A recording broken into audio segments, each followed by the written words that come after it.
Okay, so we are on our way to go look at two retail spaces today. We have one that we're looking at that's going for $175 a month, and one that we're looking at that's going for $250 a month. Both of them are right on the highway in our small town. We're gonna go see which one we want to go with. And we mentioned this in a previous video that I haven't released yet and might not even be released before you guys see this, but we're looking at these with the intention of starting a candy store slash mini arcade.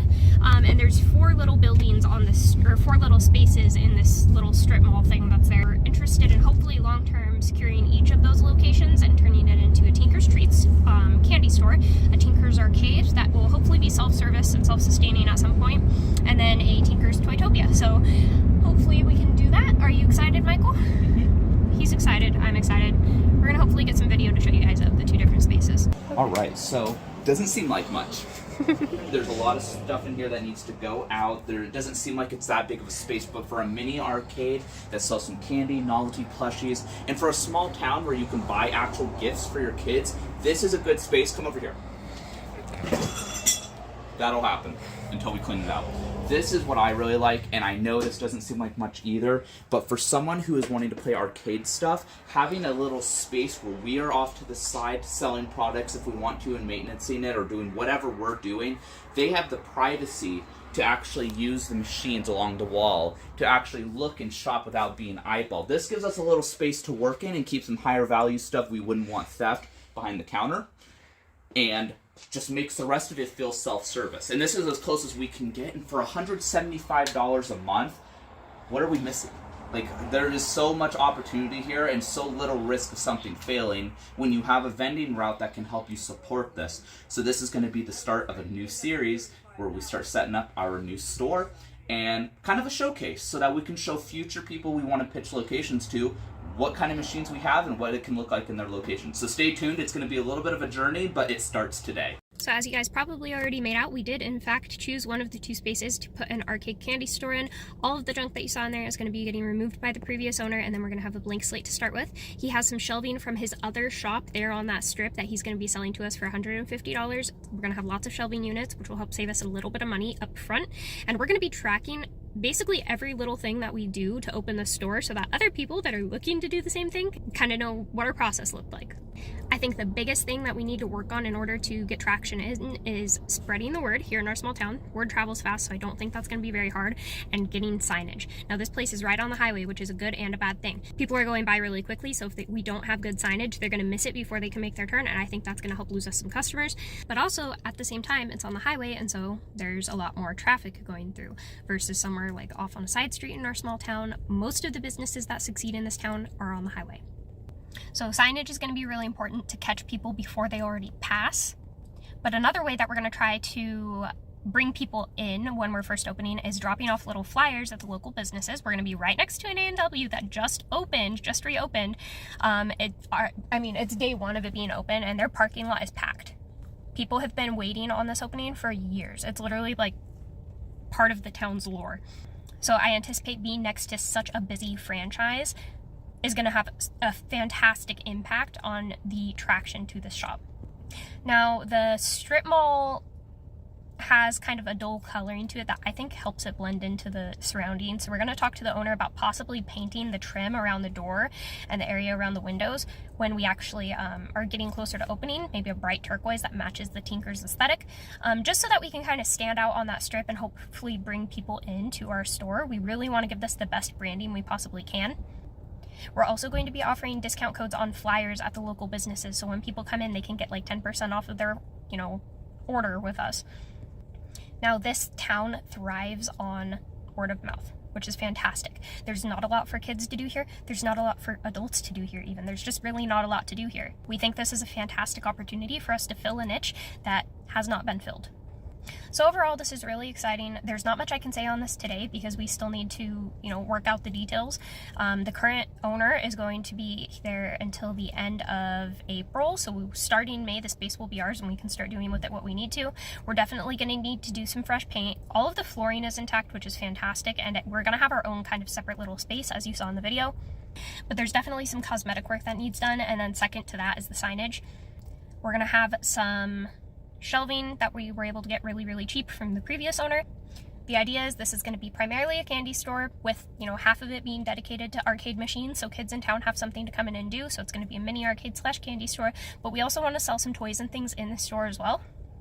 There's a lot to do. So we'll break this down as we continue going. We'll update you guys on the steps along the way, but we're opening a candy store / mini arcade, and that's going to be super fun. We're going to continue to do the vending side of the channel as well, but we do want to kind of just introduce what we're doing on the side and kind of show you guys what the second business venture looks like along the way.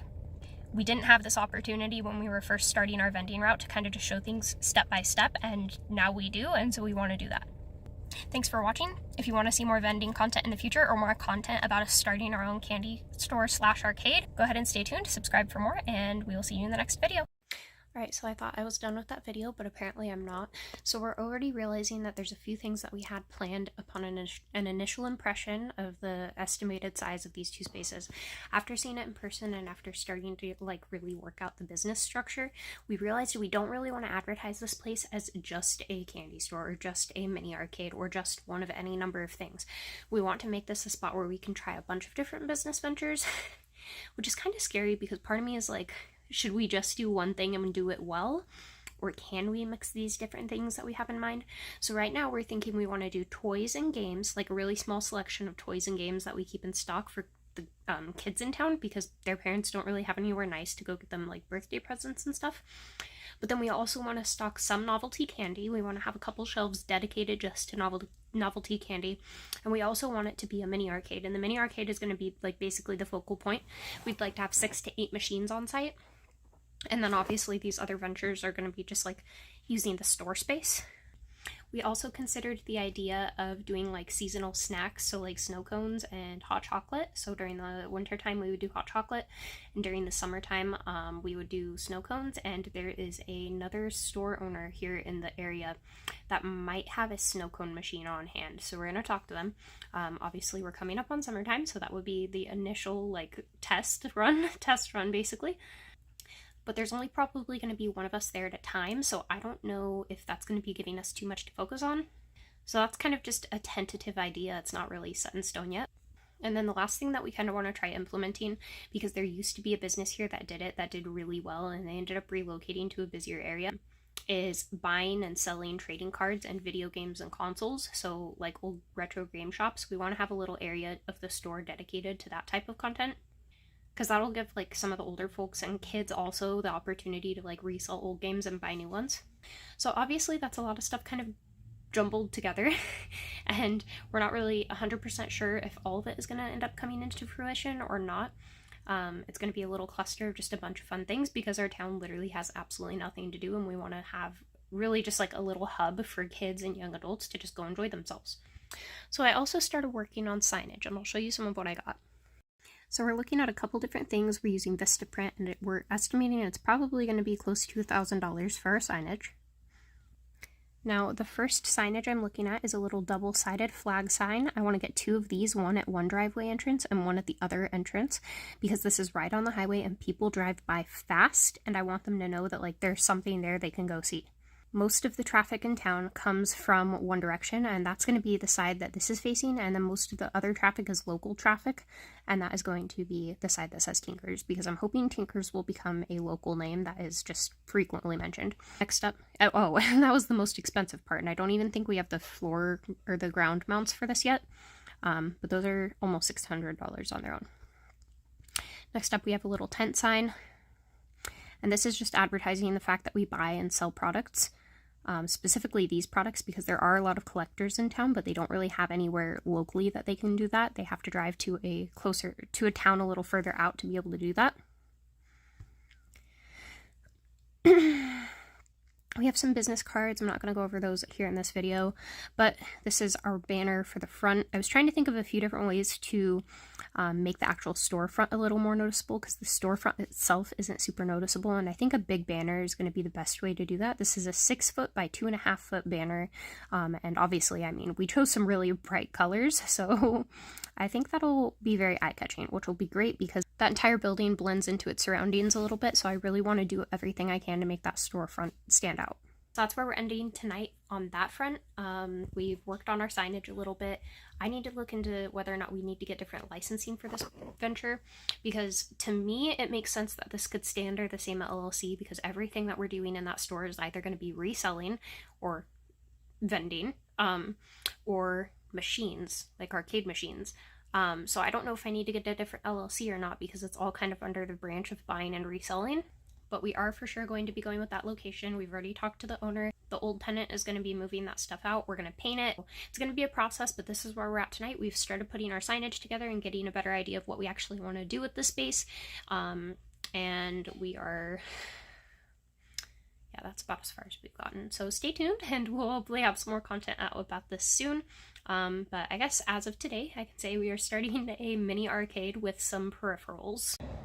Okay, will they stay? Yeah, they have feet at the bottom. Yeah, they have them up there. So my idea is, let me know how I feel about this.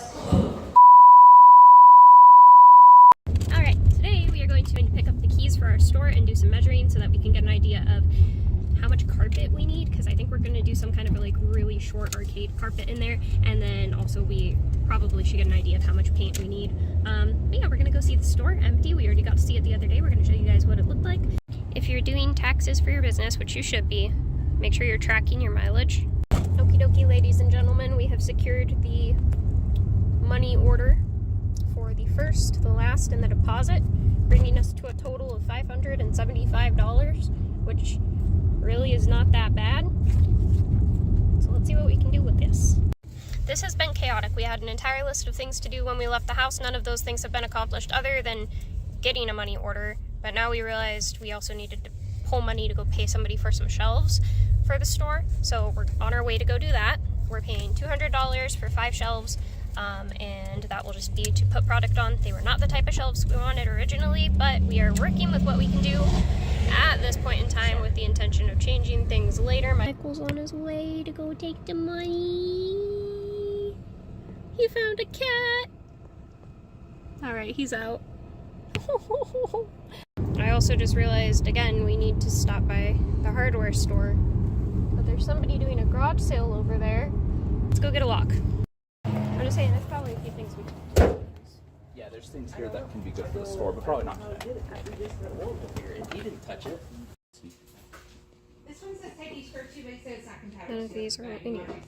Okay, they did not have the type of lock we needed, but we got something in the meantime. And then I looked at their paint section and I found the Tinker's colors in their paint section. They don't really look like the Tinker's colors on screen, but in person they look like the Tinker's colors. All right, ladies and gentlemen, not that door, but this third door right here is going to be where we have our little store. And we don't actually have an appointment until 3, but we're going to see if she is willing to chat at 1. Right, well, We have from Chrissy, yeah. officially gotten the restroom key and a receipt, and we're ready to go look at it empty. Okay, so we just paid for our first month lease and everything else that we needed to do. We've got a lock, which we will go ahead and put on here in a moment, and it's been gutted, but let's walk inside. So in the first video, I said it's not much. It's not much. But what we do have going for us now is some starting shelves. We have one in our storage unit that we're going to have some product going in. And we have a general layout that we've already talked about in our videos and we have sketched out that Hallie made for us to try to give us an outline. And so having the space available and empty, we can actually start seeing and taking measurements. What do we want to put in? What direction do we want to put it in? Do adjustments need to be made? How much walking spaces are going to be? Like our original plan, so we wanted to put a bunch of claw machines and electronic ones here. Then our realization as things start to clear out, so there's no actual power outlets over here. So you have to go all the way back over in this area, which is supposed to be our register space, kind of privacy corner, I guess, and run from there to over there. Is that something we still want to do, or is that something that's going to make us want to change our plans? So now that we're actually in here and we are able to freely come and go, we can start looking into what paint makes the most sense, you know, how much what would it be, carpet tiles, I guess, to actually fill the space. Yeah, so this is one thing to note. We're dealing with some cement flooring in here. Obviously, it's not in the best condition. I don't want to paint this floor because we're renting this place, and I don't know that the owner would be okay with that. So we will need to figure something out for the flooring. Our idea was to run carpet tiles up to our personal area because we don't really necessarily care about the flooring in our personal area. It's mostly just this area. We want to look more cohesive, more clean. So maybe up to like right here, we'll be running some carpet tile. We have a spot to tie in internet. The electric for the space is completely separate. We're going to have hopefully some kind of register right here in this area. There is a game store person who has a register that we're going to be able to use or borrow. I don't know if you want to explain that situation a bit more. We're going to try to work with the game store owner who's in a local town of ours who does a lot of trading cards and game rentals. But he primarily focuses on trading cards and graded cards and stuff. And so he's giving us a glass display counter that locks. And our idea is to try to use that as a display case, but we can also use that as our register and have our POS on it. We don't have the dimensions for it. I've seen it, but we didn't have the idea of what the space looked like. So we're coming to try to get some measurements of the room in every aspect, draw it out, and then figure out what we can do with it. So how about these shelves right here? How much did we spend on those? Those would have been $150 for all of them. They may not be exactly what we're looking for. They're kind of more of a starting shelf, but we paid $200 just to be nice. And hopefully this can get us at least, if not in the main walkway where people are ordering stuff, if this can just get us some organizational space behind the counter, I'll be happy. My idea was, and I don't know if we're going to be able to do this because I don't know if we're going to have enough of them to do this, but I think I wanted to take and just line this wall with them because ultimately in the long term, if we are here long enough, we'd like to do slat shelving on that wall. But in the meantime, I'd like to dedicate that wall to some sort of shelving in the meantime. So I think that's what these are going to be possibly used for. And then in our last video, we had another shelf in our storage unit that I showed you disassembled. We're probably going to be putting that back here to start storing like products and stuff. Michael's going to start doing the TCG player card selling. He's doing that in collaboration with the other game store out of town. And so we're going to need a place to store bulk cards to make that happen. Lots of them. Now another thing you've probably noticed is this window right here. This window, I'm not sure what we're going to do about it yet because I don't really want to leave it uncovered. It goes, I mean, you can see where it goes. It goes into a storage area for the tenant next door. And they're running like a little thrift shop. So, I mean, it's cluttered. It's a little bit of a mess. It's covered in tape. Honestly, I'd like to find some way to just cover these windows up, but we haven't quite figured out how to do that yet. So if you have any suggestions, please let us know. We're gonna hopefully be putting machines here. I don't know if we can add another outlet there, but we're gonna try to find a safe way to run something from there to here so that we can actually put machines here. And if that's the case, at least the bottom part of this will be covered, but I still think we need to find like a cohesive way to cover that. There is one benefit to this place, and that's that there is a little bit of built-in security because you have your normal door, but you also have this big thing that rolls down and covers things up at night.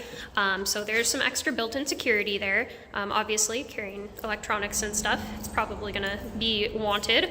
It's hard to kind of have a concrete idea of what the final product is gonna look like. But what we do have going for us is now that we have paid, we are able to be here as much as we want, whatever times we want. So if we can, we want to show up, you know, in the middle of the night at some point and just start sketching out and planning things, or if we get stuff in the mail at like 6 in the afternoon and we have stuff to do and we want to bring it over later, you know, now we can start assembling and we can start planning. All of this is hypothetical, but starting now, we can actually start working on it for real. Yeah, so pull that decal down. We may decide to keep the paint. I don't think so though. What do you think? The decal? I want to pull the decal down for sure, but after that's down. Oh no, it is decal. Yeah, I'm gonna pull it down. So my idea is, I mean, if we pull this down, I mean, this paint was done throughout the whole thing. It's not like it's patchy paint. I mean, the paint is done. It even goes back into this back area. If we could sit with the paint for a little while, I mean, it'd be put together. So one of the great things about a retail space that I think is going to help us is when people come in, they make a first impression off of the paint and how everything looks. So to have a store that is encompassed by games, claw machines, toys, color, it decorates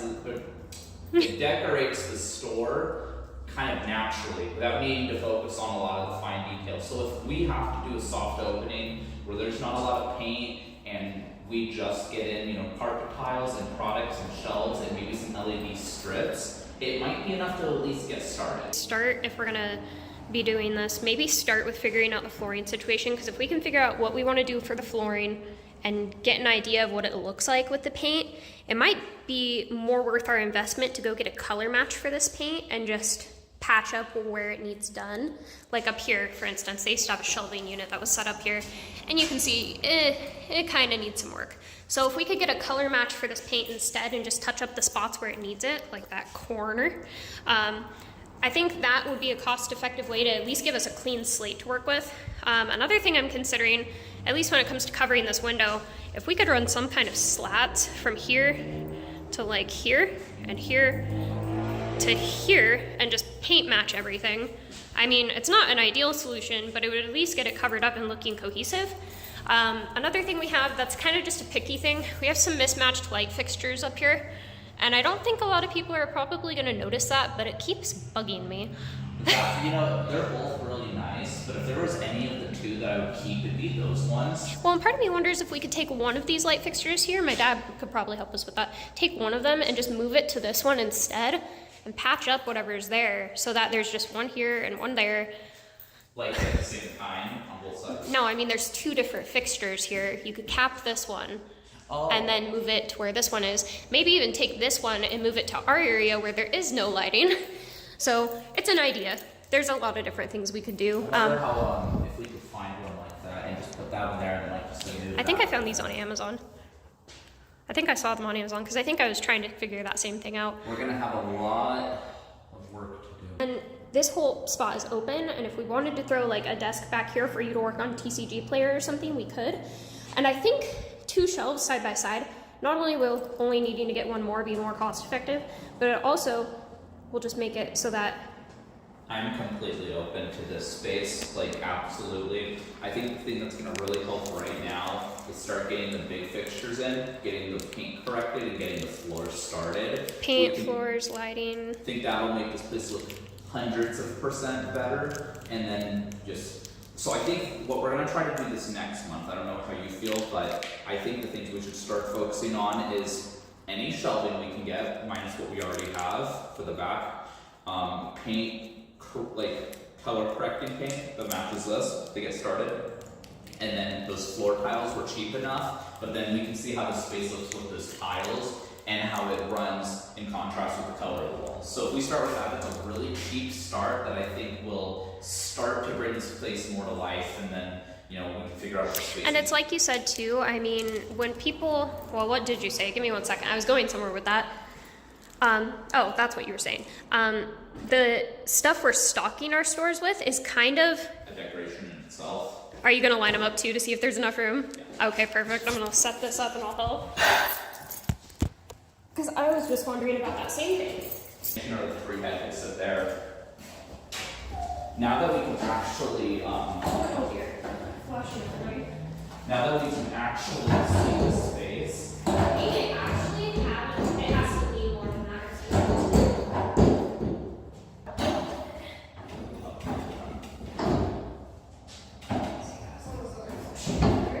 I just want to see how much we have work with, because I might want to here. Okay, will they stay? yeah, they have feet at the bottom. Yeah, they have one there. So my idea is, let me know how you feel about this. Okay. So, Okay, well we got the idea, so let's just lean in it. This is all of our shelves on this side and this side. We don't have room for this 5th shelf. I'm sure we could use it if we could find a spot for it, but ideally with what we have in mind, I don't think we're gonna need it. Right here, we wanna do something free to play for the kids. Here you go, I'll explain. So we wanna do something free to play for the kids. That's one of the selling points we wanna have, because it gives them a reason to come in, even if they don't have money. Maybe a kid's not gonna have money all the time, but if you give them something free to do and a place to enjoy, even if they don't, when they do have money, they're gonna wanna come in. Their parents are gonna wanna come in and support you because you're giving their kids something to do.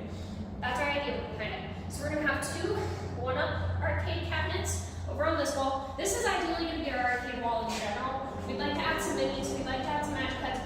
We wanna make the most of this space. We're still figuring out exactly how we're gonna do that, but we know we're gonna have 2 free to play, one-up arcade cabinets. Mike is gonna get to pick which ones those are, because I don't know anything about them. I want to do a TV right here, like right at eye level with kiddos, so they have something to do. I have a little shelf underneath this TV, and that's gonna hold one of those retro game consoles. You've probably seen like the Super Nintendo consoles that are done by Nintendo, and they have some preloaded games, so usually between like 30 and 40 games on them. We're looking for the one that's actually done by Nintendo. And we want to have that set up for kids who want to play Donkey Kong and Zelda and stuff like that. And I know it seems contradictory to like try to start a store to generate an income and provide free options like that, but at the same time, those free options give people a reason to come in. That gives us a way that on our community Facebook page every week or so we can advertise, hey, we have this console available free to play this week. Come in and check out the store, come in and take a look at that. People don't have to come in just to spend money, but by coming in and giving them that opportunity to kind of enjoy the space, they're gonna want to. They're gonna need a drink because they've been here for 3 hours. The other idea we can do is instead of saying, console of the day, since there's going to be, with 2 consoles, 60 preloaded games, you could just say game of the day. And do the game of the day is, Zelda. Play Donkey Kong with your friends. And that way they can't change the games and mess with things that might like tamper with things. They can just play the game that's already open the second we get here. So if it's, game of the day today is Donkey Kong, come give it a try and relive your nostalgic, I think that's a great idea. And there's 2 different consoles we want to do. We want to do PS1 Classic. Okay, yeah, PS1 Classic, the Super Nintendo Classic, and then I think there's an NES Classic, so we may end up with 3, we'll see. But ideally, we're looking at only spending right around $500 to make this happen. I know that seems like a lot, but I think that alone is going to be a reason for people to come in, even some of the older people here in town. So, yeah. And I know you're probably thinking, what if every kid in town wants to come in? I don't care. It's fine. We're trying to build a sense of community here. I think that's the best selling point, is the sense of community. Sure, is not a lot of space to put products yet, and we'll just have to burn that bridge when we get there, but ideally, I think we have enough shelves that we can do something with this. it's the fact that the shelves are awkwardly organized to where it's just going to be like, if we have 100 pop figures, we may only be able to put out 20, and then as one sells, we put one refresher, which is okay because that keeps things always stocked. So it's not a lot of stock to select through immediately. But one of the great things about working with a local game store is anything that we don't have, he's already told us, give him a call and we can place orders. So we can middleman what we don't have for someone who will likely have, stuff that people might be seeking out. I like her idea about doing the TV and the console thing there. And then the idea, if you turn around, we don't know what we're doing with that shelf yet, so it's just there. Is we're thinking a couple of those gift shop machines, which like really the OG minis, I guess, kind of sandwiched between some arcade cabinets, the one-ups that are free, and maybe some of those 3-inch ones that we have at our Fudge shop, those 3-inch capsule machines, because that offers 2-inch, 1-inch capsules. You can do gum, and that kind of makes it to where it's a 4-to-2 ratio of machines that earn an income versus machines that are free. And we just want to be able to offer a little variety of everything. So if we can offer capsules and Pokeballs and gum flavors, but also some free games and pop figures to buy and trading cards, and maybe even be able to do buyback programs where we buy other people's stuff. And long term, we wanted to see the buyback thing is going to be huge. We need to get some capital going first before we can do that. But long term, I'm taking stickers off of these shelves, by the way, for the old owner. We long term would like to do slab shelving on this thing, but we may decide that's not worth our money until we move into a bigger space. The other people that were in this space were in here for a year, and the foot traffic apparently is really, really good in this spot, which there's somebody walking by right now, So there's literally good foot traffic.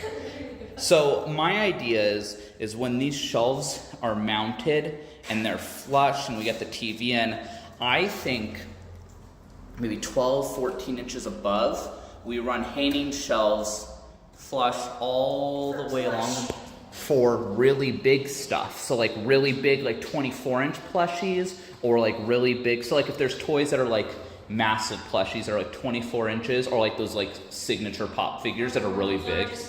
like basically all of our like high value items up there. Right. And we can grab them for people, but my idea is if we want to have some product that will not fit on these shelves and are big, we run things on the top, because then that's something people see right when they come in, is bigger, interesting stuff.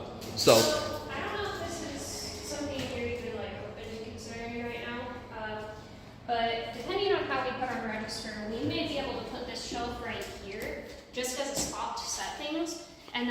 we would still probably have plenty of room right here. We don't need a ton of room back here to work on stuff. We just don't want it to be like Yeah. a little tiny narrow walkway to go in. Right. So it's really dark back here. I'm not a big fan of that. But I'm wondering if maybe this shelf can go in this spot right here.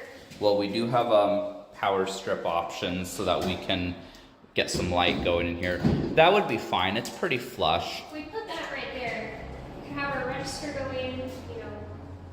I don't know if it would be coming from this way or this way, honestly, yet at all. We may even decide that this isn't enough space with that register how it is. We may decide to run it from here to like here, but then I feel weird about having people walk back here. My idea was at first was to kind of just have it right here for people to display right next to the counters, because then it's the closest for us to be able to unlock them. But at the same time, it gives you an opportunity when people are looking at those high value games to talk with them and encourage them to, you know, like basically how Daniel does. He has his DSs and stuff right under his register. Y'all don't know who Daniel is. He's great. He's great. He's mentoring us through all of this. I'm gonna do real fast while we're doing that. That's fine. Let's get some measurements for this so we can start figuring it apart. Well, that's what I was going. Well, no. Before we do that, the reason I was pulling this out is because I want to get this wall with a semi idea what we might want to do with it, and then take everything. How long are we? How long are we? It's 12 foot right here. Does it not go further than that? No, No. Pull it tight. What are we at? 12 feet. Okay. Now keep your finger there. I know we have about 13 feet. I know, but we need to go to the end to bring this measurement. It's gonna. It should be more than enough. Okay. Okay. Alright, figure it stay.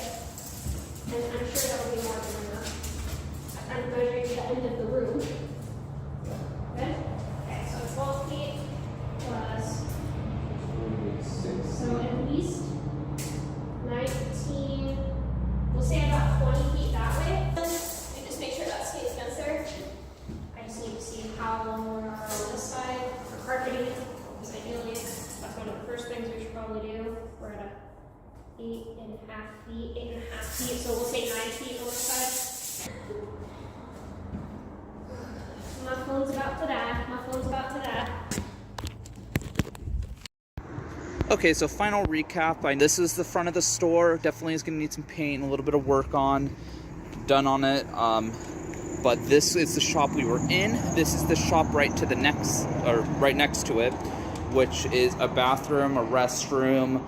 This isn't open to the public. This is just so we can use a space and, you know, have a place to sit or, you know, heat up some food or just use the restroom really quick. So definitely for the $175 price, I think it's good to have something that is kind of available to the employees and be able to just use and have the space, because we were planning on doing all of this behind the counter and there's just not a lot of space to do those little things at the same time. So What time is it? Alright, we just placed our first order for the store. We're gonna have most of this showing up tomorrow, and then we'll have a couple things showing up later this week or next week. We got some masking tape. We're going to be doing the painting and the carpeting first, and then we got some screws to actually set up those shelves, because we'll need to screw them into the wall. We got an extension pole because last time we tried painting we killed our neck, and I didn't like that and I didn't want to deal with that. We got some microfiber paint rollers because that wall has a bit of texture on it, so these will help us paint over the texture. We got a drywall repair kit, so hopefully we can patch any of those holes that are in there, sand them down, and make them look nice before we do our painting. 2 paint rollers because there will be 2 of us. 2 paint trays. These little paint stick things, I don't actually know if we needed those, but I heard you're supposed to mix your paint, and maybe that was my problem the first time. We also have 2 normal paintbrushes just for like getting corners. And then we also have the carpeting that we're going to be doing. We have 240 square feet of this carpeting right here. It's just black, nothing special. And then we have the paint we're doing. We decided we're going to go ahead and paint the place white, only because I think if we stick with the paint that's there, we're going to be regretting it down the road. So that total came out to... Our total for that order came out to $457, and that is definitely our biggest investment into this store so far, aside from, of course, the actual rent deposit and, you know, all that. But I think we'll be able to get the base done with this. All right, ladies and gentlemen, I'm here with my brother Corbin today, and you don't know yet where we're going, do you? My mom's calling. Today we're going to do the 2A Retro Video Game Festival. to a Eugene Retro Video Game Festival, and basically it's just a place where a bunch of vendors show up and are selling their product, but there's also an entire like room dedicated to console gaming that you can do for free, and then an entire room dedicated to the 1-Up arcade machines, which is what Michael would like to get for the store, so we're gonna go and see some of those. Corbin would like to share with you guys what he's reading real fast. Escape from Chernobyl. I swear this kid has more work ethic than all four of my parents' kids combined, myself included. He knows more about cars than I do at his ripe old age of 11. Okay, so we're gonna start the day with some coffee and hot chocolate if you want some hot chocolate.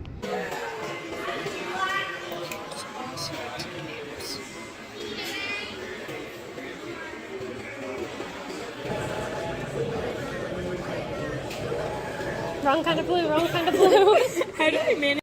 So this is one of the machines we're looking at possibly getting for the store and putting on free to play. It has a couple different types of Pac-Man on it. We've determined that Miss Pac-Man is faster than Pac-Man because she has legs she can run with. Alright, we didn't show up expecting to get anything, but my mom got a storage unit recently with a bunch of games for this console, and she could not find the console in it, but this is like her childhood, so I found the console for her for $75 and Dr. Mario for $10, so this will be for my mom. Alright, we are on our way to go get lunch at IHOP because Corbin has decided he really likes IHOP and I really like IHOP, so we're gonna go get lunch. We were able to talk to the person that arranged this event, and we're gonna try to interview them for the channel so that they can kind of just like talk about how they got started and what led to them actually running this whole event, because it's kind of massive. I don't think I got as much footage as I wanted to. I am going to get. What'd you order? I ordered chicken and waffles, a side gravy, and 2 hash browns. Michael was supposed to be meeting us at the event that we were seeing today, but he's actually driving out to meet another vendor in Oregon to pick up a machine. He found a Mega Mini for sale for $650, and it has a little bit of damage to the locker box, but it isn't unusable. And then I guess it's missing the locker box key, so we may need to get a replacement lock or a replacement key. But the point is, he found a Mega Mini for a great deal. He's gonna go drive up there, pick it up. He is also picking up a case for our store today, and by that I mean a display case that we're also going to be using as a register counter. How do you do it? 11. And then we went and we got IHOP, and then we came back. I'm not sure what we've done, but it won't go anywhere else. It won't let us change the direction it's going. No! It's so funny watching a loser. Corbin, that's rude.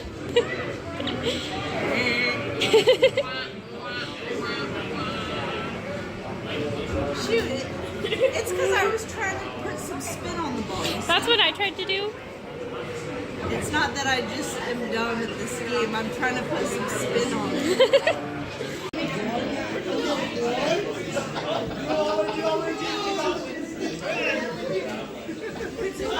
All of the Super Nintendo games on it. The one you're playing. Crash Super Nintendo. I don't know Crash Bash. I don't know. One time these were really Remember when you need them. I'm not even able to move. Hold up. Wait, oh, you're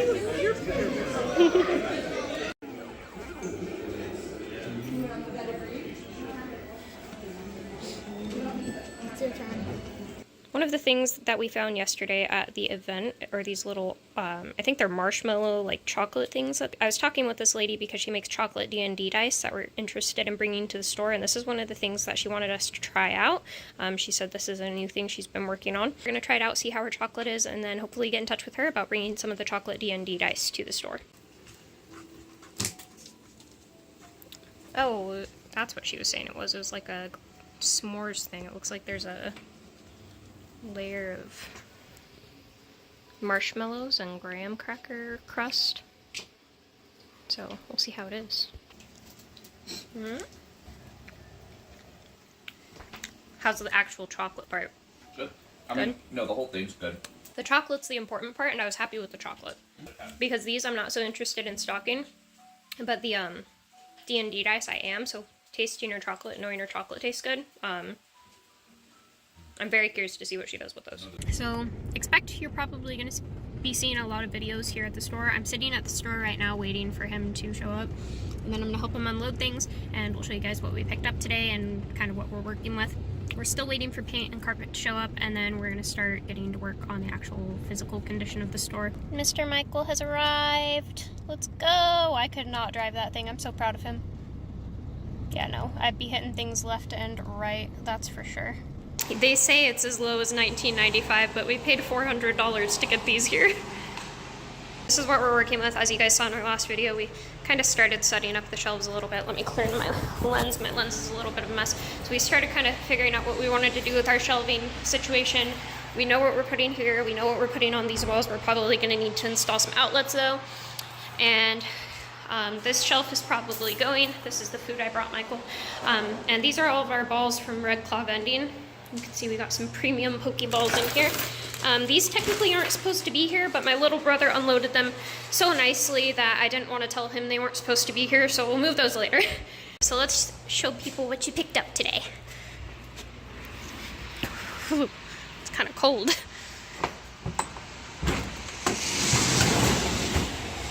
Alright, so we got ourselves... It seems to have been mounted good. I really makeshift the He took off his entire shirt to get it here. Oh, I'm so glad to see you have a dolly. This is a display case we got from another vendor. I'm happy to see there's some shelves in Those there. are adjustable. Those are for shirts. Really? So we can paint those or do whatever we want. Wow, But we can that is so nice of him. And then we can make something for all of those because those are really good wraps, or we can just set them aside and give them back to him. Wow. Either way. Okay, dang, so he just hooked us up, didn't he? And this was $650, but they got $660. $660? Also, this is Okay. the little damage they were talking about. Why does it look like somebody tried to drill that lock out? Because they did. He said the reason he doesn't sell these machines anymore is because he has a route, and he had this and he sold them to other people, and these almost always get more broken into than original minis. Wow, okay, good to know. So we have some damage on this one. It's really small. When I saw it, I was like, okay. The lock is a little finicky, but at the end of the day, I was like, worst case scenario, we put a different door in, but it opened and it seemed fine and it ran fine, and Okay, well, that's all we can ask for. Can't be figured. picky. Honestly, we could put this one in our store. If we don't want to put it out on route, we got it for a good enough price, we could put it in our it's store. fine. I don't mind putting it on route. I really don't. That's the only thing, and you won't notice that because you don't have a reason to be down there. Even if you look, it doesn't. Okay, well, let's get things moved in. Let me set this up.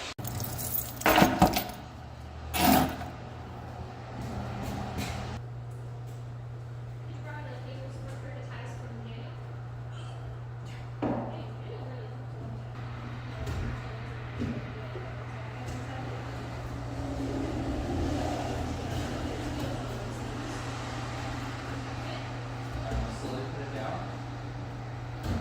Help me stand it up. Let's wheel it in.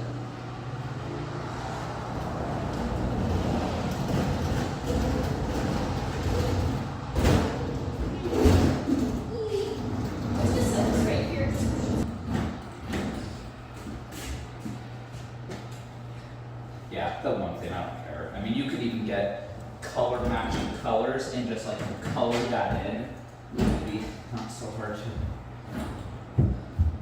I did ask him for a receipt. He made me one.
time. You did all this stuff already.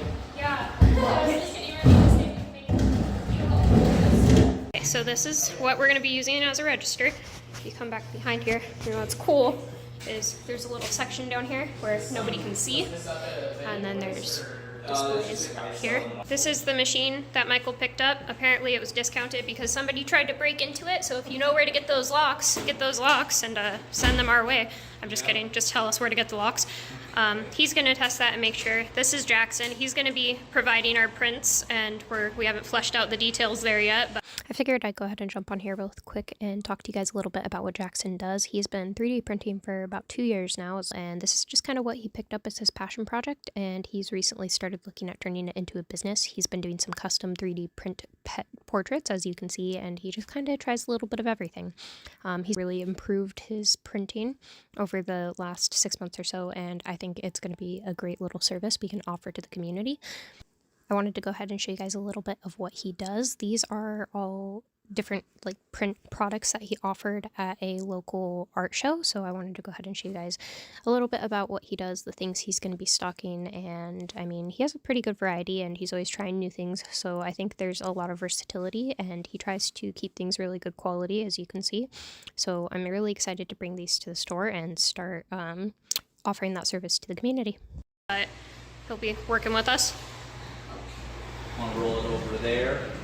Oh yeah, I guess there is only one outlet. Does it have wheels? Oh wow. Woohoo! This one's nice. Holy cow, sorry, let me get out of your way. Never mind. It's still, I thought it was gonna help, but We need to figure out what we're doing with these windows, and we've gotten a lot of suggestions to just tint them. I watched your video and I was just thinking car tint.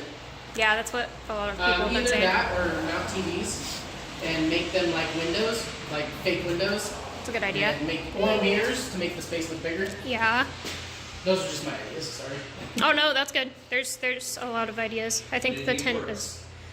That's beautiful. It shouldn't take long to recoup $600. We just can't unlock the bottom.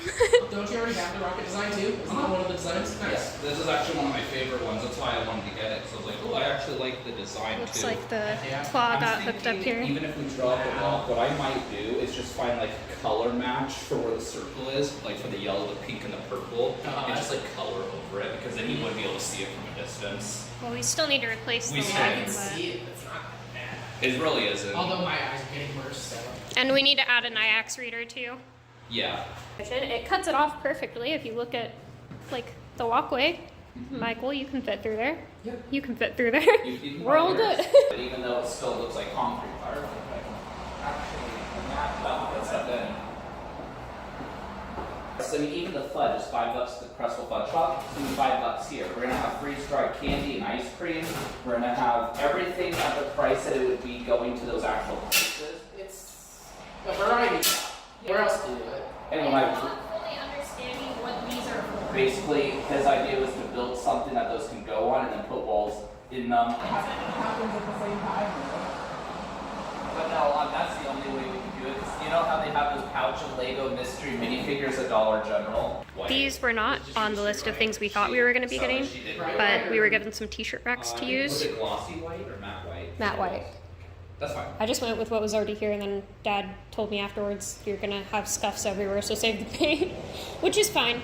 That's fine. The claw machines give it And then we have this color, one. plus I don't think we're color going to be able to LED use both of them, strip behind the but TV we'll see what we here can in do. case. So part 3 of it isn't much. We have us walking through here, and what we've got here is a couple of clothing racks. So we're going to be trying to get some branded shirts, sweatshirts, whatever we can get our hands on, some game stuff. Anything that kind of fits the theme of the store. We're going to have some shirts here, which kind of leaves a little bit of a walkway in the open. But what we want to try to do is run a little rotisserie rack that has some freeze-dried candy options that someone is going. Rotisserie rack. Are we baking chicken? We want to run a rotating rack right here, a freeze-dried candy that someone wants to partner with us, and it has like ice cream sandwiches and gummy bears and all kinds of different stuff that's freeze-dried. It's really cool. It doesn't look like there's a lot of space. I mean, if you imagine there was clothes here, there's shelves here, but you also have to imagine that once these are more flush and all of them are like that, the walkway gets a little wider. And it kind of is the same with this because we could probably move them over. So this is going to be all of our wall-mounted shelves.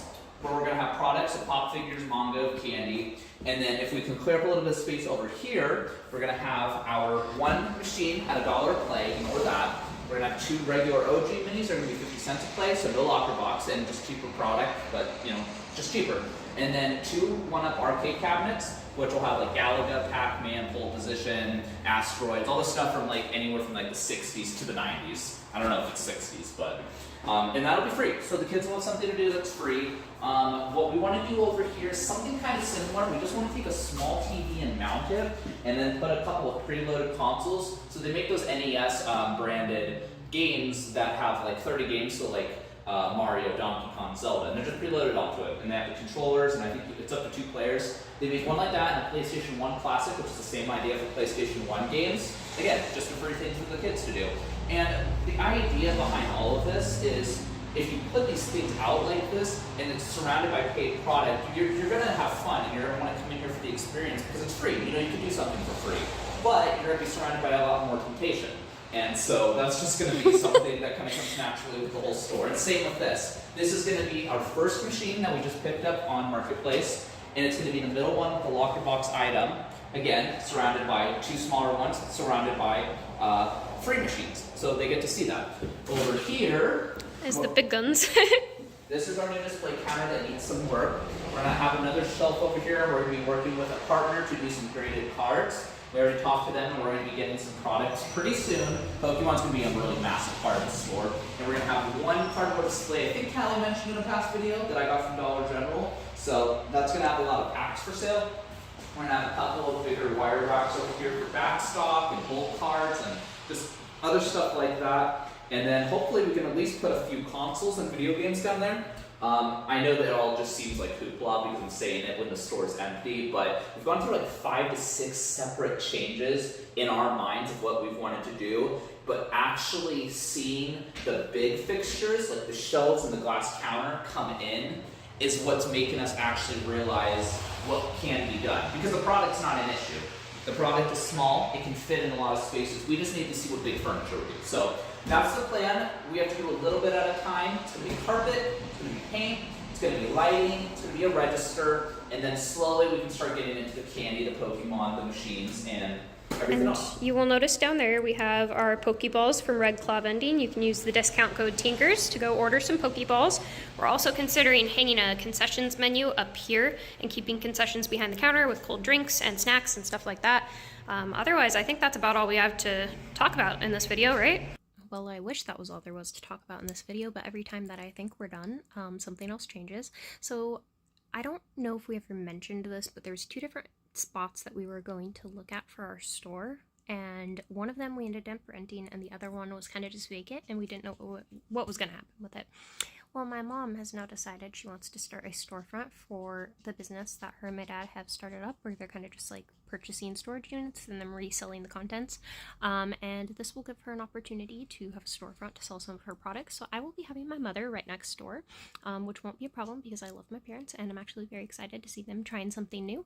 So I guess that may also possibly make it onto the channel a little bit. I think it'd be interesting to hear her talk about, you know, how they kind of got started and what that process looks like. So we'll see. I'm just excited about that. We are taking Miss Ryobi to go on a play date with Iona while we go and patch some drywall in the store. We also have this little sign that Jackson went ahead and printed, and this was a while back that he printed this, but I just realized it'd be the perfect opportunity to put it up in the window so that people actually know what the store is going to be while we're working on it.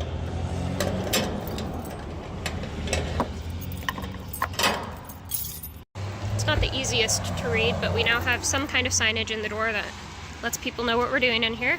My dad had 2 different mini fridges and we went ahead and picked one of these guys up. This is something that they got out of a storage unit, which I think I mentioned in the last video. They're going to be starting their own little storefront for that. Needs a little bit of cleaning, but this will be a good way for us to store concessions behind the counter. And then we also discussed maybe doing a menu up there for that. With my parents doing the storage units, we're discussing doing some kind of consignment for the games that they're selling, because in their store they're primarily wanting to sell clothing, but they keep coming across a bunch of consoles and games and stuff. So if we can start working with them on consignment to get them into the store, we can work out some kind of profit split, and that will let us fill the shelves, but it'll also help them have a storefront to start selling that kind of product in. One of the things that's going to help your parents, I think, with wanting to sell those in a safe way is not only, we already talked about giving them a 70%, which is going to be a higher amount than what we'd be making just to stage it here, but because we're going to be taking on that main task of selling games and consoles and stuff, if there is an issue or there's a customer complaint or they're needing a refund for anything, we would be eating the cost of it because this is our store. So in that regard, it's also safer for them rather than selling stuff and then having to eat the cost themselves if something goes wrong. What we're doing here today is patching up little things on the wall that need it, like this for instance. I mean, it's small things, just little things that I would think would make painting a little bit easier. Really, actually taking a look at it now, there's not much to patch. But the first thing we need to do also is move all of these shelves and everything, like basically everything we've dragged in here to the smaller area, because when we do the painting, we're gonna be doing this entire area first. And the reason why is because we're painting the ceiling, and so we'll need to move those things out of the way so they don't get paint on them. And then after this whole area is like set up and dry, we're gonna be repeating this process in our back area. But obviously this main storefront is our top priority. And then once that's done, we're gonna go ahead and start working on the carpeting. All of that should hopefully be here this next week, and we're super excited to get that done. And then this Saturday, we're also going to be meeting Quarter Drop Arcade to hopefully discuss picking up a free-to-play machine from him, kind of like the one-up arcade machines we were discussing. It's a different brand, but the same size, and he's selling it for a really good price. We're gonna go out and look at it in person, get to meet him real fast, and yeah, that'll really help the store come along. We didn't anticipate we would be hopefully getting 2 machines on hand this early. I think we're only 5 days in now, Michael. 5 days. It really feels like it's been forever. What are we looking at on the inside of this? Much better than I was hoping. Still needs clean, but much Okay, better. so that'll really help us kind of like just keep drinks cold. And yeah, I guess all that's left to do is get, oh, and then this. Also, somebody commented, I'm pretty sure it was Elite Claw Amusements. If I can find their comment, I'll put it up on the screen. He had a really good point about needing to make sure that this space stays ADA accessible. And that means basically, you know, if someone comes in with a wheelchair, there needs to be enough room for them to get around comfortably. And I think we may be pressing our luck with these 2 things here, even with these shelves mounted. So we're gonna go ahead and take some measurements once we have these shelves mounted, but we may honestly just pass on the idea of doing clothing for right now. Down the road, if we decide to, we've been looking at some grid shelving as opposed to the slat shelving to maybe mount above here with some t-shirt racks to hopefully just like give us the opportunity to sell clothing in the future. At this point in time, it's not really our top priority, but we do want to make sure that everybody can get in and out of the store as needed. So that's kind of next on our list of priorities.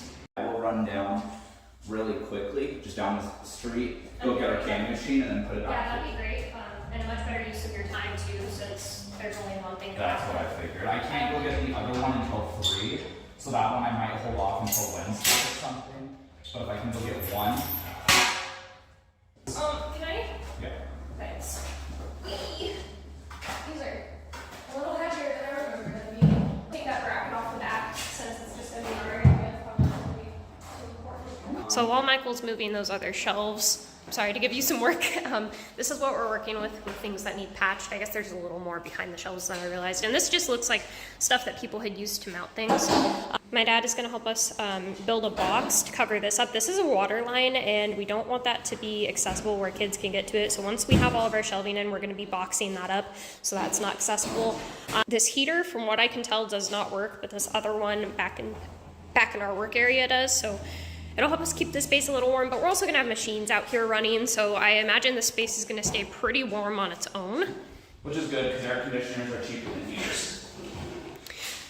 As we saw in the last video, plenty of room to walk by and carry furniture. Let me show you guys what we got for patching the walls. I know there's probably gonna be somebody out there that doesn't think this was the right way to go, but I'm just a girl. Oh, and there's a screw up there that needs to be removed. Do we still have the screwdriver and the vending tote out there? Our vending toolbox might actually have everything we need to pull that out. Maybe. This is what we're working with back here. I think this was a vent or something. I'm not sure if there's a new vent we can put there or if we're gonna decide to patch this, but that is a question for my dad, so we'll get to that. Michael's getting our little t-shirt racks that we might not be using. Check out Red Claw's new box logo. I love it. Look how tight of a squeeze this is. Woo! Let's go! I wonder if you can fit the mini through there. What do you think? Huh? I said, do you think you can fit the mini through there? Yeah. Yeah. We'll see. Is there anything that needs to be patched behind it though? Well, we're gonna have to pull all the stuff anyways to paint. Oh, spider already. Oh, really? Handsome. Hi there, you're kind of scary looking. Oh, look at your butt. Looks like he has a face on him. Oh, I don't like that. Okay, well, you can stay for now, but if you're still here next time, you're gone. There's some interesting prizes he put in here. I mean, this is not the best presentation, but look at that. That cheeseburger popper, the McDonald's French fries keychain popper. Yeah, all of that I think you can find through... Oh, actually, those keychain poppers I saw on Temu. There's also a little Sprite can, what looks like a keychain back there. Yeah. It's kind of interesting. No, and then I'll- some of this stuff is definitely from Eva, like this one lone, you can't even see it, it's so dirty, but the one singular boba back there. Yeah. Yeah, this machine needs cleaned up, but I'm really excited to get the painting and carpeting done because that's really gonna help this place come together and feel like it's actually put together. Oh, and I don't think I mentioned it in the last video, but we did finally come to a solution for these windows right here. We're gonna be doing mirror tint because it'll give the illusion of a bigger space, but it'll also help reflect light a little bit better. But then we're also going to be mirror tinting a few other things like these windows. Now, the great thing about the mirror tint is that you can see from one side of it. So the part you can see from, we're gonna keep on the outside so people can still look in the building, but we're gonna have the mirror tint on this side so that when people are in here, it really kind of just like gets them invested in the space. And we're gonna be doing that on this side as well. And then the last thing we're gonna be mirror tinting is gonna be the back of this display case, just because I think that that will just, I don't know, it'll give it a vibe. Mega Minis don't have the handles in the back like Super Minis do. Really? I thought the Mega Minis were the ones with the handles, but maybe not. Hey, you did it. Together, we did it. And then our idea was, I think this is not metal like I thought it was, but I almost thought about putting some, are you okay? Just hit my leg so hard. I thought about putting some magnets for sale on here, but I'm finding out that it is wood and not metal. But we could put some magnets for sale on our concession fridge, but it's gonna be in the back, so it won't matter. So I don't know, we'll figure it out. We'll figure it out.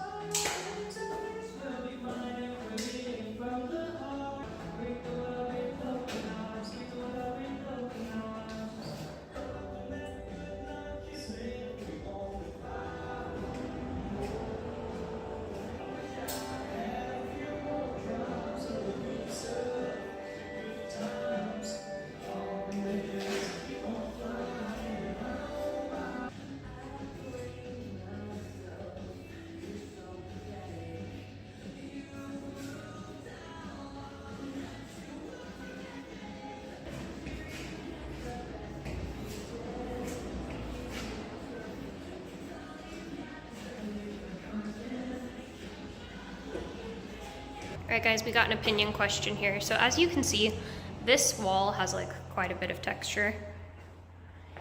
And I'm realizing I did not pick up like a sanding block for after the stuff dries. As you can see, I mean, this one's already starting to dry a little bit. Now this could go either way because obviously that's really easy to go pick up. But do you guys think after this is dry that we will need to do that with the fact that there's already texture on the wall? Or do you think we could probably just like paint over it? Let me know what you think. Also, Dad, if you're watching this and we happen to go the route of sanding it, do you have a sanding block I can borrow? On that same note, like some of these are really thick, and it's because there was these little like stud things underneath there that I wasn't quite sure how to remove, and I did not have a hammer to like hammer back in, so my best solution with what I had on hand was to just like heap the drywall mud over it. And so when it comes to whether or not I think we need to sand, I mean, no, give me your honest opinion, but when I'm looking at it like from the side, like I think if it's all painted one color afterwards, I just don't see people really noticing that, especially because the bulk of the patching is on this lower half. Okay, maybe that's a lie. Actually, there's quite a bit on the top too.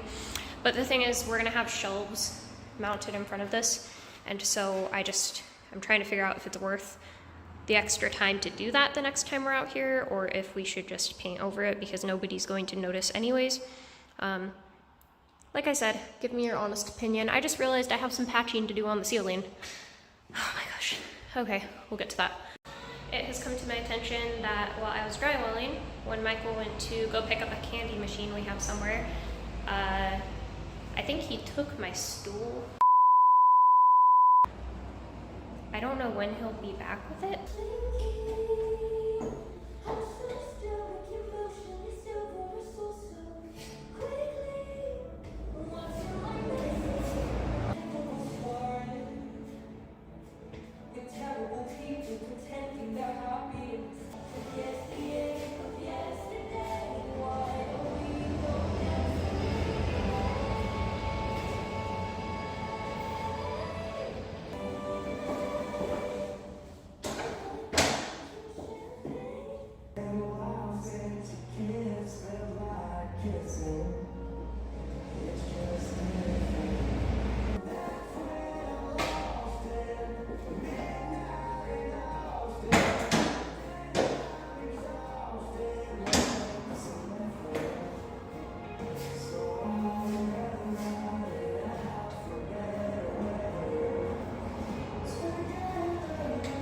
We got our ceiling patches done. These ones I feel like definitely need to be sanded. I also went ahead and did a few up around the edges there. We have one hook chilling up there and one over here. I'm not sure what they were used for, but they seem to be pretty evenly spaced apart. So kind of thought about, because Jackson does those 3D pet portraits, I almost thought about hanging a line between those two to kind of like hang them on and display them. Or just something along those lines. It was just an idea. Otherwise I need to pull those down and patch them. Our spider count is now up to 4. We have this little guy right here and oops, 2 buggers up there and 1 guy over there. I'm sure there's more hanging out here. I did realize we need to bring a duster next time we're here though, because if we don't, we're gonna be painting over a lot of spider webs. And I'd rather just get them down ahead of time, and probably a cup or something to move those guys outside with. They're all harmless looking, except for this guy. I don't know what's going on with him. He's just, I don't know, you can't really tell on camera, but he looks a little questionable to me. It looks questionable to me. It's fine, honey.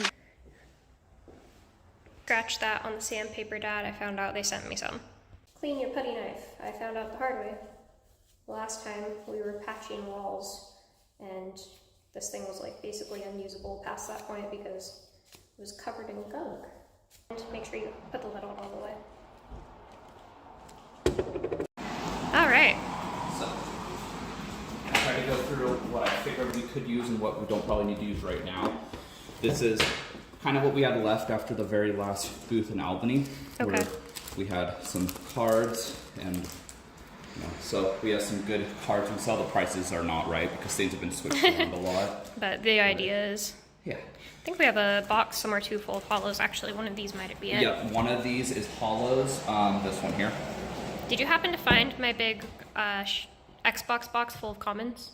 Yes, I didn't bring those though. Okay, those are something I want to get in the store. That's fine. The reason I grabbed what I grabbed just today is because one of these is good, one of these is trainers, one of these is energies, and one of these is just bulk. Okay. So if I advertise the bulk, then the energies, trainers, and hollows are here. I got code cards, like literally a penny to a nickel a piece. I don't know what they'd be worth, but you could even do a penny a piece for those. Or we could just give them out as incentive to come in. Higher value stuff. This is now $125 and this is like $250. Wow. I'm not saying that we should sell these. I'm just saying if we do, mark it up $20, buy another replacement box, put the money away. Good idea. If we want to just throw those things down there with the Red Claw Pokeballs for now, Yep. just so they're not sitting out. And then there's 2 things we need to bring next time we come. We need to bring a duster because there's a lot of cobwebs up there we're going to be painting over if we don't. And we need to bring a... Did you pinch yourself again? Yeah. Oh no! And the painting tarp. That thing you keep saying is a blanket because we're gonna just use it to cover this and maybe scoot it out a little. I'm sure you do, but it can be used for its purpose for a day. So yeah, there's These are some cards. I figure if Daniel. Oh dear. Okay. I figure if Daniel's supplying us cards for TCG bulk, we don't have as much. Like we don't have 40,000, but we might have like 3,000 or 4,000 cards. So my idea is maybe we keep our stuff specifically for store sales. You know, have them displayed somewhere in the store for people to go through, and then use base cards for TCG, because then that will make it much easier. If anyone brings a card up to us, we know we get 100%. If anything, we run back here, like the desk and online sales, we know that it's a 50-50. So basically, we'll put all of this stuff out to look at people's discretion, and anything back here will be, Yeah. we'll figure out how to make that work. But I wanted to bring these because I almost grabbed the Pokemon packs, but we still need those for our machine for right now.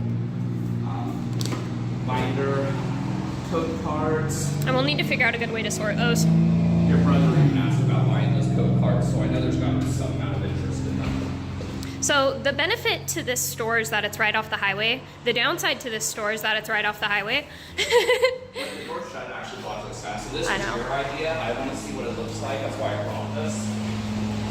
And it's gonna be 1 second.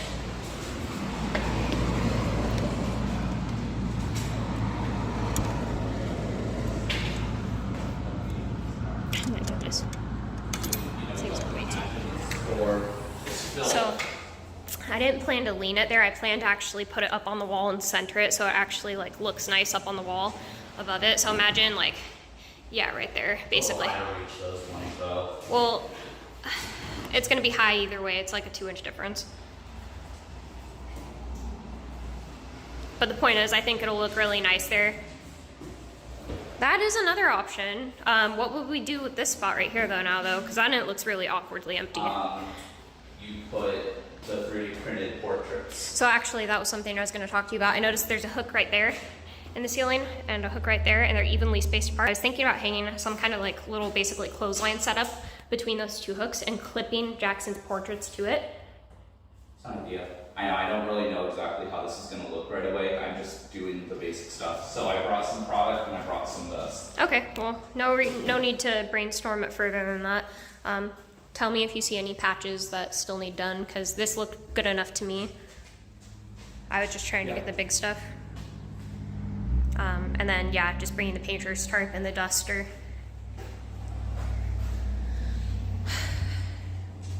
It's about as good as it could get. Do you think we'll need to sand those down once they're dry with the texture of the wall? Maybe a little, but I mean not more than just like taking a hand on and just kind of smoothing it. Really Only because like I feel like stuff like that could have been smoothed a little bit more. But like it doesn't have to be perfectly flat, but if we could at least just get it not so bubbly once it dries, then once we paint over it, I don't think And another thing too is Johnny's fudge rack is going to be sitting there, and then most of this bottom stuff you're not going to see because we're going to have covered, yeah. Yeah. Oh well. Well, we'll sand it a little bit maybe, and then just It looks fine. paint. I know. So yeah, a duster and a tarp is going to be the two things we need to bring this next time. I feel like I should bring this back for my dad, but I feel like we're also going to need it in like a week. We'll bring it back for now because we're going to be painting in a week, and if he needs it, he needs it. And he's getting ready to paint Corbin's room. Real fast, we talked about the idea of doing a free-to-play TV with a console here. Well, it turns out the console that I was looking at, my mom already has, and so she's going to let us borrow that for the store because we just replaced it with the actual version of that console that takes the physical games. So the one with the digital copies is going to be coming here for the TV, and I guess she said it takes like wireless controllers too, which might actually be a good thing because having cables running during like an area or in an area where people are walking, I think might be a tripping hazard. So there's that. So she just finished up patching up all those walls. They're going to be a little bit bubbly when they dry, so before we end up painting, we're probably going to sand them down and be more flush. That's kind of what the big stuff was today, was going to be patching any of the walls and then just moving stuff back here, because we're going to start painting the part that's taking up more real estate so that we can move stuff back and then work back here easier. What we did do, and it's a small thing, is we brought home here, I said home because this is feeling like home, some little collections. So these are like some silver and gold coins and copper and stuff I have. This is just like personal collection, but if I binder them nicely and you know someone is interested in that, they might want to look. Graded cards. We have a binder of hollows and foils and gold cards. We have some games that, this is from our personal collection, but this should help get us started filling up shelves. My DS, which always was kept in pretty good shape. And so, first console, some cards, some games. It's super small, but at the same time, anything that we are gonna need for the store product-wise is gonna be the most expensive part. Like this, for example, is a few $100, or at least a couple hundred. And then this is like 120. And I bought these when they were like 140 and 70. So bring those in, put those behind the counter. Yeah, we got a little display going. We don't know exactly the spot we're gonna put it, but somewhere in this vicinity. And we have code cards, trainers, energies, hollows, and their own individual binders. We'll probably get spacers that alphabetize them, and then we'll put a big box there so that people can just go from A to B and just look through everything. Yeah, so I feel like for the ones that people flip through, it makes more sense to sort them by type. For TCG Player, it makes sense the other way, but usually people are looking to build decks based off of types. Sorted by type out there, sorted by alphabet. Yeah, so it's easier to ship things out. And I only say that because that's how the game store that did it when I was a kid, over in Eugene, it was all sorted by type because it made it easier for people building decks. Yeah. Okie dokie, well, we will be back here at some point to paint. I'm not sure if we're going to be working on this place anymore in the meantime because we're really kind of at a standstill until we get the paint in here. We don't want to move anything else in. This is the start of our painting supplies. If the paint doesn't show up next weekend, we're going to be set back a little bit, but you know, we can only do things as fast as we can do things. Our paint showed up way earlier than we were expecting. Today's Tuesday. It wasn't supposed to be here until Saturday, so we decided tonight we're going to start painting because we have tomorrow off. It is a paint primer mix by a brand named DeBear, and I have no idea how reliable it's going to be because we've never used this brand before. It was just the first one on Home Depot's website. So we're going to go pick up the paint and the carpet from my parents' house real fast, and then Show the clouds. look at those clouds. Look how gorgeous that is. We're getting close to summertime. So it is 5:30 at this very moment. We're going to go pick up the paint and the carpet, and then we're going to the store and we're going to get set up, and maybe we can get 2 coats done tonight, but I don't know how fast this paint dries, and the coffee shop's closed, so we're gonna be in for a treat. Alright, we have loaded up all of our paint and a stool and our ring light in case it gets dark before we're done, and carpet, 4 boxes of carpet. My dad is bringing a ladder down in his truck because obviously we couldn't fit a ladder here in the car, and we needed something that a secondary person could stand on if we needed to. We also have a duster and a few other tools with us that we talked about in the last video. I think we're both, I don't know, we weren't prepared to be painting tonight, but neither of us have any chill whatsoever, and so we're going to be spending the night painting. Michael's in the store getting us some coffee right now so that we'll be prepared for the night. Look at this absolute monster of a Kit Kat Michael found me. This thing's thick. I'm running out of space on my phone all the time.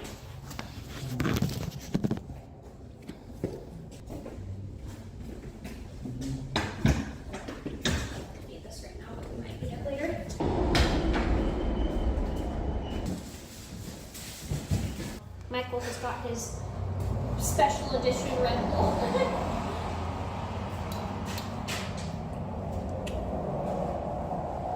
I don't know if you can see that. Karuba elderflower. Does that? You said there's a screwdriver in the car? I think we have one in our menu too.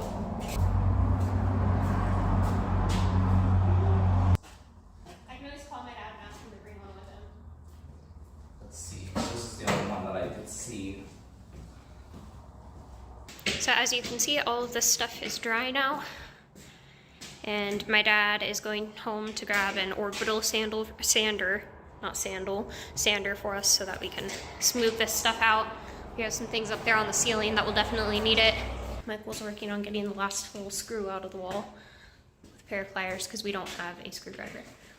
Dang, that's a long screw. Yeah. All right, there we go. I don't think we can take that part out. Technically, I should probably patch that too, but it's too late. Too late. We've made it this far.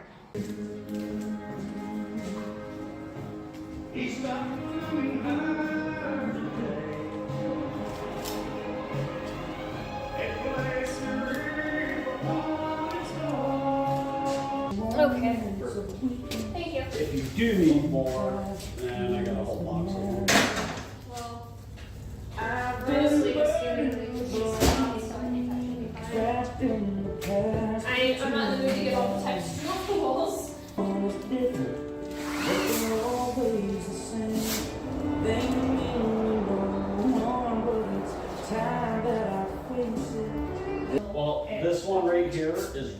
of the ACs to run, but if you look at the female end, it's melted.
Alright, so my dad brought that orbital sander.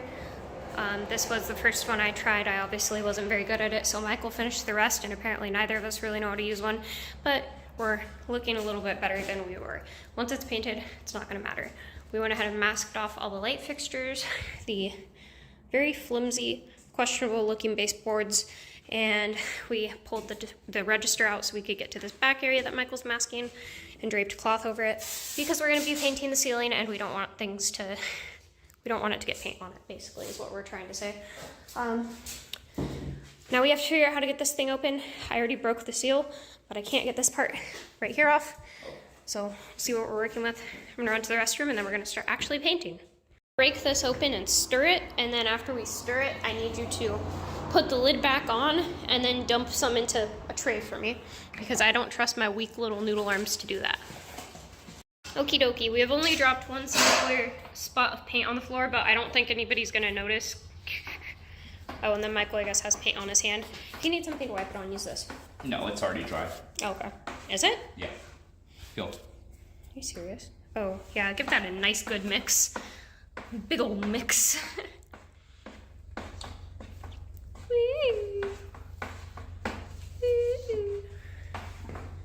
Last time we tried dumping paint, I think we made a mess. Okay, we might want to wipe that. Oh man. No, they'd be like, oh, you're advertising for us? That's great. My dad is making us a little thing to dump paint with. Looks dangerous, but... Should be good. And that little bit of soda that's down in there shouldn't hurt it. Woohoo! Only 0 calories. Yeah, that'd be great.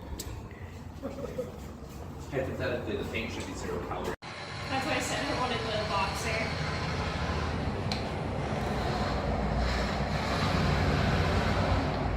I don't know how much paint we actually need to do what we're trying to do. So we're just... But I know last time we had a lot of paint just sitting in here because we didn't use all of it, so I'd rather us just refill when we need to. Yeah. Okay. Alright. We got these ones this time because last time we did painting, which was years ago, the wooden handle was really hurting our hands, so we got a flexible handle this time, and Tiny we'll see handles. how it works. Tiny handles should let us put our hands in small spaces like that or like that. No, She's doing it. didn't think this through, but that sure doesn't act doesn't seem like that's gonna help coordinate. And this here. doesn't look level, so you probably don't want to do it there. And I'm not anywhere near I where I need think to be. that Let's is. start on the bottom. I think that's gonna be. Let's start around the baseboards and like around the outlets because that's easy. Okie dokie. I'm gonna also help so the camera's going away. You recording me? No, I'm not recording you. I'm recording the painting process. My video. That's about the same size as just this long part in here, Mom, basically. As I'm just about the same size as just this main part.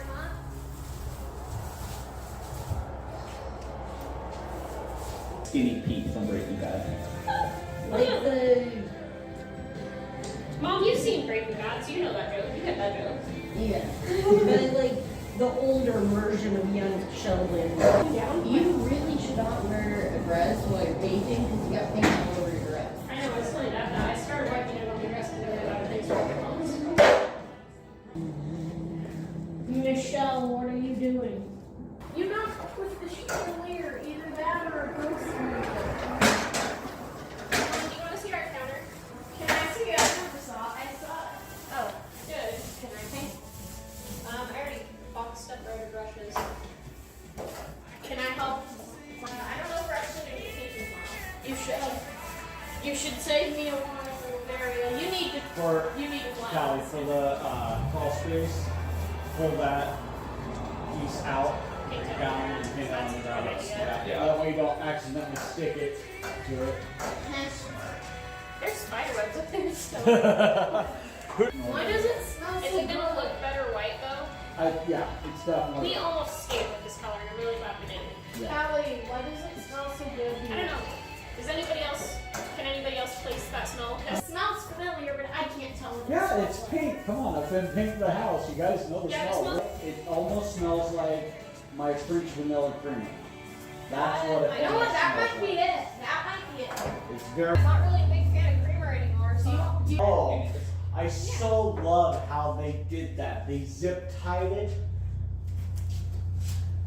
The first time that we came in here it was down, which means he zip tied it so we didn't hit our heads. I just mostly want to get that way so like It's then still face cooked not up. half the And You know, it's- we haven't even started the ceiling though, and we're gonna do the ceiling tonight because it's gonna. I know. Callie, can I paint All right. Save me Guys, some. have a good night. Save me this wall to paint tomorrow. I'll paint this wall. If there's anything else you need, just holler. Thank you. Should be good for now, but I'll let you know.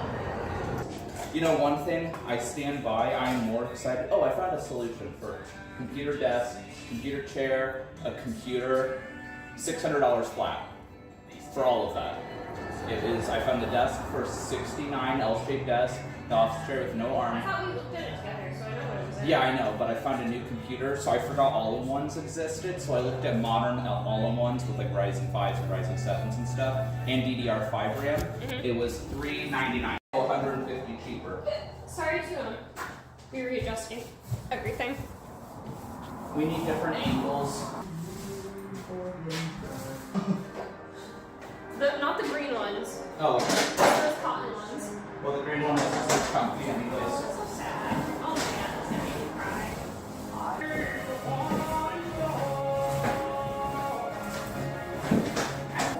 We'll really be able to tell after we get an after picture. Because even with the first coat, we should be able to see much bigger difference.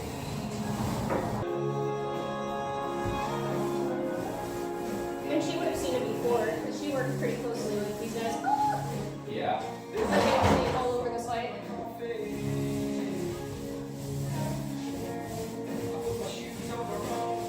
Oh, it's loose. No.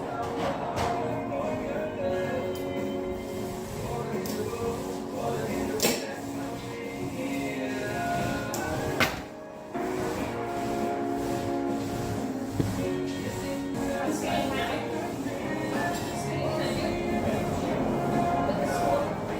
Oh, sorry. That was something. I'm sorry. I said something kind of 3 times ago. Well, yeah, not with a stool. I thought that meant like just don't turn around or something. Sorry, I thought the couple times I had told you I was kind Look how much darker it feels in this corner. That receives just as much light as this one over here. And you can see how LED light reflects it. So imagine when this place is going to paint and the lights going everywhere.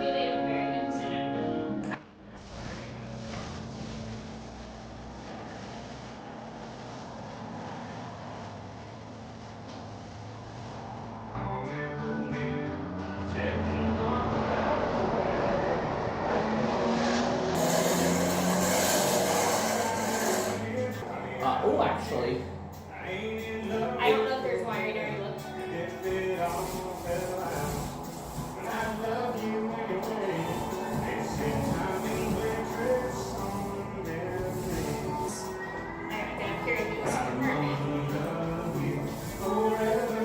After the second coat, it won't probably matter, but when contrast heavy, but I think after 2 coats that won't matter anyways. Depending on how, you know, actually this dried fast enough, we might be able to throw a second coat on today. Yeah. Because usually you can't do it because it's too tacky, but I think because this is We'll matte, feel it happy dried if we do, especially if it doesn't end up being all that this place needs. So my thought is, if we go around a circle, basically doing all the stuff that we did first, we get to this wall, then the second wall, then the third wall, then the ceiling. If we just start over from the beginning, by the time we get to the last one, it should be done. Yeah. Maybe do white and then do the actual trim part black, so that it kind of stands out a little bit more. Yeah.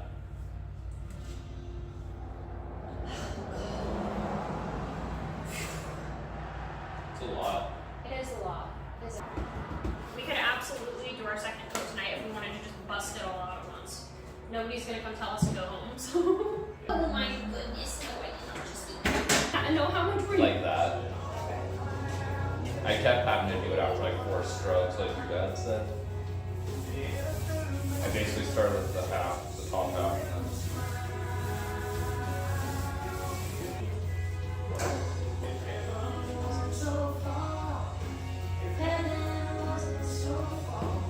Doing this by ourselves, like if we didn't have the other person, would be really difficult. But I think if we only had ourselves, we'd have no reason to be home more. So we'd probably just do this 40 hours a week, paint, get the lights set up, do everything. I think we've determined we wouldn't do this if it was just us. No, but in a situation where it was just us and we were doing this, I think I would just be here all day at night if I had the time to, because I'd have no reason to be home.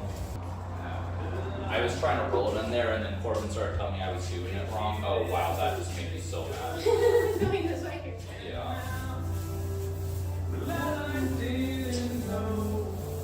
I was coming back with your sister from the event, and she was like, you know, as a kid I really hated country. It's really bad, but I get why they call it cowboy emo now. I just didn't like it because I had never heard actual good country, but I've heard good country now. It just took a while to get that far. Isn't this good country? Yeah. It's so sad. Alright, the paint's coming along. This is just the first coat. This first wall is dry, so you can kind of get an idea of what it's going to look like. We're trying to figure out if we're going to bust through the second coat tonight or not. But I just wanted to say, you know, aside from the fact that we're really happy we were actually opening a store, look at this view. Like, we can literally see the mountains from here. That's just beautiful. I'm very happy about that. We've officially finished up our first coat of paint. This wall doesn't look too bad. We still need to do another coat. They use drywall mud to make the texture. So yeah, it's absorbing paint like crazy. This back wall's yikes still, but I'm hoping the second coat can save it because I would really like to avoid doing a third coat. And we have this wall right here. We started doing the ceiling. Well, actually, yeah, I guess we did the ceiling about as much as we could at this point. That also needs another coat. And like I said, we have no chills, so we're gonna go ahead and try to finish the second coat tonight. Michael's out getting more coffee and some Lunchables, so I'll show you guys what it looks like after that. Michael has returned with coffee and Lunchables. Red Bull part 2. And his Red Bull. Is this the same one you got earlier? Good. Okay, well anyways. That's my new favorite. Okay, so you can kind of see the tangible difference between one coat and 2 coats. So we might be able to get away with not doing a third coat, but I don't know. I haven't gotten that part right there or that part right there yet because I'm gonna have to do that by hand. Seems like pretty decent paint. Yeah, for dress just got in that puddle. That's okay. All right, guys, she is working on the second coat for the ceiling. Can't see it because of the light very well, but she's doing the second coat. We just went ahead and finished this wall second, door frames second, and the window side second. And we're thinking that we're probably gonna need to do a third, but it should go really fast because it's just gonna be a quick brush over of what the second one was. We both worked a 7.5 hour day before this. So no, we really did more than we expected. We were thinking that we might have a chance to do it this weekend, the whole painting process. But then we realized there was Mother's Day, and then there was picking up that arcade cabinet. So we really just did a lot today. So we got a question recently, and I figured I'd share it just for people that have been curious. Somebody asked us if we do vending full time. The answer is no, not yet. We both do state caregiving for people a couple days a week, so it's just kind of like helping the elderly and disabled a few days a week. I do blog posts on the side, and we also have some affiliate income that comes from videos and the occasional sponsorship. Both of those are very few and far between. And eventually we'll have the store open. We're aiming for October, but maybe we can do it sooner. I don't know. It's gonna depend on a lot of factors. But that's what we do outside of vending, and this is what we're working on now. So don't get us wrong, our goal is to have vending in this store be our full-time job, but you know, we can't just jump out of what we're doing and immediately expect that this is going to kick off. So we have to do things in slow steps, and it's been the best way for us to grow and, you know, kind of just learn about a little bit of everything. And there are other vendors out there who are doing far better than us who have also just not taken the jump into doing this full time. It's a scary jump. Not because they don't, have the income to do it, but because losing the structure of a day job can be really, really scary. Because then you have to force yourself to wake up, get up, and do it. And now your livelihood is depending on it. So people get used to stability because they think if they have an employer, it guarantees their checks and their income.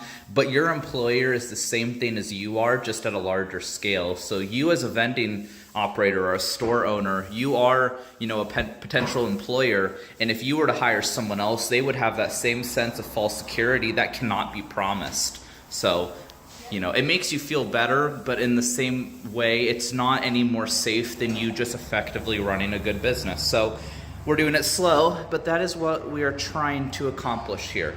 baby steps, but ultimately, I think one thing that's going to help us make the jump to full time of doing what we're doing is not just having vending income, but having those other income streams that I mentioned growing and adding more income streams on top of it, like the store or TCG player, like Michael's going to start exploring. Yep. So doing it with just one stream of income, I don't think is as realistic. I mean, obviously you don't want to jump into anything if that's your only source of income. I think it's going to get easier for us to make that jump as we continue to add more income streams. Yep. It's that simple. I don't think anybody should be fully self-employed with one income stream. Yep. So we're going to get back to trying to finish up this third paint coat, and then we're going to go home hopefully before midnight. We'll see. Let me just say, ladies and gentlemen, now that the ceiling is on, it feels so much nicer in here. Even when the walls were painted, it didn't really feel that nice. But now that the ceiling's on... What is it now? Huh? What time is it now? We're at 10:38, so not much time's passed. That's but not bad. now, I mean, you can see how dark that is in comparison. Not just because of the fact that there's no light in there, but look at that paint difference. Wow. Nope, this white was a great idea. Just look at the wall right there. I know. I cannot believe we almost stuck with the original color. I'm so glad we didn't. Wow. I'm gonna start pulling the masking tape on the places we're done with, like the ceiling light fixtures. Clean cut and aesthetic. But it's not clean cut or aesthetic because this window frame is covered in dirt and grime and everything gross. Every comment on that short would be, why didn't you clean your window frames? Why do you have random screws Guys, sitting? we've been here 6 days and we're doing everything. Hey, no, we're getting somewhere. Look at how clean that is. Dang, I'm so excited. I was trying to figure out what that loud bang was. I was gonna blame Michael again, and then I realized I knocked over the tripod. If you guys need a good ring light, this was $63 on Amazon under the brand GG. I can't remember how to pronounce it. Anyways, good ring light. I will link it down below. Sorry. Very nice. I love that. Okay, yep, we're looking real nice. Real nice. I want to take a small break to help you heal. Oh, look at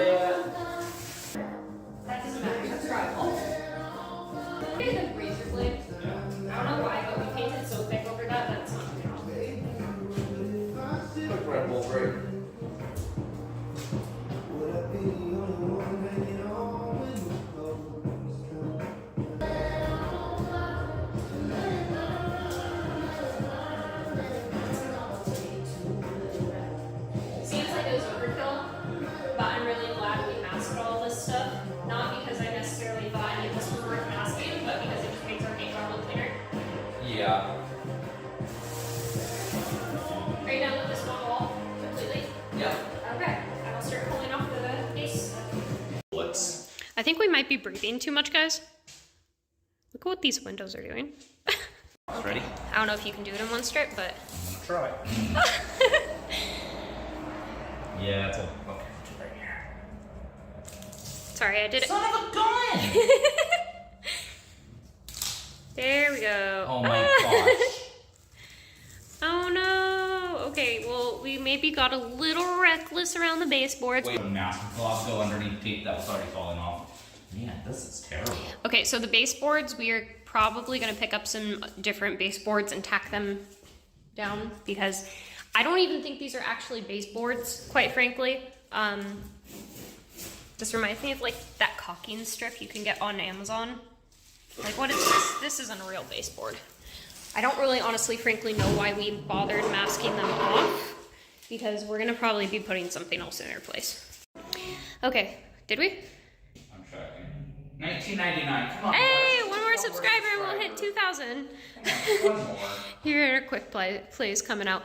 So we finished up painting. We did 2 coats on the ceiling and we did 3 coats on the walls. These walls were a little absorbent because of the like drywall mud they used to make the texture. We unmasked all of the, oh wait, there's one more light switch to unmask. Do you want to do it? Yeah, I was checking to see if there's any more. Yeah. So the baseboard situation is its own thing. I wasn't a fan of them to start, but they got a little messy and I'm not really sure what to do about that yet. We were gonna replace the baseboards, but we're looking at about another $100 to do that. So I thought that I didn't get paint on this, but I'm starting to get this. Oh shoot! I almost just pulled the whole thing off. Okay, let's just give it a little tear. Ooh. Wow, we're bad at painting. Oh my gosh, we're bad at unmasking too. We're not very big fans of painting, and so this was a project we were dreading, but look how much nicer it looks. Like, when we first came in here, we thought this was close enough to white that we can make it work, but look at that difference. Like, what the heck were we thinking? And when you actually, like, step back, I mean, this field of view for the camera is awful, but when you actually step back, like, gosh, you know, maybe I need to step back further. You just go across the street. I think I need to keep stepping back. The windows are foggy from how long we've been in here, but, when you actually step back, the space just feels so much bigger. I'm gonna get some before and after pictures for our Instagram, but no, I'm very happy with the fact that this was painted. There's only so much we can do because of how expensive it is to do the things that we're trying to do to even consider opening. Because there's a lot of things that we want to try to do in the course of, say, like a year, but the bare minimum that me and Callie have been willing to compromise on is so expensive. We have to do things just a little at a time. And, you know, paint wasn't too expensive, but it takes time to do it, so. Look at these hands. I have 2. I know it. Look at you. Out of it, it keeps going up. Poor Michael. He's like, and I literally just got these boots. These boots are done for. Done for. My Vans. Anyways. Oh, No, I actually, I think three these can be pairs of clean. Vans. Yeah, he's only got 3 pairs of pants. I'm really hoping this will, like, come off in the wash because, I mean, when I washed my hands, it was, like, coming off really easy. So maybe we'll get lucky and everything will just wash out. How's your Capri Sun? Your Capri Sun? My Capri Sun. How's my Capri Sun? Actually, they don't taste good, but. So, yeah, we got the paint early. We got the, oh my gosh, I'm so tired. We got the paint early. We are probably going to pull these light fixtures down. We haven't decided yet whether we're going to replace them with some LED cans or if we're just going to do the LED strips. We're not going to pull these down until we have the LED strips so that we can kind of get an idea of what the lighting situation looks like before we replace things. We may be able to make it work with just strips, and that would be a lot more cost efficient when it comes to like running the place. We were going to pull this down and paint it how my dad suggested. Dad, we did not do that, because it was already painted so much, it was like glued down and there was no reason to pull it down. So there's that. I mean, you can't even tell I messed up. Nobody's ever gonna open that though. No. Nobody's ever gonna open that. It's like glued shut. Well, it's because like our idea was to do a like paper mache Mario pipe and. Like coming down from the ceiling. Yeah, so. I think. We may or may not do that. Yeah, we'll see. You know, we could paint the or put like a decal on the inner walls of it to look like Tetris blocks that are falling. That's a good idea. Because that wouldn't take very much to do. I don't know. I want to do something creative with that. I want to remove these light fixtures. Obviously, we still have this whole back area to do. We did a little. Oh, will you give me a sheet of like carpet real fast so I can do a little? Because obviously, like, I don't like the condition the baseboards are in. We're gonna have to figure out something to do with that. The floor is doing this place a disservice, so she's gonna Woo! show you what it would look like to have the carpet next to So the wall. where's the least ugly baseboard? I guess we can do this one right now. Whee! Okay, so get ready for the big reveal, guys. This is what it's gonna look like. Isn't that so much nicer? What the You heck? have to imagine the Like, machines on it and product and stuff. Before, after. Before, after. That's our next project. So once we get in here, we're gonna have a lot of painting to do back there. But tomorrow, if we come in here tomorrow, we're probably gonna get started on the floor out here. But we have a lot of drywall dust on the floor, so we need to do some kind of floor prep. Okay, so my idea, because we want to do the baseboards, if we don't want to put new baseboards on and we just want to paint them black, let's just go to the hardware store tomorrow so we can paint them black really quickly before we start the carpet. Yeah. It's right down the street. Maybe get like a gallon of black because I also you want to might do use around that. the windows. Right. I don't even know if you can put that paint on the windows, but we're gonna have to do something. Find the mystics on that. And I want to do around the door trim. I want to do, we might actually need some smaller brushes too. So unless I can find some at the house, I might be able to find some at the house. And then we'll have to do all this, but first we're gonna focus primarily on the main area because obviously there's a lot of work to do with the floor and everything. And then after that, we're gonna move all this junk out of here and into the main area and reorganize it how we had it. And then we're gonna start working on our back area. Still haven't gotten an answer from my dad about what to do there. That's a lie. This video is like very, very behind like what has actually happened at this point. He did give me an answer. He said to hang a picture on top of it. Which at this point, with as tired as we are, we may actually do, so. We'll figure it out. So this month was paint and those carpets, and then later this month we're going to be having the budget aside for lighting and to kind of rehabilitate this glass case because it has a couple tweaks that it needs on it. Like there's only one shelf and the baseboards kind of look a little bad. So after we get the carpet in and get the baseboards painted, we're going to focus on lighting and this, and I think that's also going to be a massive improvement. Did you show them the Tinkers? Yes, I did in the last video. My hand is out of commission from all the painting. So I think it's time to go home. I have one video I'm going to put out tonight, and then, I don't know, maybe we'll stay up and I'll edit this one. There's a lot of things going on this week. I almost want to stay up until we get that last subscriber. Can I show them? Okay, guys. We've been so excited about this. Look how close we are to 2,000 subscribers. That's pretty crazy. Need one more, guys. Just one. It's incredible. More. I'm just gonna keep refreshing. I'll just make another YouTube. Make another YouTube? No, we can't do that. It has to be legit. Yeah, you want to just throw these away? Yeah. Is there anything in this? Just left you. I'm packing. So some Animal Crossing Pacific cooler. This is what we're dealing with tool-wise. That ladder is my dad's. And so is that fan. And so is that broom. Honestly, 90% of the stuff in here is my dad's. 90%? You spent so much on paint and material. Okay, at least 3 things that I can see are my dad's. Oh, and my dad brought those rags over here because we spilled paint on the floor. He was extremely helpful. And that stud finder says we could start a hardware store just with the tools my dad has lent me. We're on our way to the store for the 6th time this week. It's our only day off and we're going to be spending it there, so we're getting real good at that. First we're going to the hardware store though to pick up some matte black paint for the accents and some small paint brushes and some mounting things to make sure the shelves don't fall over. Alright, ladies and gentlemen, for anybody who's curious about what this project is running us, we just spent $62 on a gallon of black paint and like a couple more materials. Michael's ready to sob. We've estimated it's probably going to be between like 15 and 20,000 over the next few months to get this open, but we're doing this all cash so that we don't end up in a position where we have to have this store make money in order to keep it open. And to the second we bought that paint. So this is what we're working with. This is the mess we left last night. What are we doing today, Michael? I think to start, well, we're doing the carpets, we're doing the baseboards, and I think you wanted to do that little frame, black. Yeah, I'd like to also get to these window frames right here. Just get those black.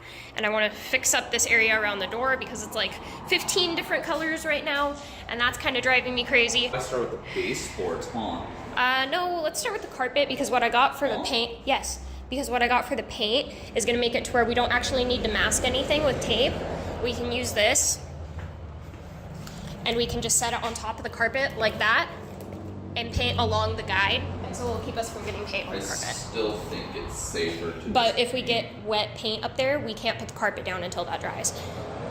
And the carpet's black, and it's black paint. Yes. Okay, so we need to move everything in there again? Yep. Very organizedly, we need to move it in there, and then we need to do a very, very, very good sweep. And then we'll get going. Right now, we are doing a very good sweep so that the carpet hopefully won't come up from the cement. It's going to be time consuming, but that'll make a huge difference, I think.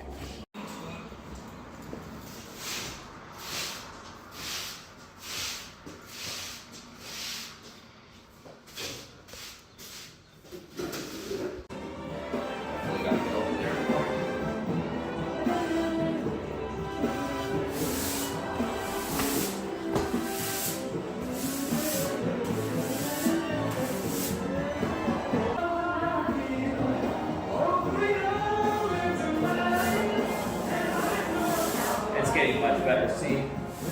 I don't really see much of anything.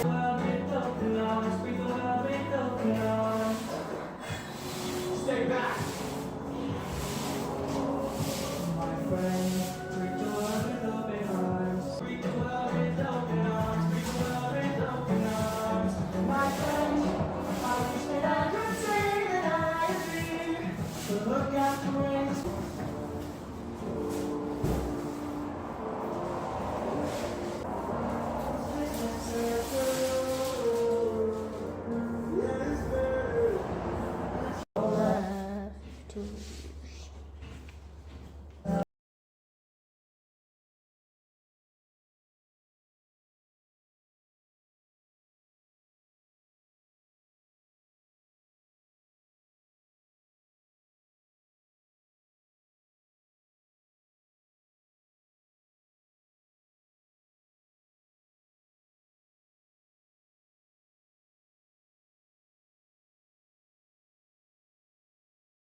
It looks flush there and there, but look right there. It's okay. Just keep running it on that line, and if these extend further, that's fine. We'll just keep running it on that line, and then towards the end, it'll just cut a little different.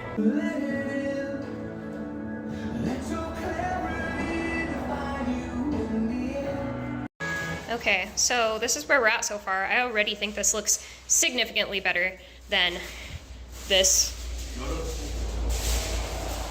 Noticeable improvements every day. Noticeable improvements every day.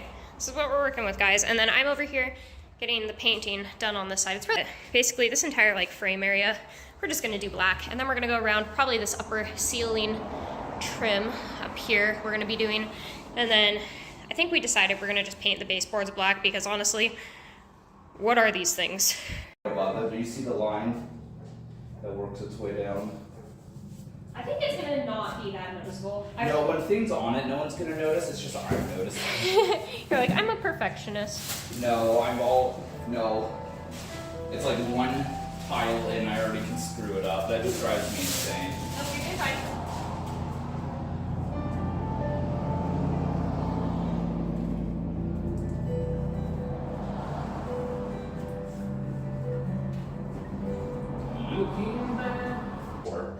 And it matches the colors. Did you ever say goodbye? And now.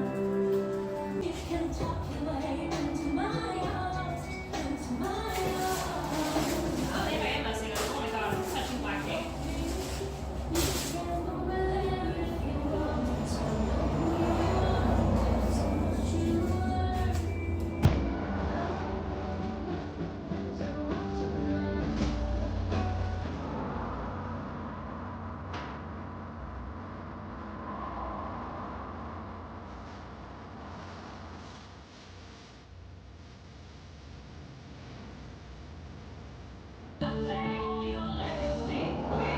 I don't have to cut new ones. Because that's Michael has done a beautiful job on the carpet so far. We're up to right here and he's going around the edges right now, cleaning it up. I've been painting on this side. It's really hard to tell because it's so bright outside right now, but I'm painting like this area, all of this, and eventually like around the air conditioner. That's what I'm getting started on now. And then eventually we're gonna be putting mirror tint in here. Yeah, like I said, it's really bright out. You can't really see, but it'd be nice if the baseboard was straight. I think that's my problem. I keep looking at the baseboards like this. I keep wondering why when I face it one way, it goes off over here, face the other way, it's off. It's because the baseboard is warped. yep. So, yeah. Well, that's all we can do. So I'm just going to cut it right here. And Once I'm done with the windows, I'm gonna start up on this upper part up here, and that'll be great. We're doing good progress right now. Michael brought us a snack. We're drinking a root beer float right now since A&W has decided to come back to our small town. The best thing ever. We talked with the lady who I think at one point we had told you guys she was trying to get a grant to paint the outside of the building. She's been approved for up to $4,000 to paint the outside of the building between what she's putting in, what the owner's putting in, what the city, or no, what she's putting in, what the city's putting in, no, what the owner's putting in, what the city's putting in. everyone but us. Okay, the owner, the city, and a grant is going to be collectively contributing $4,000 to painting the outside of the building, and she said she's trying to get that done by the end of next month. I hope that doesn't make our space go up in price. I don't think it will.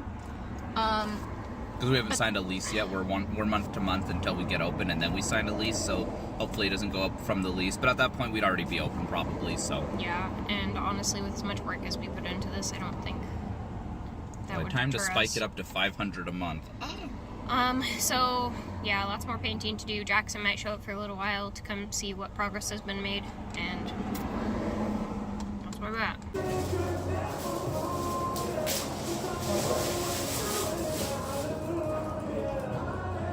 Oh, and then the gap is up. Right, so what's the other side? A little bit.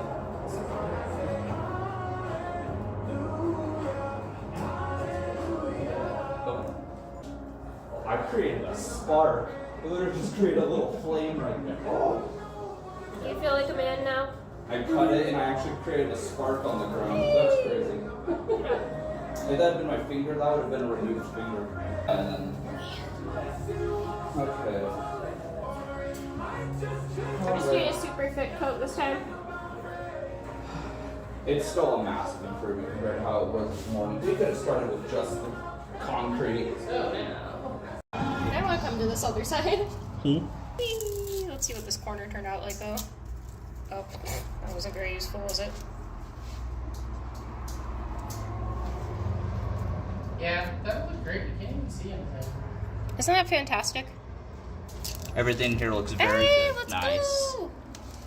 Even the stuff I was worried about with the baseboard, for the most part, just turned out a-okay. I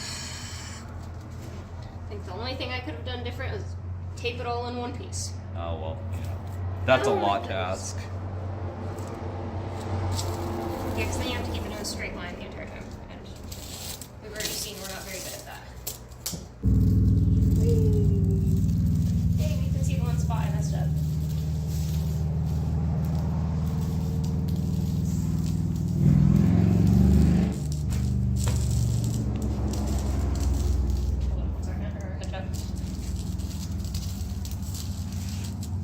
I love Christmas. Look at that cheese pull.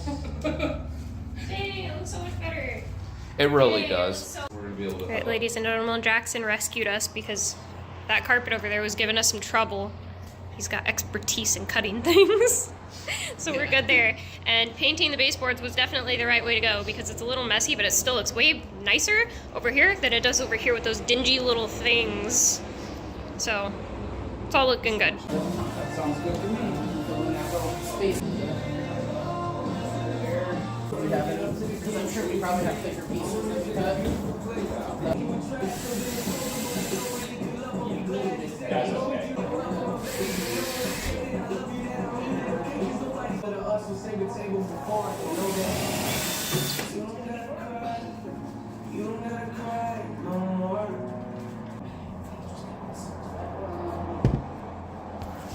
I made a stupid idea and just drilled drywall dust above wet paint, which was just, you know, not the brightest idea I could have ever had. Dang it! Well, too late now. I already started. No, it looks actually stand up and look at it. It looks really good. It's okay.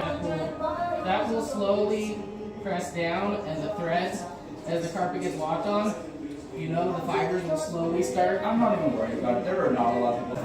Otherwise, this one's a little thing. But otherwise, I think when I had it like this, I think the gap was well. Okay. Actually, probably stay that down. Just gonna be off.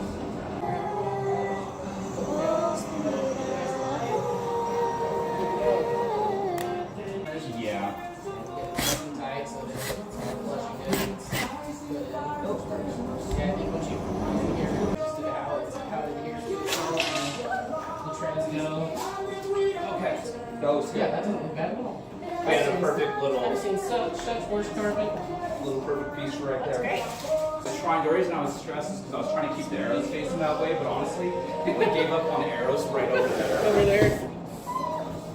I mean, I think the arrows might not be right. Callie finished the baseboard. Me and Jackson just got one elastic panel over here, and he's drilling in those. Now that it's all painted, we just tiny little pieces here, here.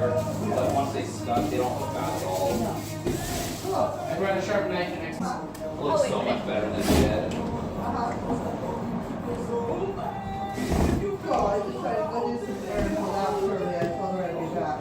Okay. Thank you. It's exactly how sharpen's done. I don't think this shelf is going anywhere. I see how Callie edited it. I was like, I saw how she edited it. It was awesome. I'm glad that I'm getting back to that kind of editing because I like doing that with the gaming videos, but then I just never did that with these ones.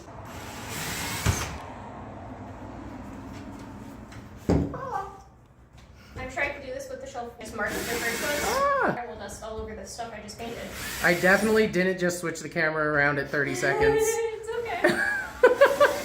It'll just be the start of the I was like, what just happened? And then I saw my face. I was like, oh. Okay.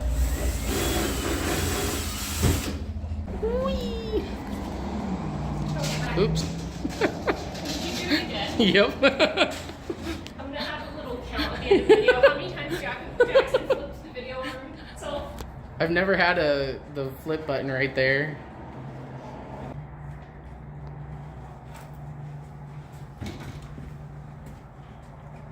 Okay, it's a lot less echoey in here now that there's actually carpet down, That's so nice. isn't it? That's so nice. Jackson, I just got these boots like a week ago. They're done for. They're work boots now. I was using a spoon this morning to get all the paint off of them, and it actually worked great. They're like Doc Browns, aren't they? Or is that the guy from Back to the Future? Doc Brown? What are they called? You mean Doc Martens? Doc Martens. You just called Doc Martens Doc Brown. It's okay, we'll feature Michael's greatest 10 seconds. Greatest hits. We have to go back to the future, Marty. It's your kids. They have a new shoe in the future called the Doc Brown. Bad. That's my idea. It's great. I mean, you don't even have a level. How can you tell? That's the third time I've done that. Why are we even paying? Question is, why do we even drywall? question is Look, it's a new hole in the wall. Yay! That's weird. When you watch back, watch your shadow when you put the... It looked like a T-Rex, and then it looked like a porcelain doll. Okay. It's kind of weird. Hey, you know what? Our mascot's a T-Rex. Maybe it's trying to tell us something. It's almost done. It's almost done. Oh, Michael, where's our sign? There's a sign back up in the window. What sign? Oh, the Tinker sign? Hey! Alright, it's useful for something, finally. It was there while I was painting the windowsill. It looks great. That'll look wonderful. Tinker's Toy and Hobby.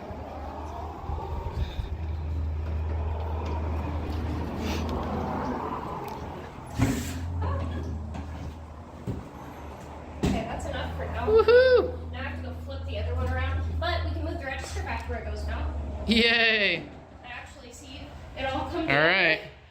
We'll call that a pause until the register. I was gonna get more footage doing this stuff, but I was kind of watching the live stream, like the one that Howard Hospitality and Galaxy Games and all that does, and I got distracted and forgot to record while I was doing all this. But we've made some serious headway today, like way more than we thought we were gonna do. We thought we were gonna do some accent painting, maybe a little bit of carpet. We ended up getting the entire main area done. So let me just start with the paintings that we did earlier, since it's a little bit easier to see now that the sun is setting. This whole area around the door, I went ahead and painted black. There's a few places that we will need to touch up. For instance, doing the white before the black maybe was not the best idea, but that should be pretty simple to fix. We went ahead and bordered these windows. These windows are going to be getting that mirror tint. Today was exhausting. Michael brought in one of our candy machines, and that is going to be getting put on a different rack with another candy machine. So it's going on one of those racks that's like one here and then one here. So they're just going to be stacked one over the other. And then they're either going to go over this window right here, which I'm kind of hesitant about because it gets really hot on this side during the day because this is like the direction the sun is in all day. Or it's going to go somewhere on this wall. We haven't quite decided yet where. We are starting to lean towards the idea of doing a ceiling pretty similar to how Claw City down in Springfield, Oregon did. If you guys have seen his pictures, I mean, he has a couple different Claw City locations now, but we really like the idea of kind of following what he had done and doing the cloud LED ceiling. I think that'd be really interesting in here. But if we don't end up doing that, we're just gonna mount LED lights up around the edges and probably remove these light fixtures right here. So the thing that we did get to today that we were not planning to was mounting the shelves. I still need to mount this lower half because they're not mounted down there yet, but we went ahead and mounted these upper shelves. We are going to build a box around that little water fixture, like I said, and I made a mistake of drilling on top of wet paint, and so all that drywall dust fell down and ruined some of my paint down there. But I'm not going to deal with that today. My phone is at 5% battery and I have no charger, so just going to give you guys a quick once over of the room real fast. We also did this archway. That needs to get attached. The floor needs vacuumed. Look at that carpet though. Like, once it's vacuumed, all those seams should disappear and it should start looking really nice in here. Yeah, everything's mounted. We have some tools and other things over here. That is a box of trash that I'm going to bring home to throw away. We have our first mini here. Overall, that's about all we did today. All right, we are on our way to the store again. This is after work, and I guess, are painting and putting together a shelf, and my dad and my Uncle Brad are gonna come and look at the store and see how it turned out so far. We're also gonna be doing carpet, and all of this is for the back area that we probably weren't gonna start until this weekend, but we're just gonna see if we can knock it out today and get it done. So, this is kind of like the progress that we hit by the end of the day yesterday. So we have the painting, which we've put in videos, we have the baseboards, and we kind of organized things where we expect things are going to be going. At least for now, we are going to be going this Saturday to pick up our first arcade cabinet here, so stick around for that video.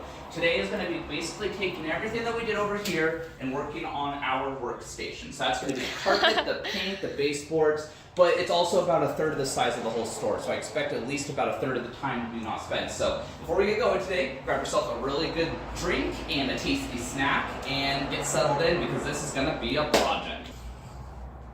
Alright, so we're doing one thing different today, and that's grabbing an apron, because if you watched the last painting videos, you'll know I was wiping paint on my dress all day, and that's not gonna happen in this. So I brought my apron, and hopefully that will help mitigate as much damage as possible.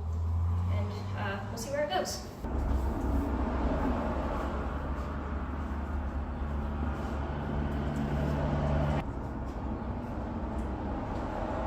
This is another generous contribution from a local game store owner. If you guys don't know, he is the one that lent us this display case to use and some of the other materials that we're using in the store. This is going to be a shelf for our back area to store overstock in. So we'll show you guys what that looks like once it's assembled, but we're just going to set it aside for right now. Thinking about grabbing the metal shelf in the storage unit and then getting the candy machine. Yeah, that's fine if you want to run and do that. Didn't want to do it right this moment, but I feel like that's the thing to do. I got my water and everything here. Is that my dad? That's not my dad. You want to help me clean out the that would be 2 separate trips, huh? What? Candy machine and the shelf. Which one should I do today? The shelf, because we're trying to get this back area assembled as much as possible. Yeah, no, that's true, but I also just really been dreading going to get the candy machine. I feel like I should just go get. I bet you if I get the candy machine, because that's the hardest part, I won't mind getting the shelf afterwards. Okay. I just want to get that done because I don't want to have to keep putting that off. I dread the idea of going to deal with it. Already? Yeah, I have the keys. Let me check something real quick. Okay, I have it. Okay, bye. Okay. Love you. This is what we're working with. Cool. We got the shelves mounted. Did you paint anything in the back? Not yet, that's what we're doing today. I'm going on and Nice apron. Thank you. I'm wearing a white dress today. It, So it looks like you got it from Grandma's Vineyard. Oh, so those are this one's a used one, right? So that's the thaw ones that they're carrying. What's the back? That's gonna be a little extra storage for that's what the supplies and shelves that I stuff. haven't put together yet is for. That's what I was getting ready to do. But why do you get to look into here? Because that's gonna get, they're gonna go ahead and do the Mirror one-way tint. mirror tent. So it should kind of end up looking like this. Because that's just somebody else that's trying to open up. She decided she's doing shiplap on that other side so they can't see this way either. Nice. So we're all gonna be happy. And yesterday we had a little boy and a little girl kind of staring in here trying to figure out what was going on. So Because they saw that, probably, and they're like, ooh. How many of these are gonna have lined up? 6? we're gonna have 2 of these and then 3 free-to-play arcade machines. I'm not sure who that is. But yeah, we're gonna have 3 free-to-play arcade machines. We're gonna have a TV right here with a free-to-play console. And then I just got our concession menu set up today. I'll send you a picture later, but we're gonna have Jackson Print concession menu to hang up there. So concession is going to. You got the black gun and the arch. Jackson helped us with that. I need to touch up all the little things that I did. I mean, this one you're not even gonna see, but I'm gonna know it's there, so we'll see how it goes. All of this is gonna be a shelf, and Michael's grabbing the other shelf that we have, and those are going in the back once we're done. You're not putting anything heavy on it, right? It's Just gonna be because like it's particle overstock. board. If you put heavy stuff, it will start. Same reason I told Michael we're not painting it. I mean, you can And then break. you can get past that by just getting some like 1x2, and then just running the strips underneath from side to Well, side. I installed walling hers for the first time by myself. I didn't even look up how to do it. Did you look to see where you could find studs though? There's a stud right here, for sure, because I started to drill into Yeah, well, it. you can see the drywall seam too right there. I have this here. I didn't really look anywhere else. I kind of just You gotta remember, it literally is a metal detector. It's not finding studs, it's finding nails. the nails and screws. So, depending how fast they threw this up, you might not even have real screws. Why is that? Oh, that's not beeping? how I was using it. Why is it beeping nonstop? I was pointing it up the wall. There. We need to know where the studs are right here. Because There's another stud. You're off by just a hair. Looks like this screw may have just tagged it. See it now.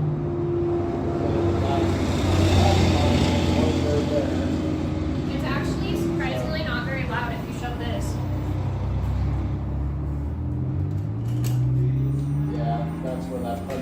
was, but that Putty one. Nope, it goes, oh shoot. With that shut, it gets really Yeah, you quiet. see that there too. It is quiet. With that So, yeah, wait a minute. Mud it over. But I think, those- I'm pretty sure looking at that, that's nailed. Definitely know that's nailed. This is almost too big of a gap right there. That's so too. That's, yeah, because from there to there, this gets smaller. That's like a 16 and a 14. That's long. Doesn't it look much better with the carpet though? Oh, it looks way better. Did you see where I don't know if you saw the video yet or not, but did you see where I put drywall dust all over the stuff I just painted? No. And it wasn't dry yet? No. That's just why watched- there's piles of dust on top of all these shelves, because I leaned the shelves up against them to catch the dust, so it didn't go on. You know, I got the car kit for the Rigid. It has a little brush vacuum. It comes with an extra long hose. Perfect. Unless you want to just dust it all over the place. Oh no, Maybe we'll fade be the borrowing carpet. that. I think I just put together why we weren't able to shut this all the way yesterday. I have carpet running past the edge of the door, and I could not for the life of me get that door shut yesterday, and I think it might be because I need to Trim that. Okay. Here, I'll hold it. I'll just hold it. Thanks. Okay, just Right over here. But yeah, just put it on the wall, hold the button down until it stops beeping, and then start moving it. Yeah, I was using it like remote. I wasn't using Oh. it. Did I meet you last time? I don't think so. I saw a picture of I'm you Brad. though. Yeah. Nice to meet you, Brad. You're Michael, right? Yes. I still have to go get the shelf. It wasn't busy. It was actually the best time to I go was gonna forever. start putting that other one together here in a second. Yeah, we found a rack, so one of these can sit on top and one can sit on the bottom. So do one of them's toys, one of them's gum and candy, and they'll just be on one rack. This is now Change a the phone mix on number. those ones? Huh? Can we change the mix on those ones or Yeah. not? Can we? Yeah. You just have to, because when you open it, this slides, but I think you have to pull everything out to do it. Oh, so it pushes into it then? Yeah, because once you open this and you pull everything out, the spacer can be removed and then you can get to that. Okay, I was under the impression we couldn't change those ones. We need to revolve those 50 cents. I know. It's gonna be a pain, but that's fine. I'll go grab the rack in a minute. draws so much more attention. But we did the concession menu today, and I did the pricing for it, and we can keep everything except for coffee under $1.50. So everything will be dirt cheap, but we're still doubling to put our money on that. So That'll help a lot. Okay, so we Oh, I want like you finally brought the Pokemon rack in. that needs to get mounted. They got that from GG. They're throwing it out. Really? Yeah. Or we're gonna throw it out. It didn't even make it to the dumpster yet, did it?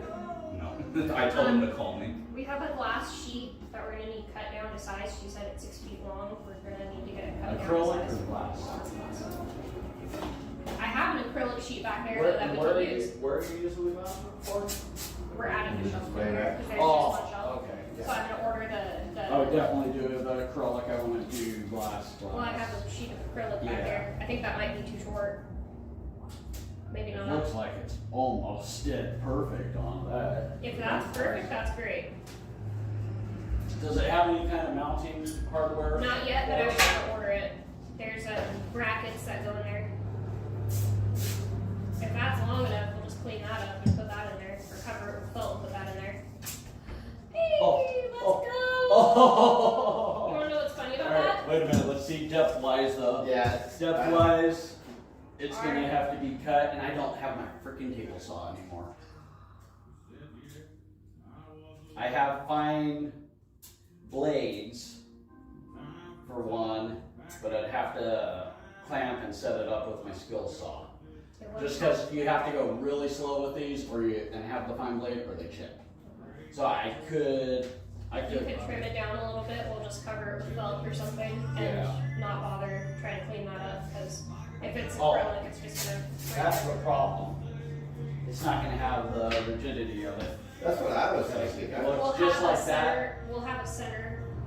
Just hold it down Bracket. hole or something. Or, Well, you can see right here, you can mount the brackets in the middle as well, so that'll help you make all that. So okay, yeah, because they're the hanger ones that stick out like that. if you Okay. can cut it down to like 8 inches, I can just get an 8-inch bracket, and unless we want to just cut it full size. It needs to be either 8 or 12 inches wide. So those are the two brackets that I found. That one's good. I have a tape measure. I was just gonna mark this. You need this? No, Because I don't I'm have gonna stuff with here and the insert for the glass in the front there.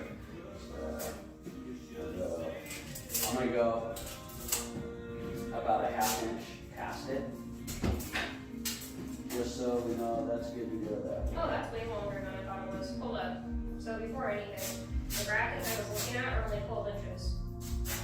Which means, technically, if you just, how long is that? That one's quite a bit longer.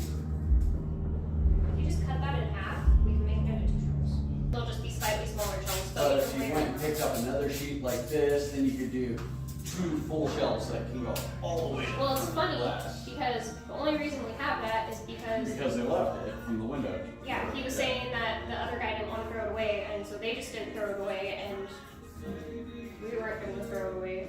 Okay. So, Yeah, well, plexiglass isn't cheap.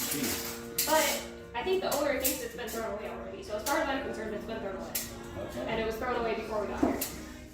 But I still have to. No, I'm not cutting it at all. I'm cutting it in half. 'Cause it's this All one. right. Yeah. But You know what? there's just a few I'm ones. getting forgetful in my old age. Can you just send me a text? You cut it in half, or I thought you wanted 12 inches. Well, if we cut it in half, I can get the brackets that are short enough Oh, to okay. just make it into 2. Alright guys, so these machines were at 2 different locations for 6 months. We did not pull the money for 6 months, and you're about to see why. Because for 6 months, this first machine only made about that much. There's an extra quarter in the car that fell out, but let's just say it made that much. And you're probably wondering why we didn't just move them sooner, and the sad fact of the matter is we had other things to do. Yep. And that's what this one made in 6 months. We got into These- claw machines. That's These- what it is. We got claw machines and we started. So I was like, that looks like silver. So these were in a barber shop and a bar. And if you're wondering what we were running in these, Skittles, M&Ms, Fun Mix, Peanuts, Polar Mints, and I think those are M&Ms. So, and I mean, they didn't have a label. These were some of our first machines that went out, so these were like what our baby stages looked like with no labels and like really honestly not that great. These are going to be getting cleaned up a bit. New stuff is going in them, and we're going to be putting them on a dual rack and keeping them here in the store. Probably changing the next 50 cents if we can on these ones. And yeah, so there's a 6-month collection from 2 machines that did terrible in 6 months. My mom was not right yesterday. I grabbed my bean burrito today and I got really nervous. So whatever you and it was not. The thing that mattered actually was fine. Actually, have my water It's bottle. safer to vacuum than to sweep it, so everyone's gonna sweep it. I'll be and the hanging garbage out are gonna on go the up. railing. I can't undo this one. I have my little Ryobi hand-powered vacuum. I want one of those. If you keep up on it, it could be enough to keep the space clean. Let's go assemble. I mean, I guess I could start painting while we do it. No, not right now. We have things we need to move in. We have things we need to I get agree. assembled, and painting right now should probably be the last Oh, thing. they're here. Perfect. You could. Here, give it a try. We could also Oh, you have bungees. I don't think that one's long enough, but literally spend $100 of my personal savings to get the rack, so it's not. So it's not hijacked together. but it'd be Yes. so cool. But it's also 50 acres of beautiful, so you don't notice the small details. 50 square feet, you might. Do that. Thank you. This is bigger than 50 square feet. And if you look, there's mountains right there. It's perfectly fine. The pegs. That. Can you make some that just like mount to the wall? Like you mean just the straight stick, like those things? Yeah, but just like a way to mount it to the wall. Like a spool or something mounted to the wall. If you can do that, we'll also need some for like right You can here. also print little mountable buckets or bins I was thinking. of any kind of sort. Milk crates if you want. I was thinking of mounting some pegs, but yeah, I'd be happy with bends too. We'll also, if you're able to do pegs, end up needing some for like here, because we're gonna hang lanyards from them. Mm-hmm. So that's my idea.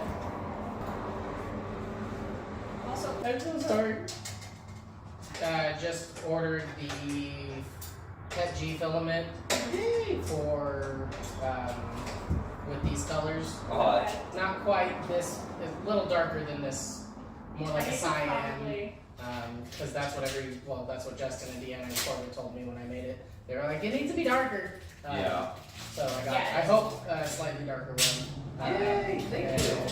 Oh yeah, so the signs I sent you today. The menu I'm still thinking on, but ideally, yeah, if we can get it like narrower and like 4 feet long. I still have to fix the menu, but that's ideally where we're gonna make it.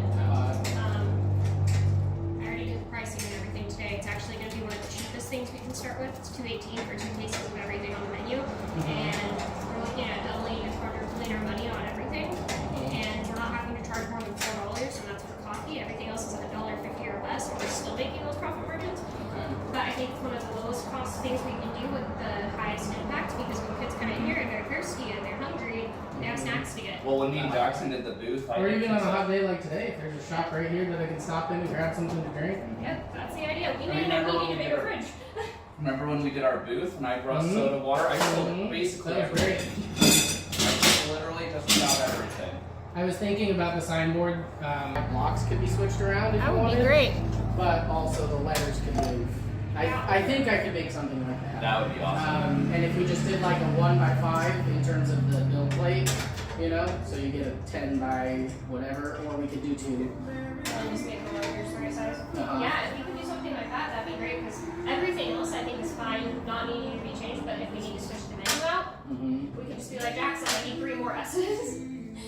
Letters too. What's gonna be really cool though is if you Depends. already get the letters and numbers and all that stuff like in your system because you print it for us. Once we get the 3D printer here, if we need to like make this Master 5, we literally can start it from here and then Sure. we'll pull them right off the. See, and that was kind of my thought with it, is all the rest of the signage will be 3D printed, and so from that perspective, I think it would be cool to, Have it done. You'll basically be Bluetoothing those signs and. if you want the that's challenge. that's kind of the point of the 3D printer, is because you have the 3D printer, so just 3D print it. So, yeah, if you want the challenge and you want to do something like that, that's awesome. If you I really don't think it'd be that difficult. If It you wouldn't were be hard to fine- design. The only thing I want to do is make sure that the font is the same, because that's the font that reason progressive signage. So if you want to do that, I can just make the font for you. Or Do like, you know what font it is? it's called Anton. It's on Canva. I was going to say I can just do like a letter form. Because I should be able to pretty much, if it doesn't exist already in Fusion as a As a font. Which doesn't really matter because I would probably just take the text, whatever image we have, and I would turn the whole thing into I would turn all the letters into their own thing. So what I should probably do then for future reference, just in case, you know, we want to change menu items or something, I'll just get you a picture that has all the letters on it and send it your way, and then like all the numbers and stuff and symbols and things, so they're all in that font. Yeah, yeah. But yeah, If if you want the If challenge. you have A to Z and 1 through 0 through 9, you know, I can turn that into physical objects in the software. And then my only idea was doing the lettering a little bit raised on everything, just to give it that three-dimensional kind of look. I can make the letters as thick as we want, as tall as Just we make it want. like just a little bit, so it's raised up off of it a little bit. Yeah, if you can do that, that'd be great. And I think the standard letters are only like 2 millimeters thick, so we can make like 5 millimeter letters, you know. And Make then, 'em you know, for sizing for like the signage and stuff, I mean, the free-to-play placards really don't need to be that big. I mean, You have your tape measure, right? Yeah, let's just measure it. Because if I have actual dimensions, it'll. for the free-to-play placards, if you can do something like 4 or 5 inches long, I don't really care how wide it is, just something to stick on here, and we only need about 5 of those. And that's just so You're that, talking about right here, though, right? That's well, what it's you not want going to do? be on this machine, but just as This is an the example. general. Yeah. Because if you saw those ones, those are a bit longer. So yeah, if you This do is something- 5 inches right here, all the way to the edge. Yeah, if you From- just print it about 5 inches long, then it doesn't really matter how tall it is for that one, Okay. because that one is just going to be going on the. Cabinets which are 24 inches wide, not 12. And then the console one that says, you know, free to play, come up to the register and ask for a controller. That one is maybe one to do just a little bit bigger. Again, it doesn't really matter on the dimensions for that one. Free to play. You want it all in caps, or actually? Yeah, I just sent you pictures. I didn't know if you were able to just take the pictures and turn them into something, or. Yeah, that's probably what I'll do. And if it's, I guess, yeah, I don't even, because it's, if those are the proportions that you want for them. Yeah, and that's then the way they'll basically be. just like with the hour sign and stuff, like basically just, you know, whatever you think is a reasonable size, put on a door for, you know, these are the hours. So I know you said you could do like a 10 by 10, maybe just make like that one like 10 inches tall, and then, you know, however wide it already is when you get it that tall. It makes me sad. It makes me sad. I'm so sad. So hot. It really is, and it's not cooling down over here. That's so easy to get though. I got one at home. I know, me too. We need to go sit in the car, pull down in Spacey.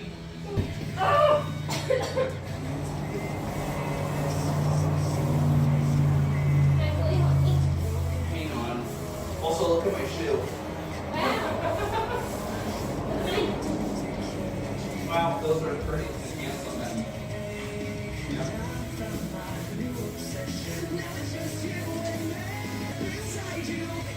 Oh wait, I got it. Never mind.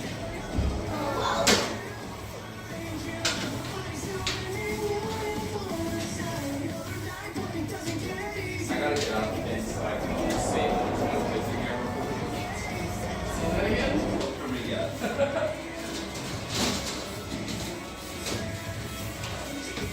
I heard you get on it. Okay, so this is what we're working with. It's assembled. It's a pain in the butt, but it's done. Now the only problem is we have to be able to move it from here to back there without it falling apart. And Jackson's in here too. Hi, Jackson. Look at his shoe. Oh yeah. I was waiting for you to just stick your whole foot in that thing going. Michael, would you like dinner? On? Do you need a blizzard? Actually, no. I would love when I'm done working. You go to Taco Bell? To what? I would like a float when I'm done working. Do you want me to just go get you food and a float? Actually, no. Can you just get me an ice water and I'll be super happy? I'm not hungry. I just want an ice water. Can I get A&W for us? A&W? But got our Subway. But I want A&W. But we got Subway today. Okay, you just want a float? I just want water right now. Jackson, would you like a float too? Wait, send me money. Is that what you said? Alright, ladies and gentlemen, Michael thinks this back wall should stay white. I like the idea of it being black. Seriously? Can you change the color? No, I'm just asking if we think we should do it black. To be fair, we would only probably need one coat of black. But anyways, yeah, no, I tried to say that before and you didn't listen. Opinions, please. Hi. Start grabbing things. Thank you so much. Sorry to order so No, much. that's okay. And then with these ones, just be careful. Those lids are a little finicky. See if I can get this guy in here real fast. Yes. I just gotta say real quick, guys, the A&W prices are just amazing. It's like they have gone back in time or something. Of course, the last time this place was open was like 6 years ago, but $21 for 3 large fries, 3 large waters, and 2 massive root beer floats. Like, tell me where else that's gonna be your total, because I can't think of it anywhere. We got ourselves some A&W fries, a blast from the past, if you will. Michael made the great idea, or the great decision to walk onto this carpet with his paint-covered shoes. So now we have some patches of white paint on there. But the back is coming along real nice.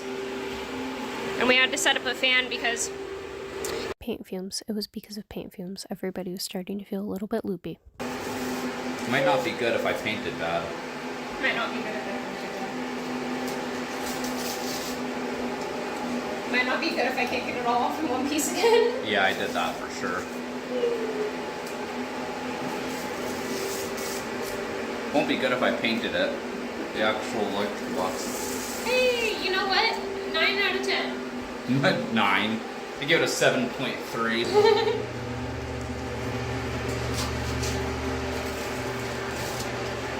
That one I think I deserve a 8. An 8?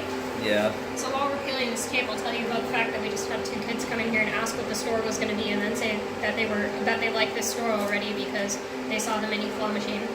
Oh, you're talking to the viewers. I thought you were talking to me. Like, are you something wrong with you? Another day of saying we're gonna do 2 things and doing more things, except for this time I'm just... I know, but we thought we were maybe gonna not do it. Well, anyways, the point is I've just kind of been sitting here watching because I ran out of things I can do, but when they're done, I'm gonna paint the baseboards. I'm here to bring them drinks and emotional support, but I'm not very emotionally supportive, so mostly just drinks. All right, we got all this carpet over here done. Well, Jackson and Michael got all this carpet over here done, and Jackson's installing the last piece right now. This is what we're left with. They were really working with scraps here. This box said it would cover 240 square feet. I measured this area and it was 180 square feet, and we were kind of just hoping that this would be enough, and it looks like it was just enough. Poor Michael, he kept trying to do things and it just wasn't working out. Anytime I thought I was cutting it close, there was always that much gap, which for the main floor, when they're full tiles or just a straight cut, that's fine. But once you got to the corners or these baseboards that are warped, take this off. We really, I mean, we're going for close. We're not going for excellent, and you're not going to be able to tell we used a Sharpie to fill in those cracks. Anywhere where the gap is either going to have a camera. You know, Jackson, I just turned the camera around on myself, too. That looks great. Hey, and he's going to have to do that last one at an angle, which he's proven to be an expert at. So let's watch this magic. That's kind of funny because the last one I actually cut this straight, which I might actually do. I can't believe with how little money we've made in this 1 week that we've been open, that we have been able to make it look this much like a store. So I was telling Jackson, 2 days ago, you could guess that maybe it was going to be a store. Yesterday, it looked like it was going to be a store, but you couldn't tell what. Today, it looks like it's very clear. Oh yeah, let me get it from this side. We're going to clean up before we go, but... It looks very clear what kind of store it's going to be with the claw machine and the Pokemon. So you get an idea now. Yeah, I mean... Every day, there's a massive improvement. It's really messy in here right now, but today, most of this stuff is going to leave. So it'll start to be more put together. Okay, so it's cut because I don't want to deal with that angle. I did it freehand. So let's see how good that was. Whoa. So oh my goodness. That's my freehand straight edge. Dang. And that's why he's doing it. Michael's so done. He's like, I did pretty good on this side, and then he shows him that kind of thing. I cut a straight line as perfectly as I can. It ends up looking like Gumball from the Gumball Adventures. Gumball Adventures? You're so tired, you can't even remember the show name anymore. I really actually can't. What is it called? The Adventures of Gumball? Is it? I was about to say The Misadventures of Gumball. The Misadventures of Flat. Oh, it was, yeah, okay. I was like, that sounds right. Alright. The place called Gumball Island. So we've decided the kind of layout here, so we're going to finish cleaning things up and then move the shelf in, and then we'll show you guys what kind of layout we've got going. It's going to look so nice. I'm glad you guys took care of the carpet because I will gladly paint baseboards for a year straight over do that. This shop is probably the best that it has ever looked. Michael. Huh. I need your help. To hold it while you Yeah. cut it. Yeah. Okay, move my hand. Eventually, hopefully. No, he's going to get your fingers. Uh-oh.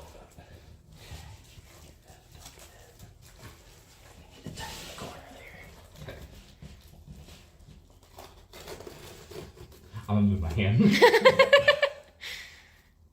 Not quite on concrete, that's okay. See, if I were to you know what would have happened?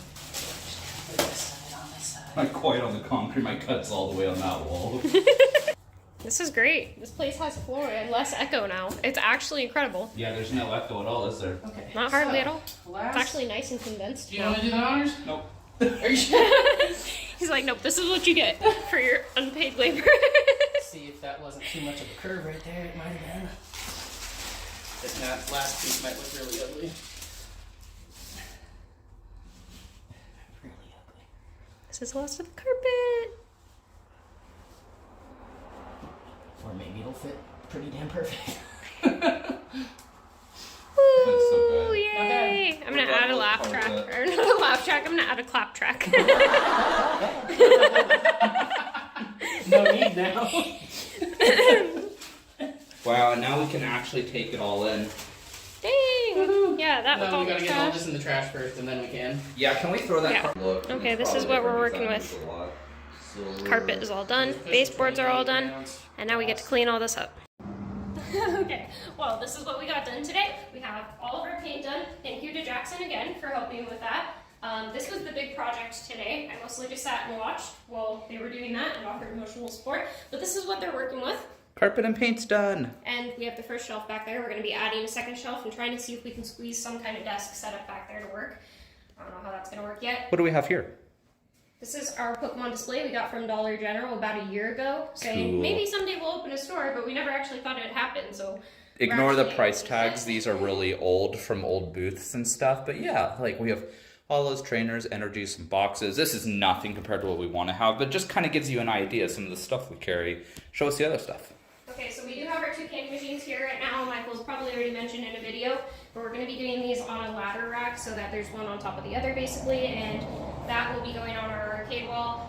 If you guys can think of some genius way to mount those to those shelves, I like what they look like, so just give us your suggestions and we're trying to figure out what we're going to do, whether we're going to do the rack or do that. Well, So- keep in mind, because you also have to get to the back to pull the money out. And this might be able to open up wide enough to put stuff in, but it'd be hard to pour. So that's one of the biggest challenges with this. It's not mounting it, but being able to access the important parts. So anything you guys think of. And these shelves are mounted to the wall, so that's the other thing, is we can't just move the shelves to get to the back of them. So that's the other challenge we're trying to deal with here. We had 2 little kids come in today, I think I mentioned it earlier, and they just wanted to see what the store was about, and so they picked out some prizes from the claw machine. and These said they're came gonna- with it when I bought it. So we got some kids talking about it already, and that's exciting. That's pretty much it, but look at it, guys. It already looks like a store. Jiminy, Christmas on a turkey. So next on the list is lighting and the mirror tint, and we're starting to think we might possibly be able to open up sooner than we thought. The register is the really big next expense that we have coming up when it comes to getting open, because it's going to be about $2,000 to get the register we're looking at getting, because it's the entire system built in. We're starting to realize it might not take us very long to get enough inventory to fill these shelves, because it doesn't need to be a lot of everything, just a little bit of a variety. So the inventory side is going to be easier to manage. It's going to be getting the register, getting the rest of the cosmetic stuff like the lights and the, what else did I literally just say? The lights and the mirror tint setup. Yeah. And maybe security cameras, I think, are also on the list. So there's a few little things that have to be done beforehand. But once those are done, I think we're pretty much, I mean, we might be able to open early. No promises, but we're aiming for October at the latest. I think we could open before October, but I don't know if we can open before like August, because I still feel like there's just a bunch of things to get that is, you know, we've made some promises. I mean, I wouldn't say we made promises, but we've really set a standard of the stuff that we expect to have in here. And some of those things are the pricier things that still need to come in if we want, like the machines, the arcade cabinets. We want to be able to get those in so that we can say we have an arcade wall. So even if we have to skimp on the product in the beginning, I really want to try to keep the cabinets and stuff, you know, in the picture. So Hi guys, today we're going to be going and doing some garage sailing. If you guys haven't already seen these glasses, I don't think I ever mentioned this in a video, but when we got married in Las Vegas, Cole Green actually gave us these glasses when he heard about it. So we saved those, we put it up there next to our marriage certificate, and I just thought that was really sweet of him. He's a good kid. We're going to be going to 2 different cities to do a city-wide garage sale. We're also picking up an arcade cabinet from Quarter Drop Arcade. If you haven't already seen his content, he is currently working on opening his own arcade down in another city, and that is something that I think he had said is happening close to 2026. So lots of good information over there about that, and I think it's really interesting that he's trying to do the entire thing cash. It's actually what inspired us to start opening this store, primarily cash. So it's going to be cool to go and meet him, pick up that arcade cabinet, and show you guys what it looks like. It's not going to be a 1-up arcade. It's a Dragon's Lair 2-cade.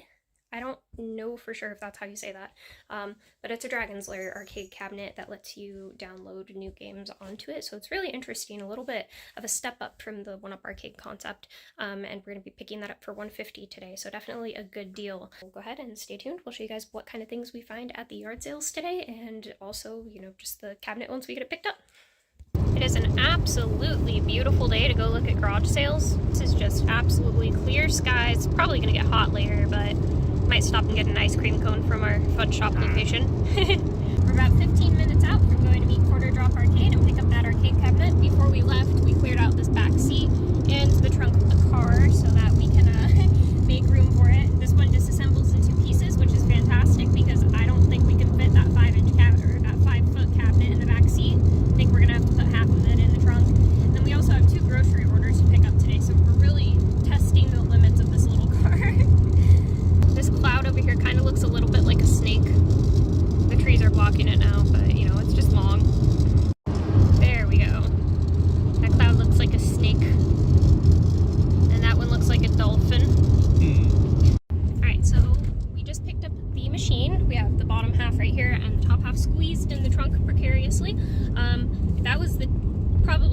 biggest squeeze we could have ever fit into this car. I don't think it would have worked if it was even a few inches bigger. And also, Quarter Drop Arcade was super, super, super nice to meet in person. He was just great, fantastic guy, and his content's amazing. So again, if you guys haven't checked out his channel already, you should go check it out. He does a lot of pinball and arcade-related content, and he's going to be sharing the progress of how he opens his own arcade. So lots of interesting stuff to watch there, and you guys should go check it out. I'll link it down below. We're on our way to another town to go look at some garage sales, and we will show you guys what we find.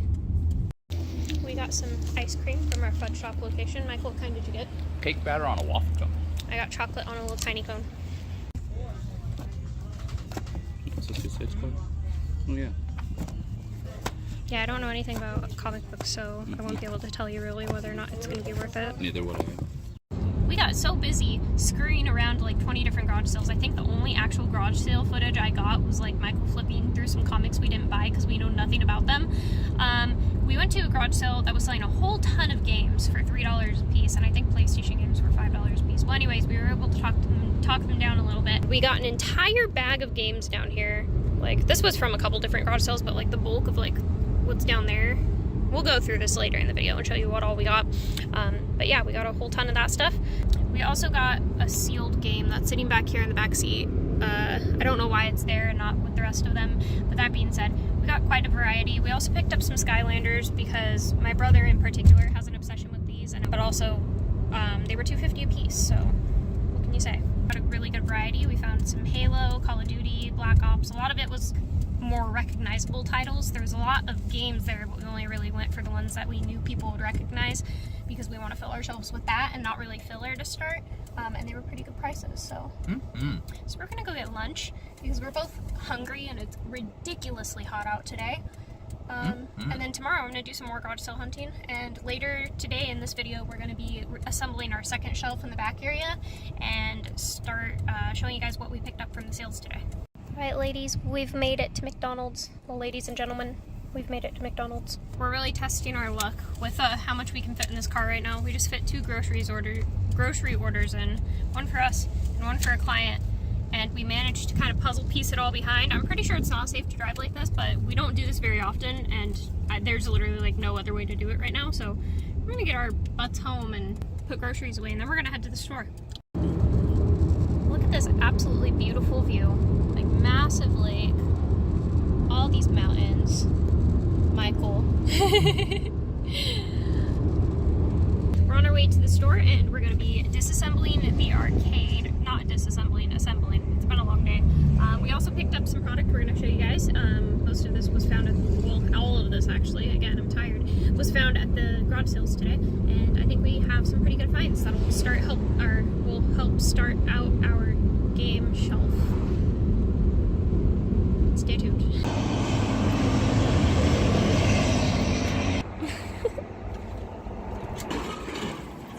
Alright. You guys already saw where we're at last time, but things are much more cleaned up in here, except for that pile of stuff we had to move out of the trunk to get the arcade machine here. That'll be leaving today. Still got our Pokemon thing and the start of the inventory. And we have much more inventory in the car, and we'll be bringing all of that in and then going to get a shelf and a vacuum so we can clean up all of this. Well, it's not on this one, but all of this drywall dust hanging out on all the shelves, so that hopefully we can get this place cleaned up and start getting the product on the actual shelves. Yay!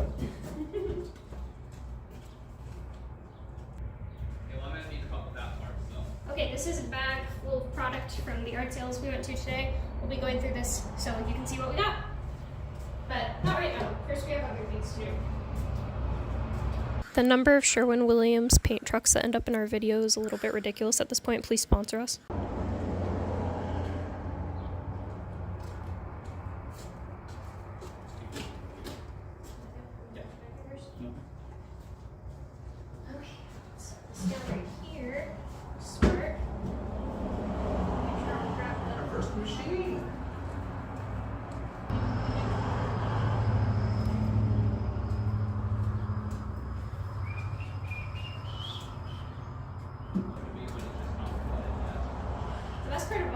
All it took to disassemble this thing was 4 of these little guys and 4 little screws.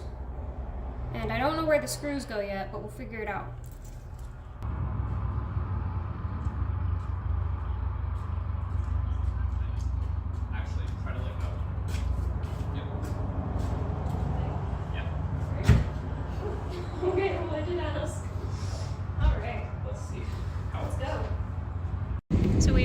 way to our storage unit to pick up the secondary shelf for our back area. We don't know if we can actually fit this one in the car because we had help from somebody else to move it to the storage unit.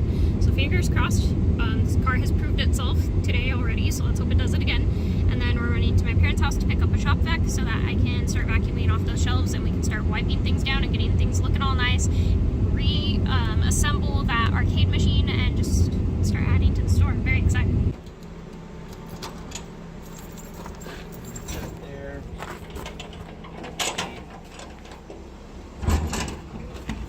And there is the shelf. If you guys remember, this is the very first thing we ever bought for this store. And it's finally making its way in. This is like a candy machine we bought for candy machines. Fingers crossed. Will it fit? Will it fit? Too long. What if you lay it flat? No, it's just a hits that maybe if it... Is it in between there? I mean, I guess if you have to put it out that way, I can just sit in the back. Okay, so this is the solution that Michael has figured out for the shelves. We can only get 4 of them. We still have 2 left that we'll have to come get. But basically, what we did, or what he did, is put this seat up straight, and those shelves are sitting on the headrest and up on the back of this right here. And then if you come over to this side, you can kind of get an idea of how we tried to secure it. It's probably not very stable, but we wrapped these things around here and up over here and around here and up over here. So hopefully that'll keep it from flying everywhere. I get to sit in the back seat of shame for now because there's no safe way to sit up there. Honestly, this doesn't feel quite safe either, but this is what we're working with. I mean, so far so good. Someone wants to send us an SUV for you. There's got to be a better way to do this, guys. My dad had a genius idea, and I think while we were working with a small car, that might be a great idea. He suggested us getting a car rack, like a roof rack, so that we could just move machines and stuff like that. And I'm not sure if it would actually hold a machine, but maybe it would help out in situations like this where we just need a way to move some bigger things. You know. Okay, I'm not sure what these yet, so we'll just lay those down.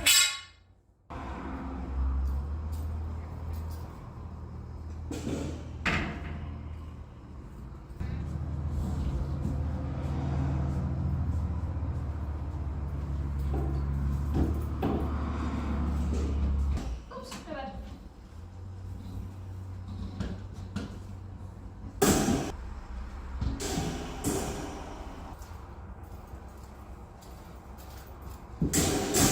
Alright, we have like 10 minutes to get to the storage unit and pick up the other 2 shelves, and then we're going to my parents' house. Somebody just got pulled over in the parking lot for a blinker that was not working, or a taillight that wasn't working. You'll have to lock up.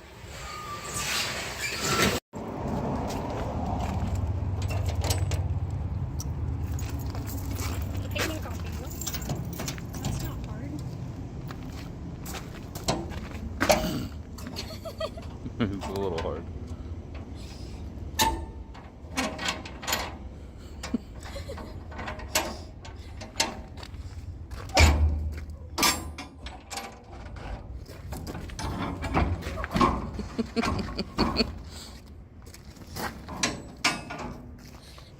In return for the free labor, he has to carry those to the car by himself while I struggle to shut this. How does that free labor feel?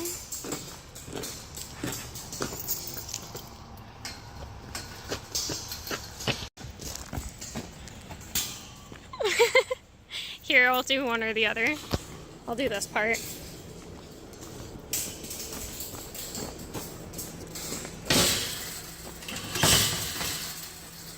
We have secured the shop vac and some attachments to make our job a little bit easier. Thank you, Dad. First up is this arcade machine that we picked up from Quarter Drop Arcade today. We need to reassemble this. We have just a few pieces to do that, and that'll be done. Next up, we need to vacuum these shelves, get all of the dust off of the top of them, and get them basically ready to put product on so we can start stocking them. We also need to assemble this shelving system for our back area, and I don't actually 100% know if we have all the pieces to do that, looking at this now, unless I'm just not understanding how this goes together. So that may be a project on its own. We're also going to be going through the products we've picked up today from the garage sales. That McChicken is like 4 hours old. And I forgot to bring my speaker today, so we get to do all of this in the awkward silence that this place gets in the evening time. And I really wasn't super worried about this going out there, but when this guy said this thing is in immaculate condition, I mean, it's in immaculate condition. Like, well, he used the word perfect, but perfect and immaculate are pretty dang close. I really like these speakers up here. That's a little different compared to some of the one-up arcades that we were looking at. And then, of course, this one has an artwork wrap on it. Super cool. I am not familiar with this game or really any of the games on here, but you can use the app that they have to download new games onto it, or you can download emulated games onto it, and it is a 2-player machine, which the other one-up arcade machines we're looking at are not. So I think it's going to be really interesting to just have this additionally with the other machines in the store, which right now is just this guy right here. Well, what are you doing? I said, you just had to put it on the rack first and try to spread it around. It's great anyways. The very first thing we're doing is cleaning this part of the machine, which is just the screen, and then I'm going to clean the back side of it too, because when you pull this guy up, this is just like the front of the screen, the display part, and so because we took it off, I think there might be some dog hair and other nasty things on the inside, so we're just making sure this is completely clean before we put it back on. Make sure that it's looking immaculate as it was when this guy gave it to us. That's pretty clean, right? It's good. Okay. So basically how you do this, from what I saw, also there's some in here too, so just get rid of those. This part comes like that. This is all plugged in and everything, except for this part right here. We'll have to plug this back in, but that'll have to wait until, just got a little computer system down here. So the first thing we need to do is actually lift this up and put it on its stand, which I think I can do by myself, but if I need help, I'll let you know. You probably got it. It's pretty light. Got it? It's like half the weight of that. Got this. Wee. Okay, maybe it's a bit heavy. Trying to get the cord up from under it. Okay, we're good. So I really like this machine because the one-up's disassembled, but they don't disassemble this easily, and so it's very straightforward. Get this guy out. This is just the joysticks. We have these 4 guys right here. So all of these are going to be what secures this top half to the bottom half. If you look inside here, I don't know how easily you'll be able to see it. I don't think at all. Unless I'm looking on the wrong side. He had to unscrew. I think actually he unscrewed it earlier, so you might even want to try tightening it before we put it back together. Unscrew it. You unscrew both of the little pins. It's a VGA cable. It's an old cable. Well, they're not unscrewing either way, so it's fine. I can probably just squeeze my hand back here. Okay, I found one of the holes. Let me get these guys that you can't see. Ooh, I'm getting stuck. And those assemble the screen to the base? Yep. Okay. So there's 2 little holes in the back right here that they just screw into. I'm not going to be able to show you guys those ones, but I'll show you how it works on the front ones because you should be able to see from there. Well, in the meantime, look how nice. And there's front speakers. I feel like this is one of those, haunted house games where they have you stick your hand in a hole and tell you, or try to guess what it is, like eyeballs or something. I like that it's 2-player because the Pac-Man one being 1 player, this will give someone a 2-player game to play that's free. And I love that. Okay, that one's actually not screwing in. What am I doing wrong? I think I might be looking at the wrong thing. That might be easier. Okay, there's definitely one back there. Assemble myself to this side. Right.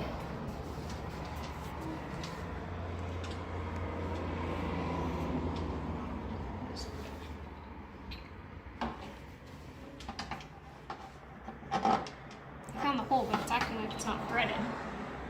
Is it aligned right? It looks like it's Yeah, it's aligned right. Whatever it's threading into came undone while we were moving it. Okay, well let me get these front ones done. Because well, it looked like it was a little off, so maybe that should work now. well, the back one still isn't threading, but all the other 3 have. So I'm starting to think whatever it's threading into might have came loose while we were transporting it. And if that's the case, I mean 3 out of 4 is still good. It's not like It'll stay, yeah. it's not like the top's gonna come off. Okay, so you can probably take a peek in there now and see where I threaded those guys into. There's 2 in the front, there's 1 all the way in that back left corner. There's supposed to be 1 in the back right corner as well, but it's not working. Bear with me, guys. it doesn't matter. The point is that she did it. Okay, so there's 4 of these guys. I'm not actually entirely sure where he put all of them into because I only saw 2 places to actually put them in. But before I actually do that, I need an actual screen. Is this for headphones? Yes, it is. That's so cool. Isn't it?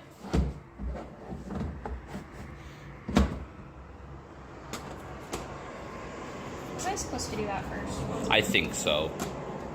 And then that will keep it sandwiched in. Do you need me to try to... Okay. There you go. There we go. Probably wipe the screen one more time at the end. So I don't know if you happen to see where he pulled these other screws out of. Oh wait, I found them. Okay, yeah, I found them. Probably these as Yes, well. there's those, but there's also 2 more in the back right here. I didn't know where these other 2 went.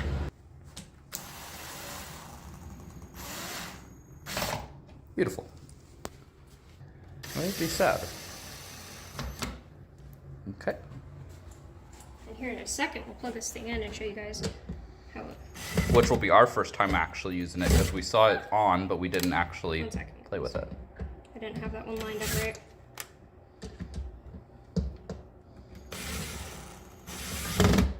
Okay. Noise.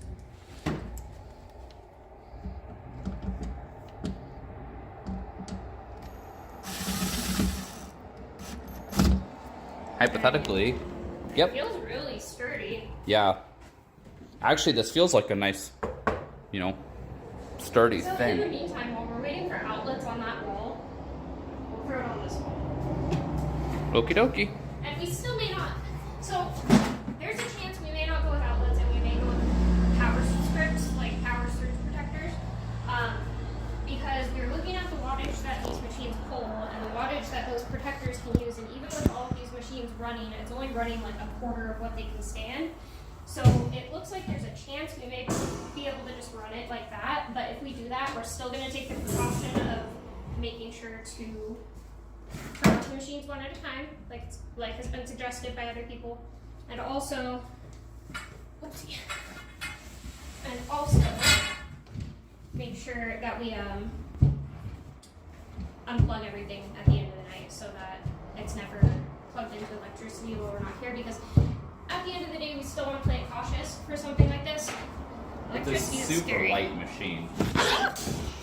Okay. Oh, Yeah, there's a lot of stuff going on in here right now. So, we're let's not see going what to this guy push looks it like. because this is not where it's going. We are just going to plug it in and try it. So I think we've already told you guys what the plan is for here. I also considered mounting a secondary TV up here to just play cartoons. Not even necessarily for the sake of customers, but for the sake of myself. I think for the sake of yourself, a TV should go up there so that Like not in the only corner? the audience and you can see it. Like in the corner? Yeah. I think it'd be cool to have one mounted right above though. Should we mount a TV for cartoons in this corner up here? Or should we mount it right above the other TV? And keep in mind before you vote that when we're here 8 hours a day, we're right here. Yeah, but I think, okay, so also to give them a fair understanding of this, if we mount it up here, it's gonna have to be at an angle facing the sun this way. Facing everyone. And then if we mount it there, so should we mount it in this corner or should we mount it over there, given the fact that this is kind of where we'll be viewing from? I'm gonna play this, so. So, Wonder if we have electric. Michael, look above you. Okay, well, what's happening then? Is it plugged in all the way? Did you plug the one cable in before you screwed this all together? Oh no! Alright. Oh, that was just like the arcade machine equivalent of did you flip the switch on the back? Well, I'll let him fix this because I apparently didn't do it right the first time. At least you only have to undo those 2. Yeah. Wow, that's really funny. It's like we said, everything we've worked on up until this point has given us something we needed to know for this. Here, I'll just hold this in place while you do that if you want. Okay. I cannot believe I did that. That's so silly. Can, but it's okay. Michael, it's under there. Yeah, I see it. There we go. All right, now let's... Make sure it's in all the way. Make sure all of them are in the way. Okay. Should we test it before we screw those back in? No. I think that was the problem. You're like, full effect, full effect. I can't believe I did that. That seems like a really stupid thing to forget. To be fair though, I got caught up trying to figure out where to put those other 2 screws, so I should have been paying better attention when it was disassembled, but Alright, now let's play it. I think we were both a little too awestruck by this guy's game collection to focus much on watching this be disassembled, so I didn't. Incredible. It really was. I mean, you can tell he's put a lot of time into that. Like turning on your computer for the first time. Whee! Hey! We got something! Sure do. Is there a way to volume up? Yeah. Let's go. I am not familiar with this machine in the slightest. We know nothing about these machines to start with, but, well, we know nothing about arcade cabinets to start with, but we definitely know nothing about these machines. We've only really looked into the 1-ups. That is so cool. Is it touchscreen? No, it couldn't be touchscreen because this is like... Okay, I'll take you hold it down to Dragon Master Bomb Squad. You should do the racing one. I'm very curious about Where's that one. that? Right there. This one? Yeah. Start? I don't know. You can tell this is not from our generation. Okay, so it tells you how to play and it shows you, oh yeah, it's like Mario Kart. But Oh yeah, it's 2 players. Okay, so yeah, that's something we can play together too. That's gonna be good. So there's an app for this game. He was saying that this type of cabinet has been discontinued, so we may not actually be able to upload. The screen quality is actually really good. That's just, I don't know if the camera can pick it up, but... This is gonna be so cool. Kids in town are gonna love this. Can you split screen? Do you want to play it with me? I'll just record you playing it for right now, and then we'll play it together in a bit. Yeah, I'm assuming that means career. What is that?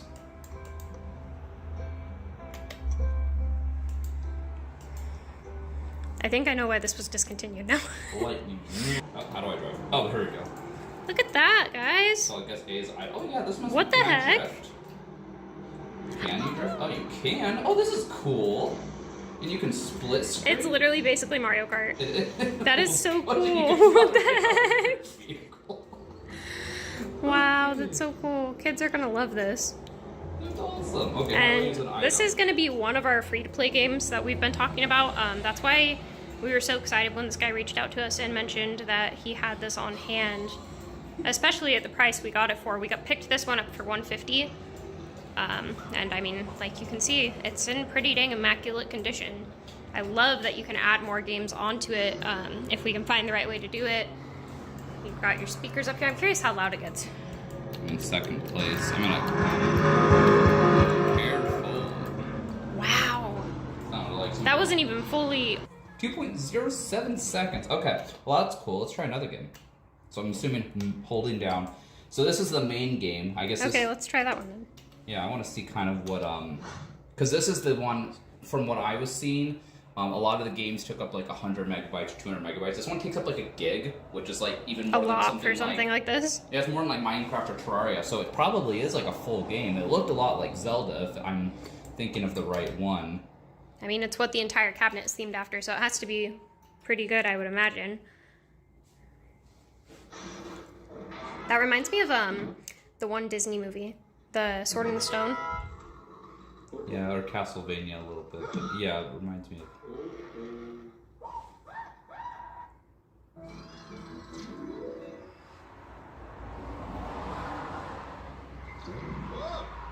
So he's gonna keep dying and make mistakes and restarting. I think that's the Premise? It's like the old Dark Souls. Can we skip the cutscene?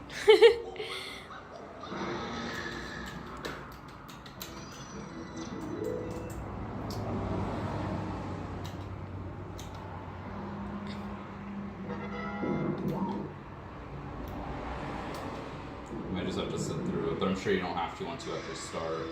Okay, but he just ran to 0 lives, so it should be. What? I didn't do that. Oh, I thought you were gonna name yourself Milk.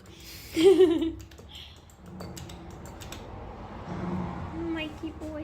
Okay, so can I really play?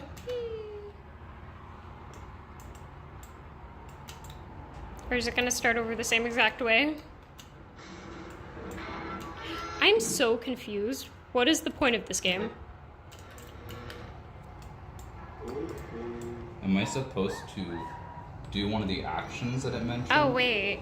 Maybe?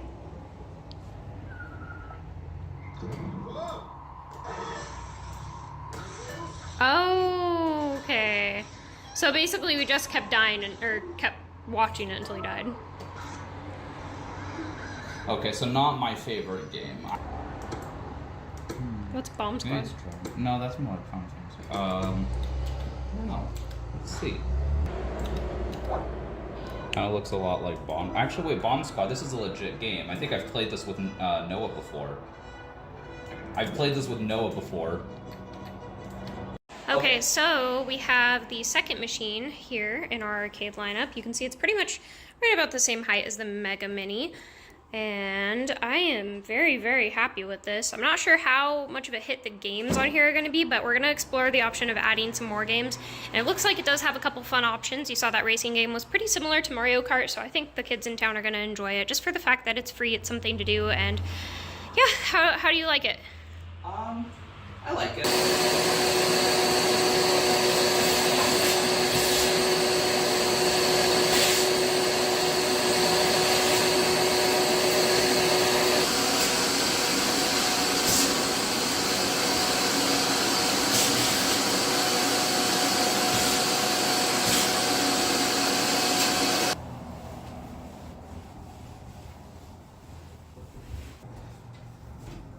We can always rearrange things. We're just moving them for right now. Whatever you want to do after that's okay. I don't know if Yukon still exists. Alright, so we went to a yard sale today where we were able to pick up a couple of things that we were wanting to get in the store, and it's a really small selection, but ideally one of the things that we really wanted to carry was some video games. So what we did was we tried to go to as many as we could find to just get an assortment. We definitely was a really skimpy. We weren't finding a whole lot of any games for there, so we have some different duplicates like this one here and this one, and then like these ones here, and then there's a couple of just different ones as well as Super Smash Bros. Amiibos. So what we wanted to try to do was just at least get that game, since those can kind of be something that we sell, cooperatively with it. We did find one PlayStation 1 title, was the only one that we could find, as well as a game that we were gifted, which I think might be for PC, so if it's a disc PC game, there's a chance it might not really do anything, because no one really gets games on disc for PCs anymore, but it was free. And then starting over here, we have our PlayStation 2 titles, which we found GTA 3 and Bully and Star Wars Battlefront. This was one that I saw specifically that a lot of people might not know about that I wanted to get. It was actually Rockstar's, one of their earlier games, so it's a lot like Grand Theft Auto, but you play as a kid who ends up being a bully in a school, and it has a lot of the same characteristics, but it was rated teen, and it was made by the same company. And I actually bought that at one point, sold it on eBay for a little bit more, and it went quickly, so we know that's something that can sell. Otherwise, Borderlands, Dragon Age, Call of Duty, God of War, Uncharted, all great titles. Skyrim, Call of Duty again, Dragon's Dogma I've heard really good things about, but I don't know too much about, and Last of Us I've played, and it's a really fun game. This was actually one of the things that we don't know if we're going to sell, but this is a super interesting title. So we actually have the Xbox 360 version of CSGO, which if anyone knows anything about CSGO, they know that that's a game that stopped getting updated as a predominantly PC platform, and they just completely jumped off the bandwagon for consoles for good reason. Like, no one plays shooters on the consoles, like, seriously. But this is the original Counter-Strike back when Xboxes first came out, and that was kind of one of the more first consoles that could actually play games online. This was probably huge at the time, and I had no idea that they made the original Counter-Strike as a console game. So if we don't sell this, I'm happy to keep this. And you can see it still has the manual. There's that valve. That's crazy. I don't know what other inserts are in here. I almost kind of want it to be a surprise. Wow. Yeah, little advertisements. So that was super cool. I think that was just something that I'd be happy to hold on to. Otherwise, the original Halo, that's just an absolute classic. There's nothing else you need to know about this. It's just incredible. I don't think we found Halo 2, unfortunately, which would have been super great because Halo 2 is kind of almost notoriously one of the best ones besides 3 and Reach. We did not find 2. We did not find Reach. We did find Halo Wars, which is kind of that's a game that a lot of people can take or, leave. I'm not personally a Halo Wars person, and so we didn't end up picking it up. I know it's not about me, but we did get Halo 3, 1, 4, and I think that's a good start. I think we found ODST as well, but the box was super damaged, so we didn't go for something like that. Dark Souls 2, it's arguably the worst Dark Souls game that's ever came out. I agree. Even they agree. We did find Elder Scrolls or Skyrim for Xbox 360 too. We got Call of Duty Black Ops 1, and I think 2 and 3 were on. You tired? Long day. But we did get Call of Duty Black Ops 1. Resident Evil 6, Resident Evil is always good. Assassin's Creed 4 Black Flags is one of the best Assassin's Creed game in my opinion. I have not played any of the new ones, but that is the only one I played, and when I actually watched videos of the other ones, it just feels like it didn't hold a candle compared to it. Dragon Age 2 on here, which is great. Battlefield 3, Modern Warfare 3, Borderlands 2. So we have Borderlands 2 for both consoles. Advanced Warfare I don't know much about. I've heard kind of hit or miss things. But we're not really going necessarily for our opinions on games because they vary. I mean, even me and Callie have different opinions on games, but these are popular titles, and these are ones that I think are a really good start. Ideally, we want to get 20, 30 games per console. So DS, 3DS, PSP, PlayStation 1, 2, 3, so on. And this was kind of just us trying to pick up stuff at a bargain. Ideally, once the store's open and we get a soft opening, we're hoping people bring their collections in and we can start buying them and start filling up the store more, especially Wii games, because I personally love Wii games and I have a lot more understanding of what they're worth just by looking at them, unlike any of these. So we'll be working on it more, but we do have a little selection. We actually have Pokemon cards for our claw machines, which are in our storage unit.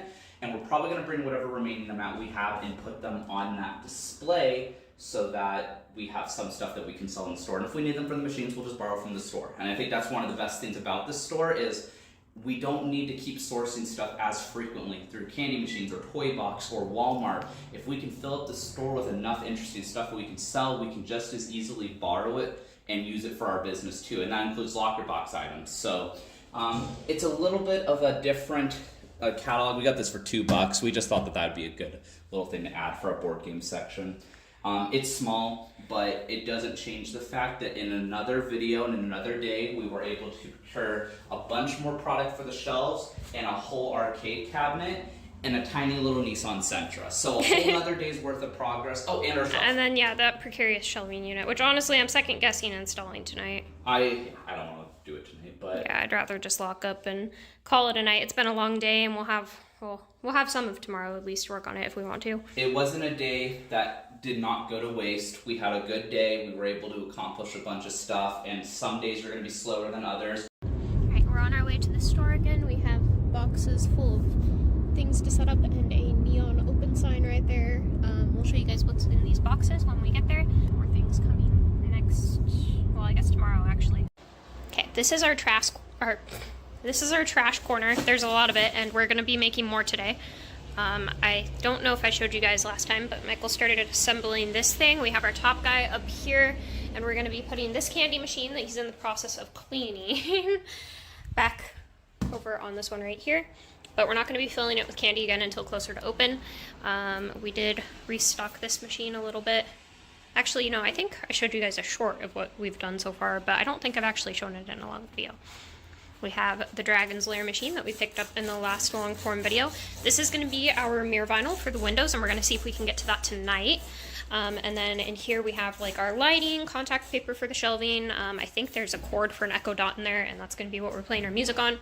And then we have our desk. That's going to be going in that back work area. We still have not gotten the pieces to put this together the rest of the way, but they should be here tomorrow.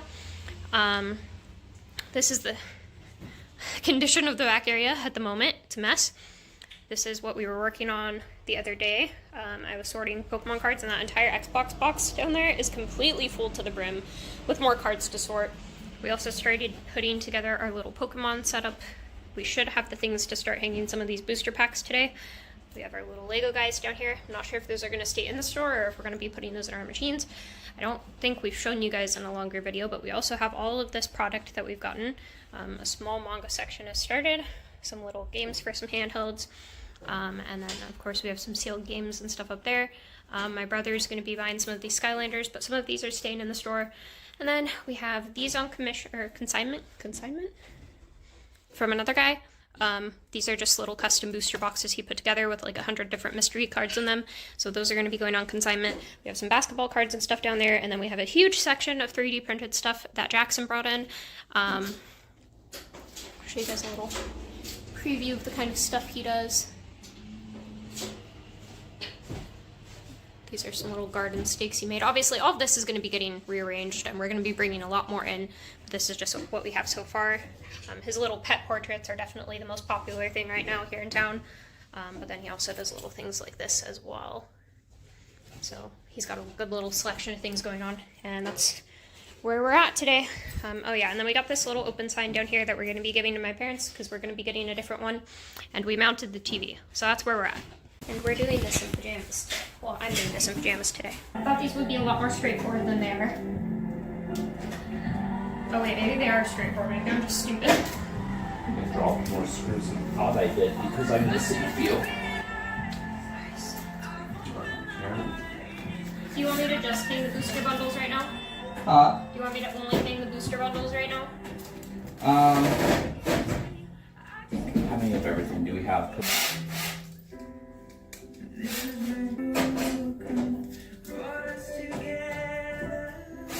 see a car pull into the parking lot. I hope they're coming here, but I know they have no reason to. Ow, that hurt. The thing keeps coming off even though I'm screwing it in like that. Is it tightened all the way before you Yeah, I did, and that's why I just double, triple checked, but I burned myself really bad trying to. Sorry. So what I'm doing right now is actually getting our little booster bundle things ready to hang up with these little sticky tabs.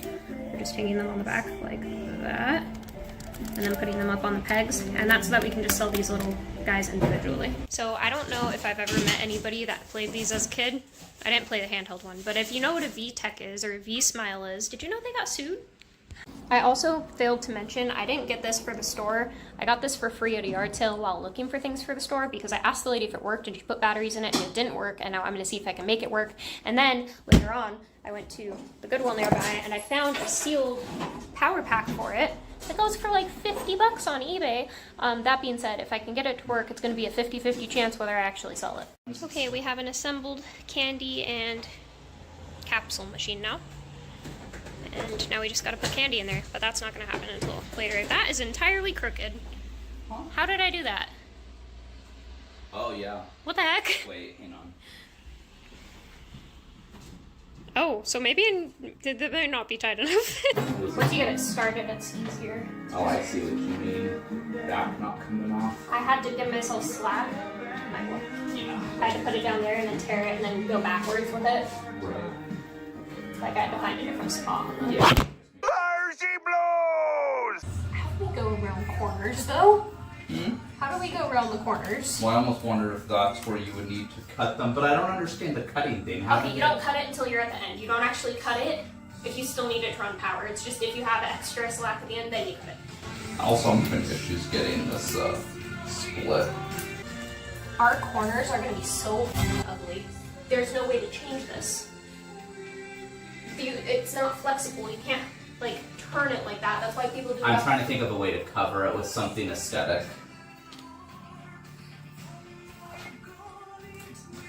Because you could probably hang something I there. really hope I didn't just freaking. Well, there is a way to do it. You have to put it on both sides and then go to the middle and then kind of fold it on itself. But I don't know if I just cut this line doing that like that by mistake. So You don't know if it's... I don't know if the rest of it's gonna work now. Oh, mine just started filtering for a few Yes, minutes. it's still working. So yes, I found a solution for the corners. It's just stupid. Oh goodness, no! This paint is making me so mad.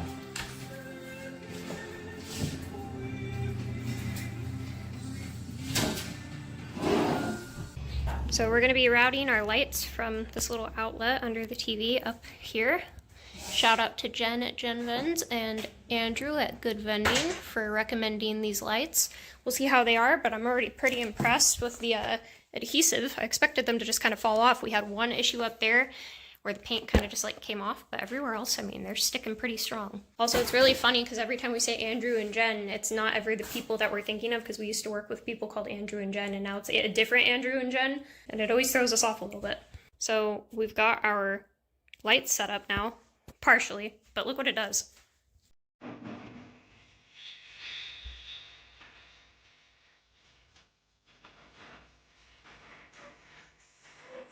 I said partially, but it's not so cool. It just Plays lights to the music. This is Tinkers.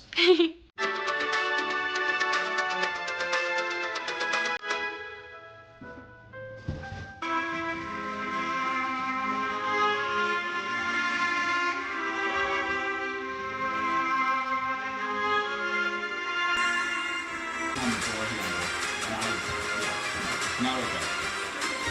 Cut out the redundant parts of that is the biggest part I've ever heard on the instructions.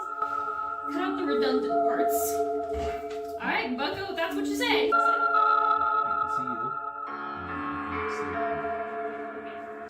I'm just gonna get like an estimate of how long it needs to be.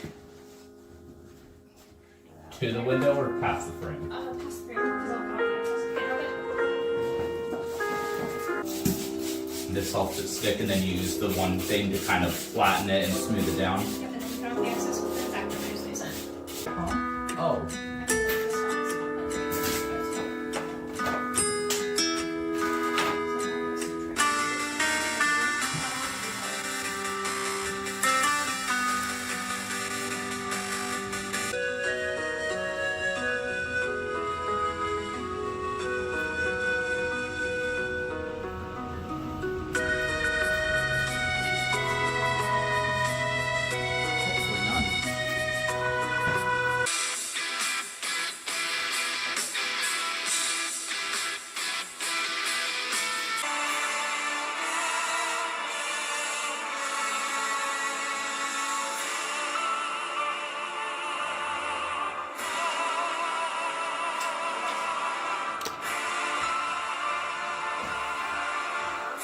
Alright, so this is the difference with the mirror tint. We have no mirror tint there and mirror tint there.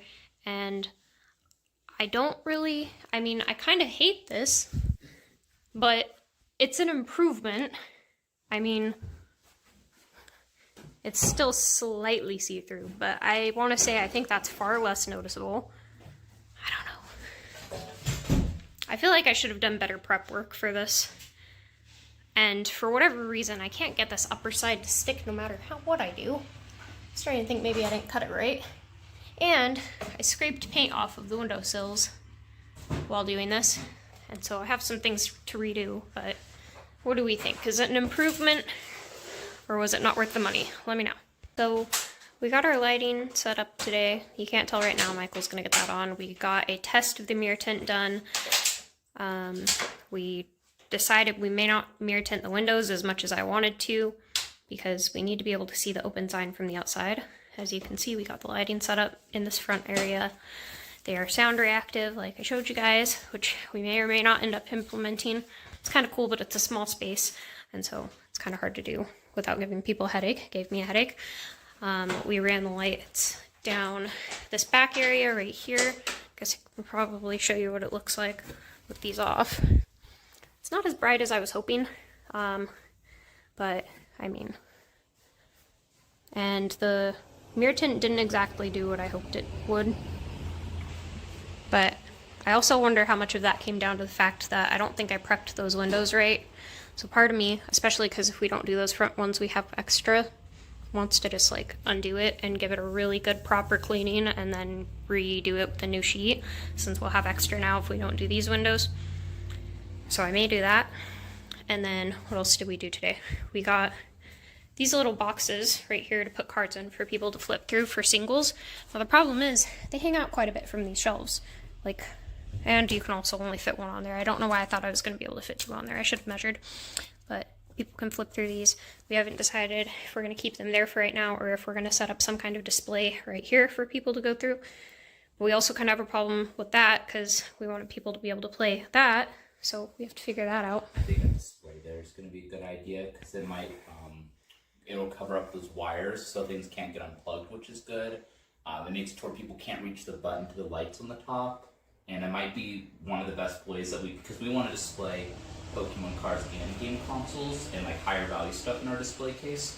So if one goes over there, whether it's Pokemon or games, one can come over here. Yeah, the other option too, since if we're going to add two shelves into here, we could always put common or like those single cards for people to flip through on the bottom and then just have people come up like they do at Daniel's shop and have them flip through there. But I also feel like we might have an issue with people crowding the register.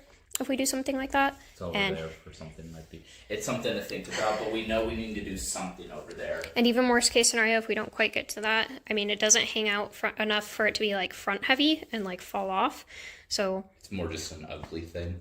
I feel like if we get other things on the shelves, it won't be so bad, especially if we maybe use like that as like a spot to put like Elite Trainer boxes and things. We also thought we weren't going to use these shelves, and we use them, so I'm sure things will show up that's going to help. Oh, kind of and then that's the more. other thing. We have a, oh, can you turn on the light? Yeah. It's the reason we need to figure out more lighting situations. We're probably going to switch out these overhead lights. We put the desk together and the fridge under the desk where it's going to go. So we should hypothetically, especially after the concession stand gets here, we should be able to just like do our little ring out thing and then grab people the concessions they ordered. We're going to be putting together that other shelf maybe possibly tomorrow if the pieces get here. And then the last thing we did, which you already saw earlier in the video, was put these guys on here. And we didn't do all of them. There's a little stack there and all that. But I just wanted to see what they'd look like. And then we'll have actual booster packs up there. And yeah, it's coming together. A little bit at a time. A little bit of everything, a little overview. That's all the trash we're going to try to see if we can fit in the car on the way home, because trash day is tomorrow and that needs to leave or it's going to drive me crazy. Michael's on his way out of town today while I'm working to go pick up a lot of games that has $125 worth of games in it for $15. And then later on, after he gets back and after I get off work, we are going to go start working on the store a little bit more. Right, so we're going to be going to the store here in a minute, but Michael went and picked up those games and something a little extra. So for $50, he was able to get a Game Boy Advance game, 4 different DS games, and this one goes for a lot more than we were expecting. And then, of course, there was the Dragon Quest game that caught his attention. And then the same lady was also selling a little Wii lot. Comes with a couple controllers, well, I guess a controller, some nunchucks, all the cables, and we have the actual Wii itself. We're going to be getting some different casing for this Wii so we can fix up the outside. And then it also came with Wii Sports Resort and Wii Sports, and all in all, he spent $50 on this lot. Okay, we are going to the store right now, and Michael just secured us a location for a snack and well, I guess a drink machine is what we settled on. But I don't know if we're going to do it. So give us your best recommendation for a drink machine down in the comments. We're completely new to Full Line, never planned to get into Full Line, but this is a really small local place. It is in a trailer park with 16 residents that have keys to this area that this spot's going in, but other residents can get keys if they think they're going to want access to it. So we're going to go work on the store today, and my parents also got the keys to their little shop right next door today. I don't think I've mentioned it in more than one video yet, but I will sneak in there and show you guys the before, because they're getting started on their own work today. And yeah, I'll show you guys what they're doing too. So this is my parents' little shop they're going to be in. They do buying and reselling of storage units, and obviously they're still working on stuff right now, but this is their little before.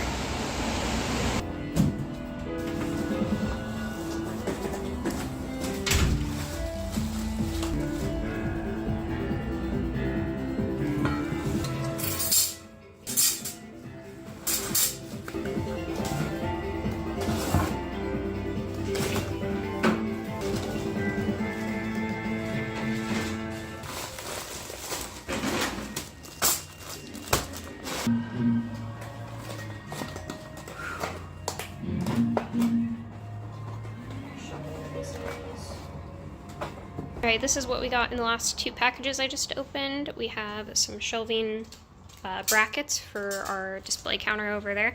We have a power strip, like Velcro cover for the carpet so that people aren't tripping over it. We have these little pieces right here that are for that shelf over there that needs to be assembled because we did not have all the pieces to do that.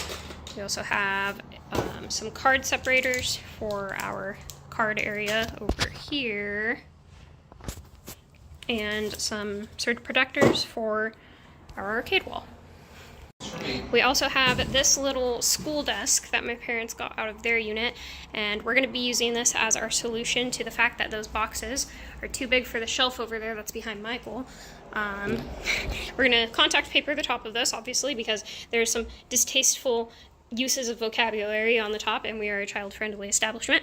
And then we're going to set 2 boxes side by side so people can flip through them, and this little area down here is going to be where we store binders for people to flip through.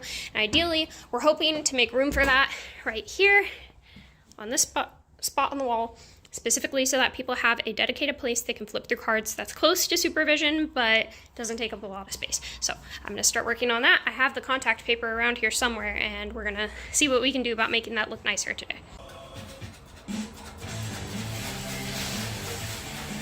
Like bending tools and everything. When I'm done with that, then I'll do light because I can't even walk around back there.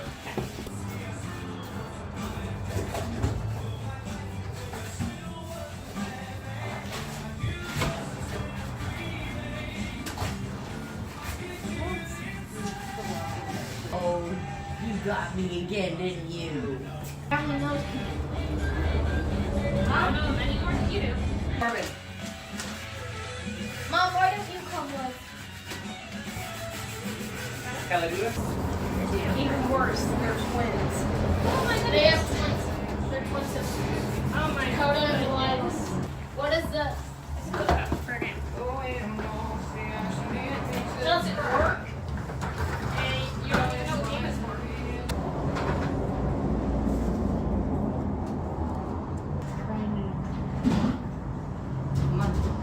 It's only I'll use because of that. I've been sucking on a jawbreaker. I messed up around the corners pretty badly actually, but The black thing that we're gonna be hiding cables under, it sticks, that's right? Velcro. Oh. It's made to go on commercial carpet like this. Ask your dad if he has electrical tape.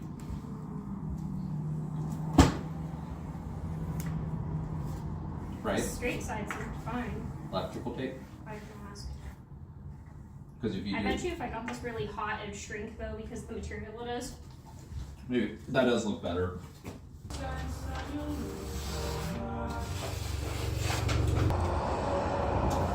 It's very flattering, actually.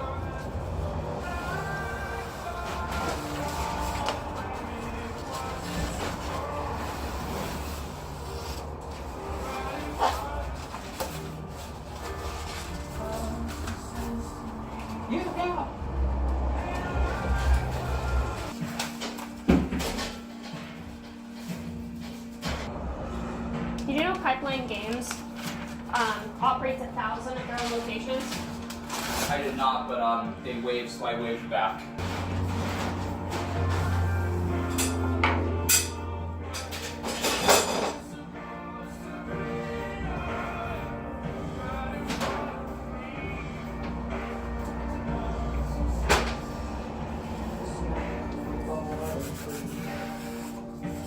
Did I make this look okay?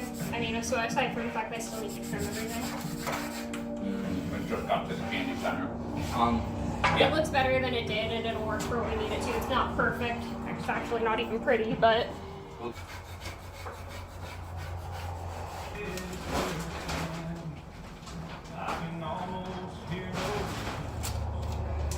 no, but we're looking at hosting a kids fair where you make things and then you come in and sell them. So start thinking about what you want to make, because that could be a good way to make money. 3D models. That would be a good idea, actually. We're gonna have a 3D printer, so you can always use our 3D printer. I can use your 3D printer to print an F for you on a Corsair. Think about what you want to make. I'm 3D modeling a Corsair for World War II.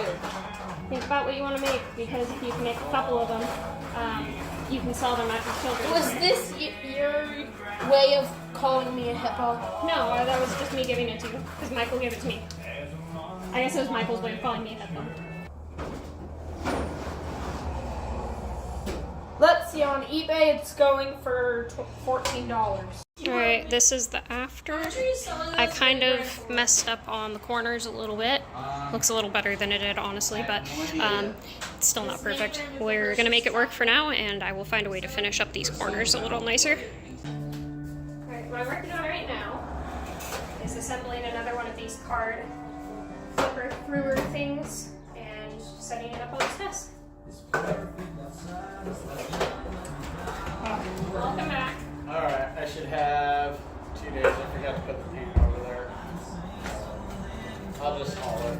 Are you coming back tonight or no? No, I'm gonna I gotta bring a crowbar to get the rest of the trim off at the base. And then, so I'll do that and second coat of mud. And then I'll rub some floor so it's ready for paint. Yeah. And then the brackets should all be here tomorrow too. Let's both go walk okay painting the floor that's in there? That's why I'm gonna just rosin it that way, and then pull the trim so it's easier and faster to paint instead of trying to mask it all off. You guys gonna be here all night long?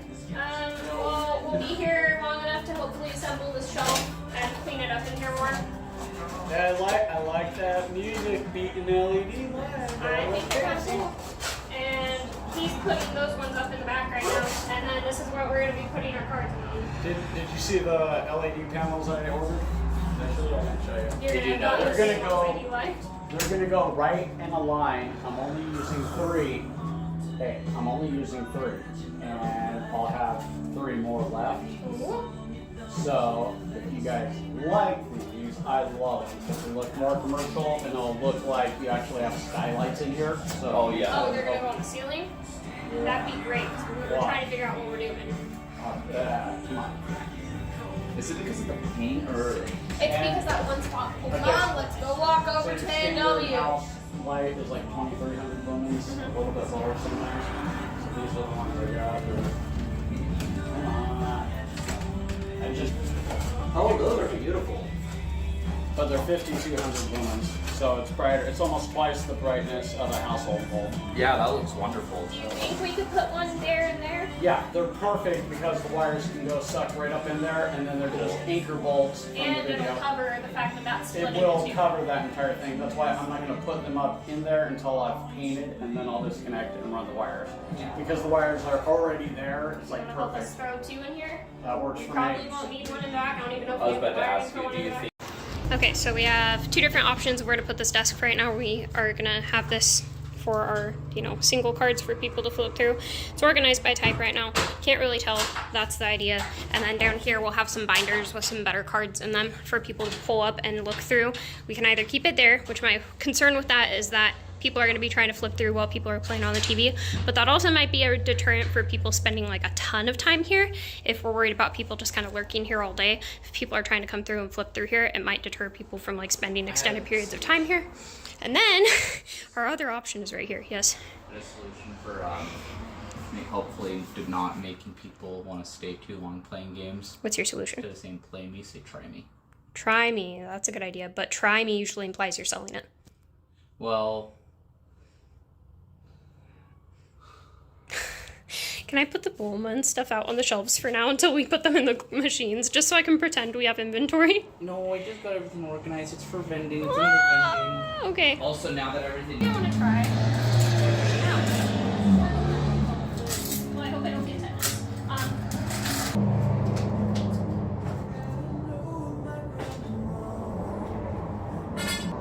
Will you bring in the wheels for these real quick? This one just said my spaghetti was so good. Oh, are those in the car? Yeah, behind the main seat.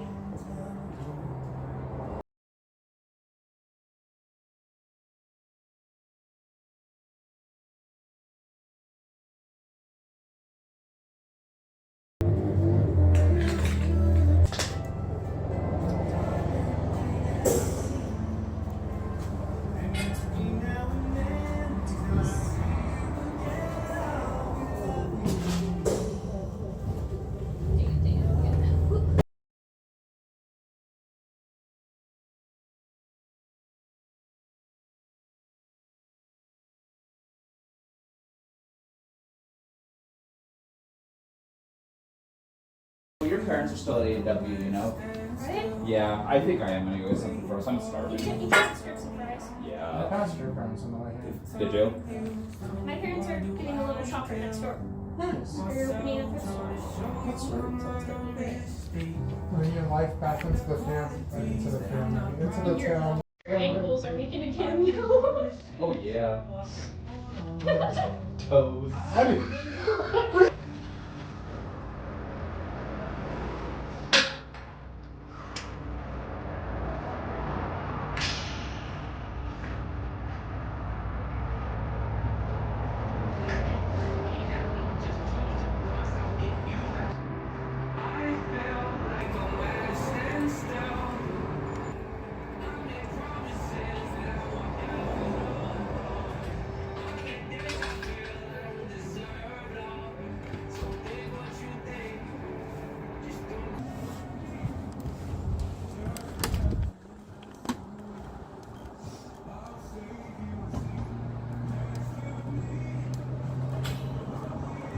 about this close to just like letting this get assembled without the wheels.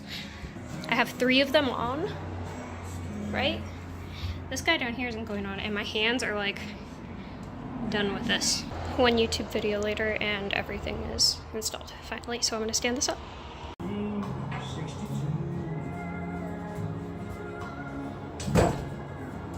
I've dealt with my ghost and I've faced all my demons.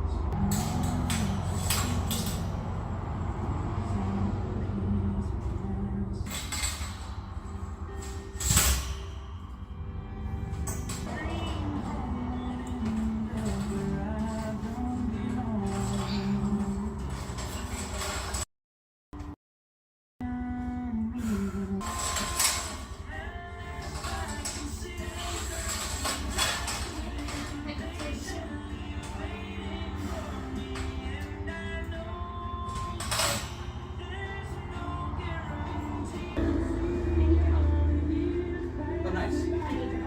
That's massive.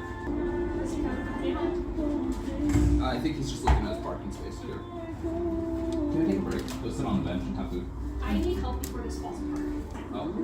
Flip those corners. Those corners. Hang on. Yeah, flip them at the same time. Hang on, I'm trying. Okay. I did this model with it standing up, and it was open. That was all I needed to do. Okay, would you like to do our walkthrough this time, or do you want me to just do it? I'm parched.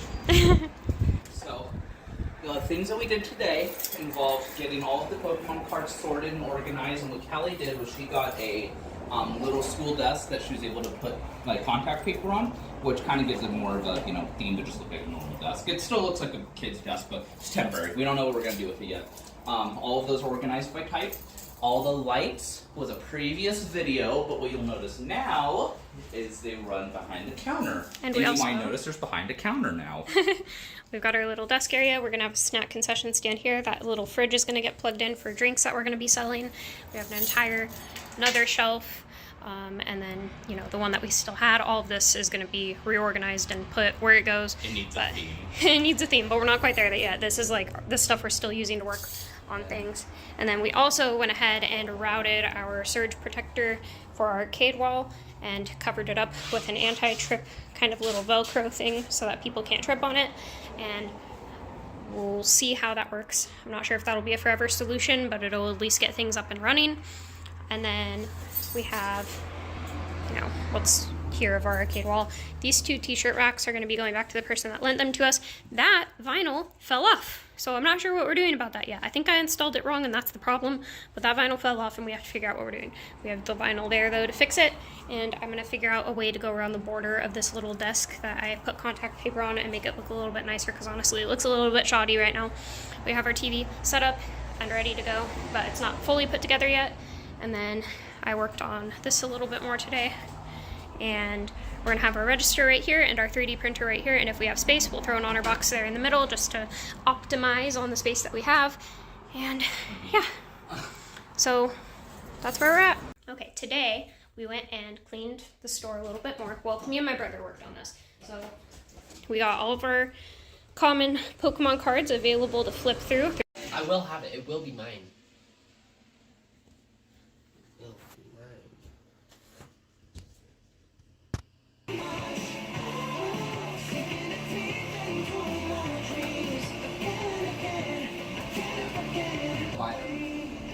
Because honestly, it's either I'm gonna go on eBay and wait like 2 weeks for them to get here, or I'll come here and buy them. We are so ridiculously close to the end of this box, and I'm so excited. And we're gonna have at least 2 of these boxes full of just common singles for people to go through for their decks. We're sorting them by type right now, and Coyer's over there helping because my fingers were getting ready to bleed doing this alone. They're sorted by type. And then we also have over here, we have like a couple V-stars that I came across, some trainers and items, and then energies. It's all those 2 boxes are. Down here we have some Yu-Gi-Oh! Magic cards that are going to be going on consignment. We haven't gone through those yet. We kind of redid this area. This is about what we are going to be keeping of the 3D printed inventory that was brought over. We went through some of the keychains and found the ones that we felt were gonna sell the best, and then he has a couple novelty things that just kind of like show off what he is capable of printing. This is a favorite so far for anybody that's seen this store. It's actually pretty weighty too for the fact that it's printed. Garden stakes, of course, he has those little animal prints back here.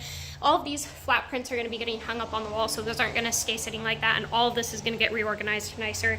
All of these little keychains are getting hung up on pegs on the wall, so that's going to make the most of that space, and eventually those prints will be spread out and really help bring a vibe to the place. Let's see. Finished hanging up the rest of these. We picked up a Pokemon card collection last night, got 4 different decks with it, a bunch of cards for the binder down there that we're going to be able to have people flip through. We got a lot of commons with it that were sorted into that. We went through that whole Xbox box that you guys have seen. And then all of these racks are going to be going back to the person we borrowed them from because we've just decided that we cannot use them in the store. We also, this is a big one, the mirror tint that we were going to do even after those windows were completely clean will not stay. Michael came in here the other day and it had completely fallen off of the window just onto the floor. We've pretty much exhausted everything we could on that front, so we're gonna have to figure out a different solution for the windows. Unfortunately, this is probably gonna be the thing that annoys us the most in this time. We also came back here today, and this was another thing that my brother helped me with. You can see there's some labels back there for our claw machine stuff that he helped me put together. I think we already showed the desk in the last video. We have our little desk set up now. It's going to be great. We'll have a nice little spot to work.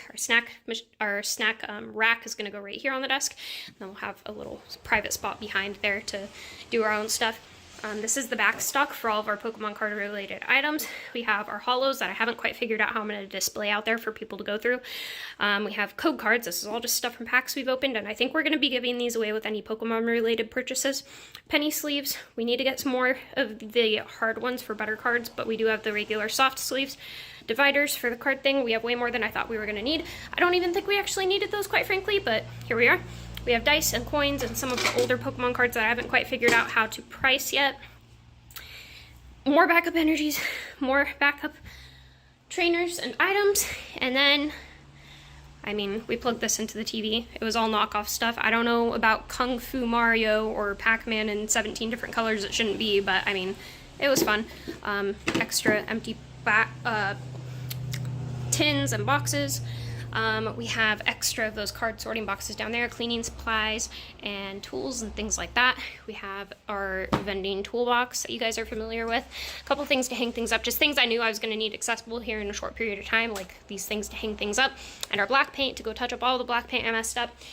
And then we have the shelf with our vending stuff that I already talked about. We're going to be setting this microwave up back here so that we can microwave bags of popcorn for people, claw mix, and really the rest of these shelves should be available for inventory once we start bringing inventory in.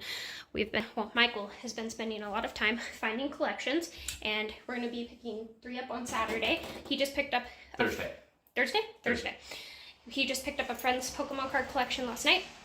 We picked up, did I mention the DS and Wii lot in the last video? I think I did. So. Anyways, you guys will be able to see a little bit more about that later on. He'll go ahead and show you guys what kind of collection he picks up on Thursday. We're going to go meet with 3 different people. In the last video I mentioned that we had a potential location show up for a full line machine, and I think we've decided we may possibly pass on the location because we found a machine. We're not 100% on this yet. We found a machine, but I'm not sure how we're going to move it there.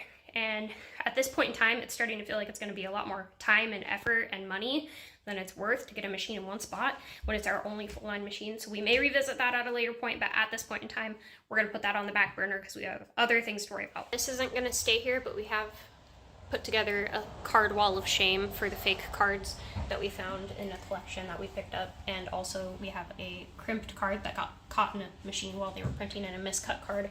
All worthless, but they can stay there for now. My dad is getting ready to help us replace these lights because he ordered 6 lights and there happens to be extra. And so we're gonna be putting them here. They're actually really cool. Excited to show you guys. Jackson's still figuring out the signage for us. And so we have this original one, but then he added this one today. Which switch do you want me to flip? Corbin, don't switch any of the flips yet. Wait, don't flip any of the switches yet, not switch the flips. Yeah.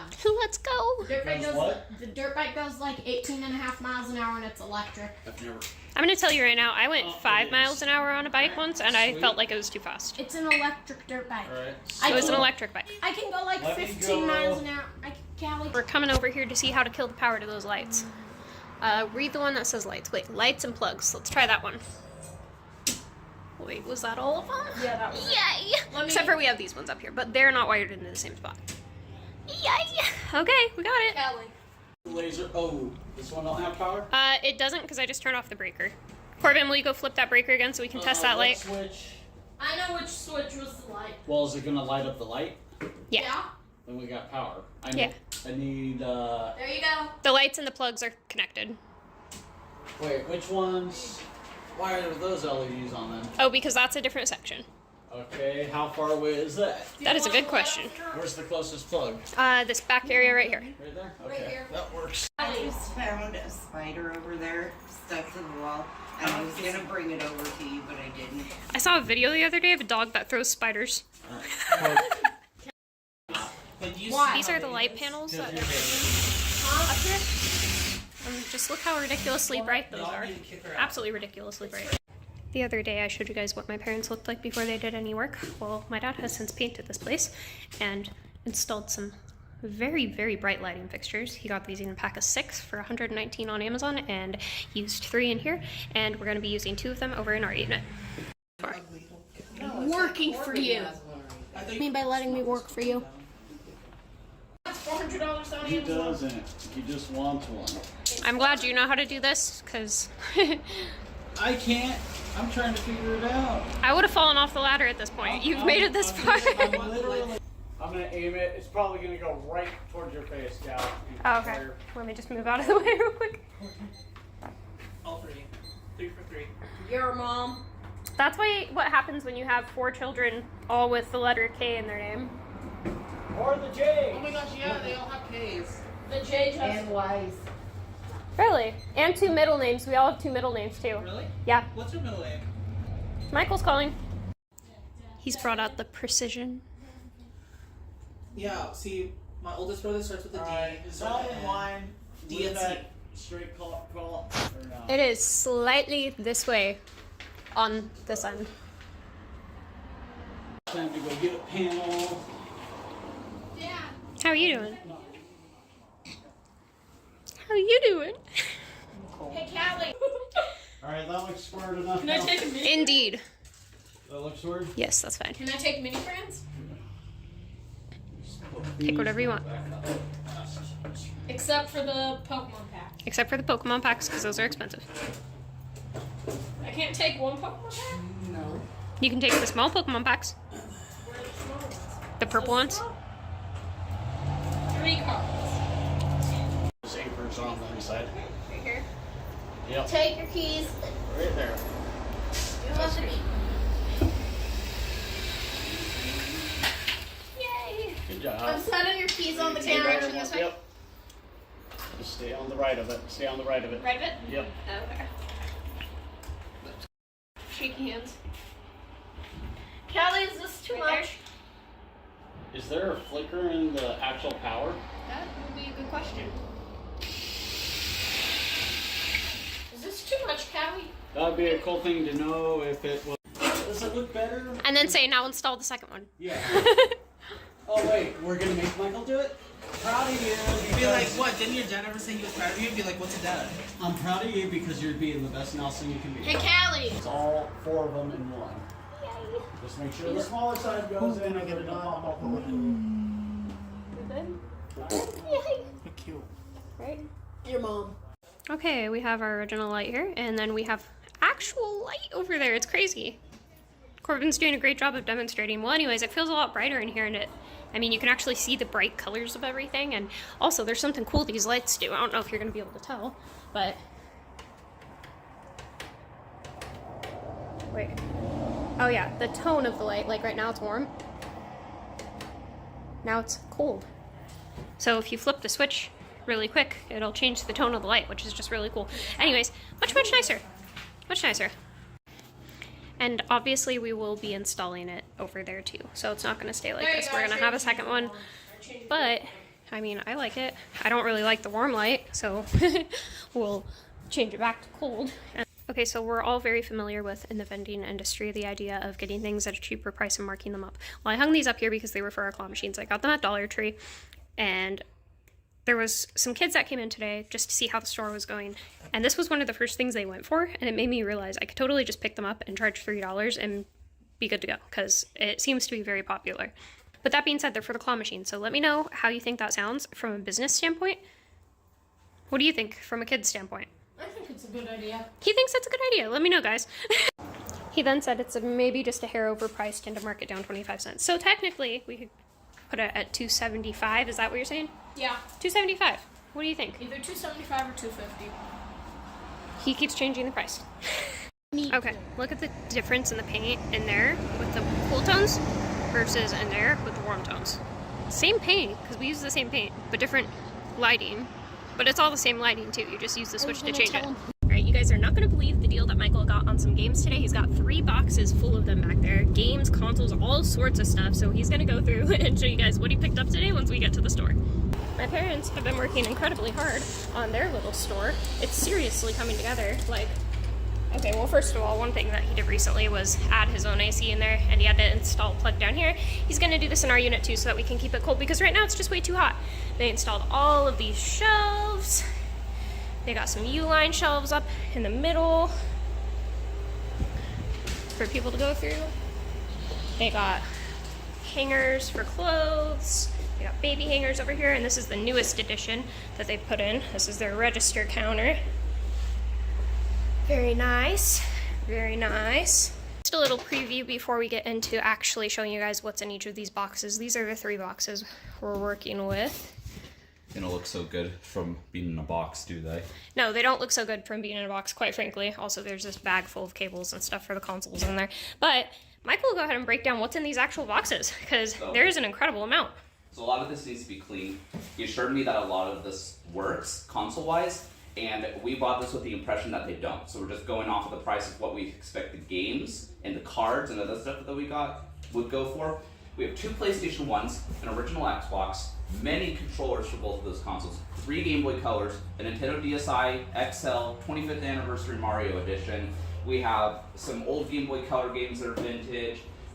There's so much in here. I don't even know. I mean, there's even like flashlights and stuff. They don't work. But this is going to be a lot of fun to go through. So for PlayStation 1 games, we've got Tetris, Gran Turismo, Tomb Raider, Golden Nugget, Real Fishing, Crash Bandicoot Warped, and VR Golf 97. He said he wasn't so sure if this worked. We'll go ahead and test it out and find out, but this is freaking old. And what do we have here? This is an old Nintendo gun. I don't even know if this was for like, I don't know if this is for like Duck Hunt or if this is for just any game that's a shooter. I never had this with my PlayStations as a kid, but he doesn't know if this works. I don't know what this is worth. We're just gonna set this behind the counter to see if we can work on it. And we've got a box started for things that we need to look at closer. Let's see, we got some cables. What is that for? I don't know if this is like an auxiliary cable or something. I don't know. Maybe a charger for one of those DS's? Possibly.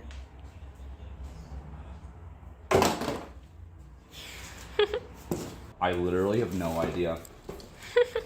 We have a lot of research we gotta do apparently.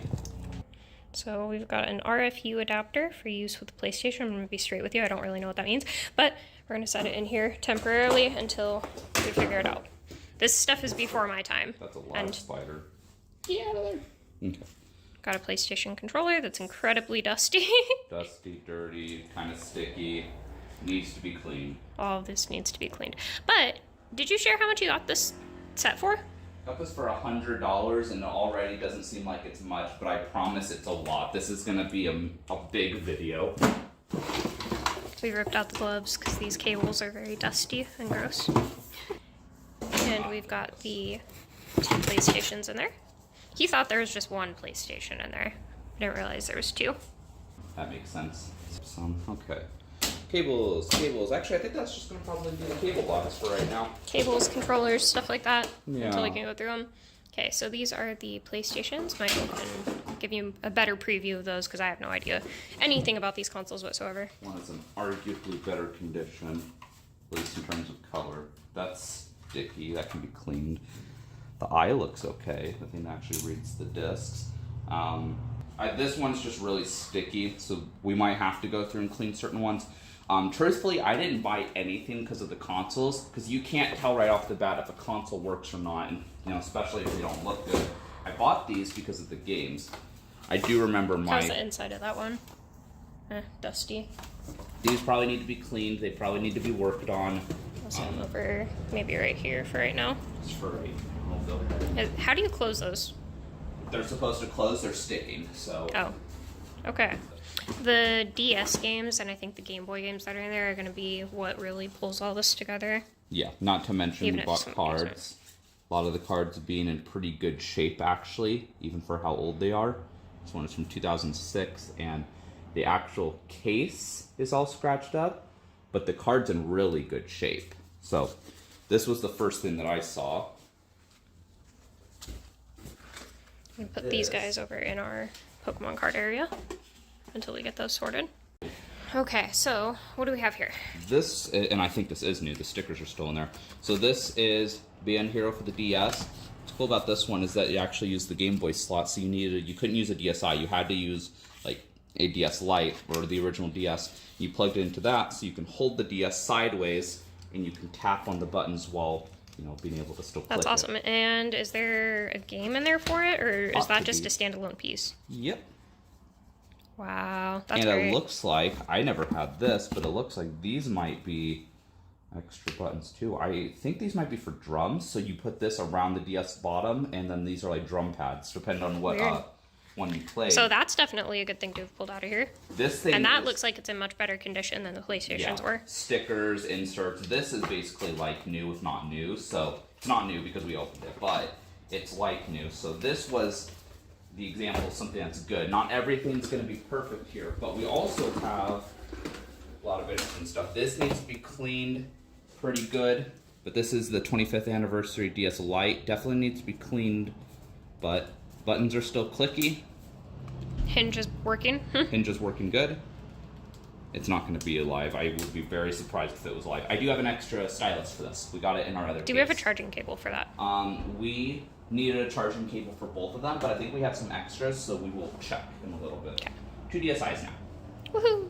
That's great. Open that one up. That one might go for a little less, assuming it all works, just because of because some more scratches on it. So what kind of DS games are we looking at here? So while he is getting our little handheld game selection set out, this is one of the Pokemon promotional cards. Very hefty. We're going to have to look into this more, though, because we don't know anything about these. Okay, so what are we working with here? We have quite a bit of DS games, quite a bit of Game Boy Color games. One of them we don't even know what it is. We'll find out, because we have some DS Oh, you should open that guy up, because there was something interesting in there. We have some old Game Boy Color games. Harvest Moon, specifically. Then, was there anything in this guy right here?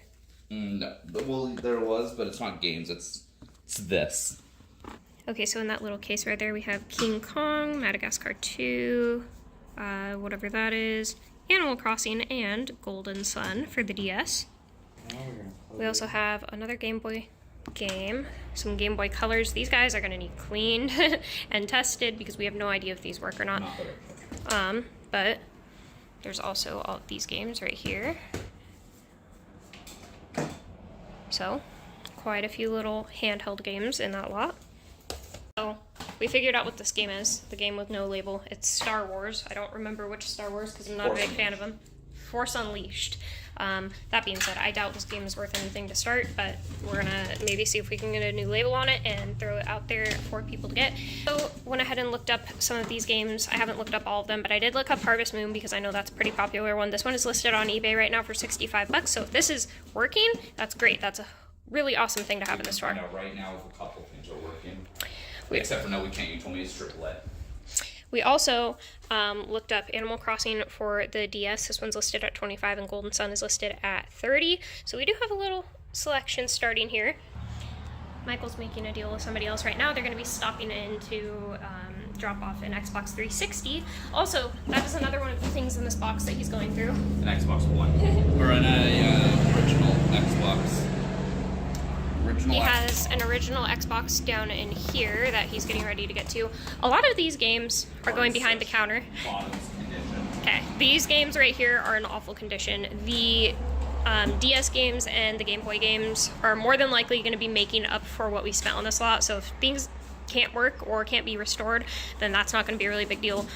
We are hoping that this console right here works, just because that'd be a really great thing to have in the store. But most of these games right here are going to need to be buffed and potentially thrown away if they are in irrestorable condition. Okay, so the good news is that we have a working original Xbox, and it turned on and it's working great. Now, we're gonna see if we can actually find a game that is in awful condition and see if it will run a game that is in awful condition. I want everything to sell. Where was the one that was shattered? No, I don't want to do that. That one probably is going to go in the trash. Here, we know this Crash Bandicoot one was not good. Here, that one was pretty scratched. Then Michael's gonna have somebody coming in here in a minute to make a deal. Smudgy, scuffed. We'll see how it does. If it can run it, I'm gonna be incredibly impressed and wonder why this is not like prime. I was wondering, I didn't even know where well, we also got GTA San Andreas, and actually not in too bad shape compared to the rest. Oh, And what game did you say? Well, if it wasn't in bad shape before. San Andreas. We will need a controller. Is that not one right there? Yeah.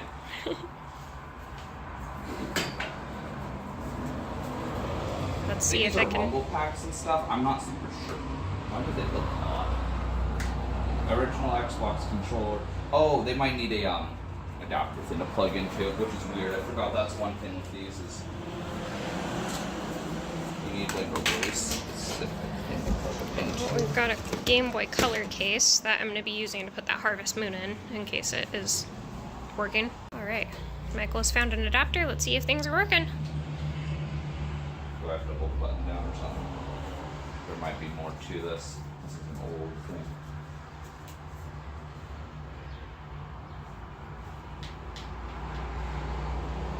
Okay.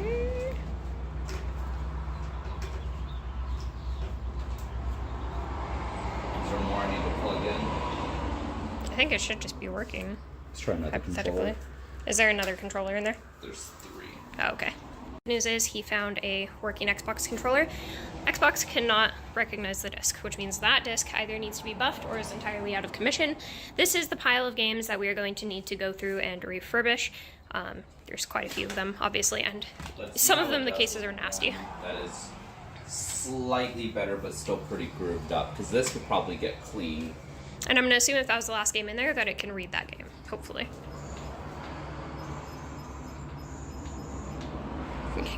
Wonder if you can still get Xbox Lives for these devices. I don't know. Let's go. Hey! Okay, so it can read discs. We just need it to be a disc that actually works. So this is going to become our processing shelf. All of these need to be buffed. We're going to be getting a disc buffer, and then we're going to be additionally offering disc buffing services to the town just later on once we don't really need it to process things. But all of these are Xbox games that are not cracked. They're just really scratched up and need processed. We got 2 of these Game Boy Colors and a Game Boy Pocket. This one we for sure expect will need some work because the battery prongs are looking a little questionable. Honestly, it's just in the worst condition out of all of them. And then I can show you over here, we've got all of those cables we need to go through. Michael's cleaning up that Xbox. That is working. We're going to be testing the PlayStations here in a minute. And then we have all of these Game Boy games. Well, Game Boy Color games. This one's going for $65, which is just incredible. I have not looked at the rest of them, but that alone made up a huge portion of what he spent today. And then we have these we know are reproductions, and those are going to be sold at a discounted price. We got all of these. These are all either games we had on hand for the DS, or I think all of these ones over here are ones we got in the slot today. Then down here you can see the Game Boy Color and the Game Boy Pocket we expect will probably work, but we'll need to test once we get the batteries to test them. And the DS, is that a DSi? DSi XL. Okay, well he's cleaning up the one from today, and we will have another one down there as well that we've picked up. And we picked up a Switch Lite the other day. Well, he picked up a Switch Lite the other day. He's in his element right now because I hate making deals and negotiating, but he is really great at making deals and negotiating. Scratches. Yeah, that one has some scratches. Anything that has a little bit of cosmetic wear is going to be sold at a discounted price or fixed before it actually goes out on the floor. But that's going to depend on, you know, how severe it is. If it's just some scratches, it'll be a discounted price. If it's something like, you know, we'll say the Game Boy Pocket doesn't turn on or something, obviously we will want to try to see if we can make that work. But yeah, otherwise, we're pretty happy with this little haul he did. I think out of all the Xbox games, there's only 5 that I just straight threw away because they had cracks in them. Just had a guy come in and take a look at the store and sell us a packaged Xbox 360 with all the original stickers and everything, so that's going to be going in our console area, and it also has the Kinect. And Michael found a gem of a game in this lot that he picked up today, so even if those consoles over there end up not working, 50, 55, 65, a lot of 40s. 40 seems like to be the middle dollar, but it can go as high as $65. The games alone, absolutely way overpaid for what you bought today. That's the reason I was like, even if the consoles original are Tomb Raider. broken, this is good. Rune Factory. This one I don't know anything about that one.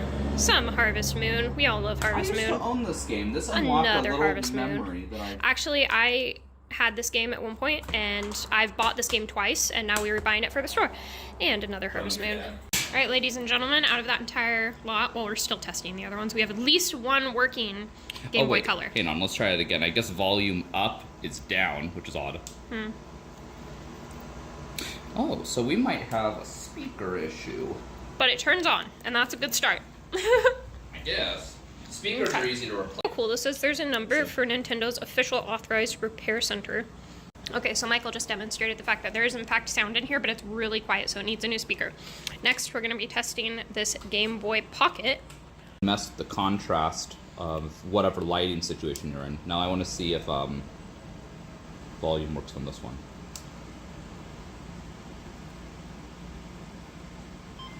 We got working volume and a working Game Boy Color, or Game Boy Pocket, my bad. Let's see if it runs this Game Boy Pocket game. This is a Game Boy Color game. I'm not so... Oh. Alright, well, we have a working Game Boy Pocket. We have one more Game Boy Color back here we can test, and this is the one that we thought was going to need some extra work, so we'll see if it actually needs some extra work, or if it still works despite this absolutely disgusting battery compartment. Moment of truth. And wait, it looks like it tried. Hey, we actually have 2 working Game Boy Colors, a Game Boy Pocket. I mean, obviously these need cleaned up, and this guy needs a new battery case cover, and this guy needs to be replaced for the other one too. But I gotta say, I think that's a win. What do you think? That's incredible. That's so freaking cool. Right there, ain't it? That is amazing. These obviously all need cleaned up, and I didn't test the volume on this one, but we'll get to that. Overall, I'm very, very happy with this little lot you picked up. That is incredible. What the heck? Alright, so right now what we're doing is fixing and cleaning things up. I was able to get this Game Boy Pocket looking pretty nice.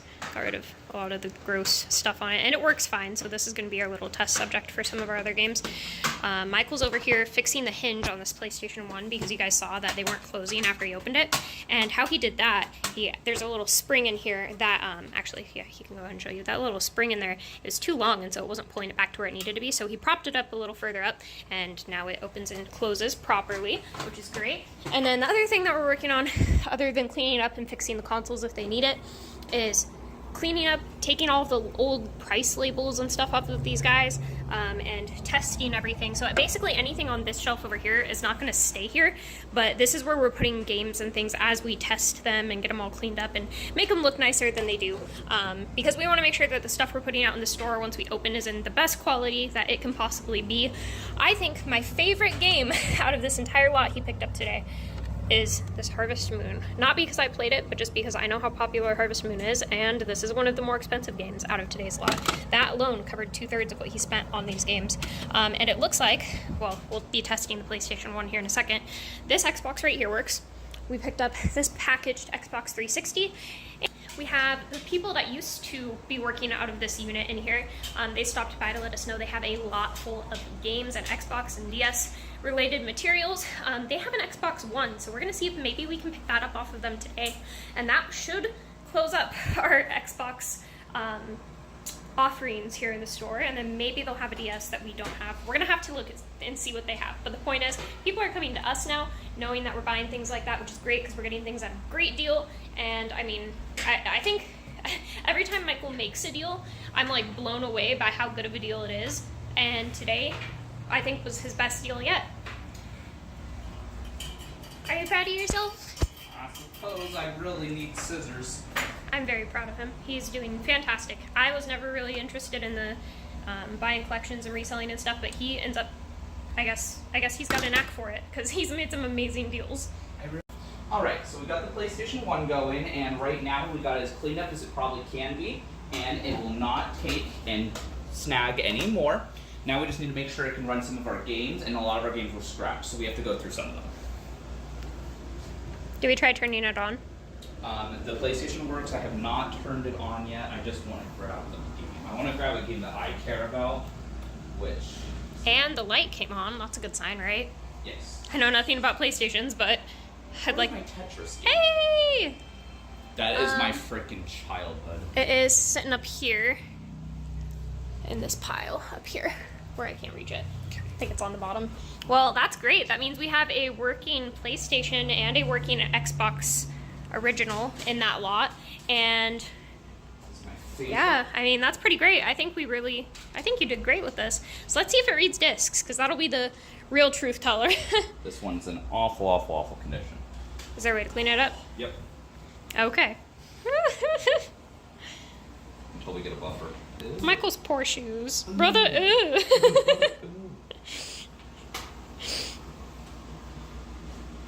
And then for old, where is it? Why is it way over there? Did I put it in backwards? Okay, well, it turned on. He's gotta fix it up. Okay, so we have... Well, okay, we have a great looking PlayStation controller right here that he's about to test out, and the PlayStation works now that it is assembled correctly. So he's gonna get an opportunity to play one of his favorite games from his childhood while I am over here removing this label from a game that had no actual readable label on it. It is Star Wars. We mentioned that earlier. And I'm also taking and using isopropyl alcohol to clean up the backside of these so that they read correctly, because all of these read correctly now, but better safe than sorry. I've picked us up lunch, or made us lunch, and then brought it in here. Michael is testing a couple different consoles right now that were brought by. So far we have is this an Xbox One? Yeah. Excuse my lack of knowledge. We have an Xbox One, a DS Lite, and he's testing both of these. These were brought by a couple friends, and we're basically just going to be giving them an offer if we decide that it's worth our money, or giving them an estimate of what it might be to fix. We also have an Xbox in here that we're going to be looking at, and a couple other things that they mostly just kind of wanted to know more about. Looks like there's another Xbox in there. Alright, well that's good enough for me. Let's see, Nintendo game, cartridges, 3DS game, a couple other things, so if we decide to pick any of this up, we'll let you guys know what we get. We're testing our Wii, and by that I mean we get to casually play Wii games for fun. Just taking play games. We just realized we have our favorite game to not play together, and we're gonna play it together.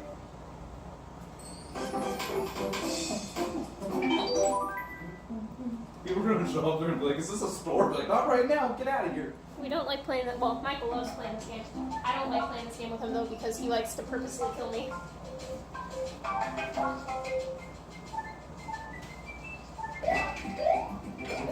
Get out of my way. Get out of my way. I'm having problems with that. Oh, ain't it? No! Where am I? No! Okay, we're so out here.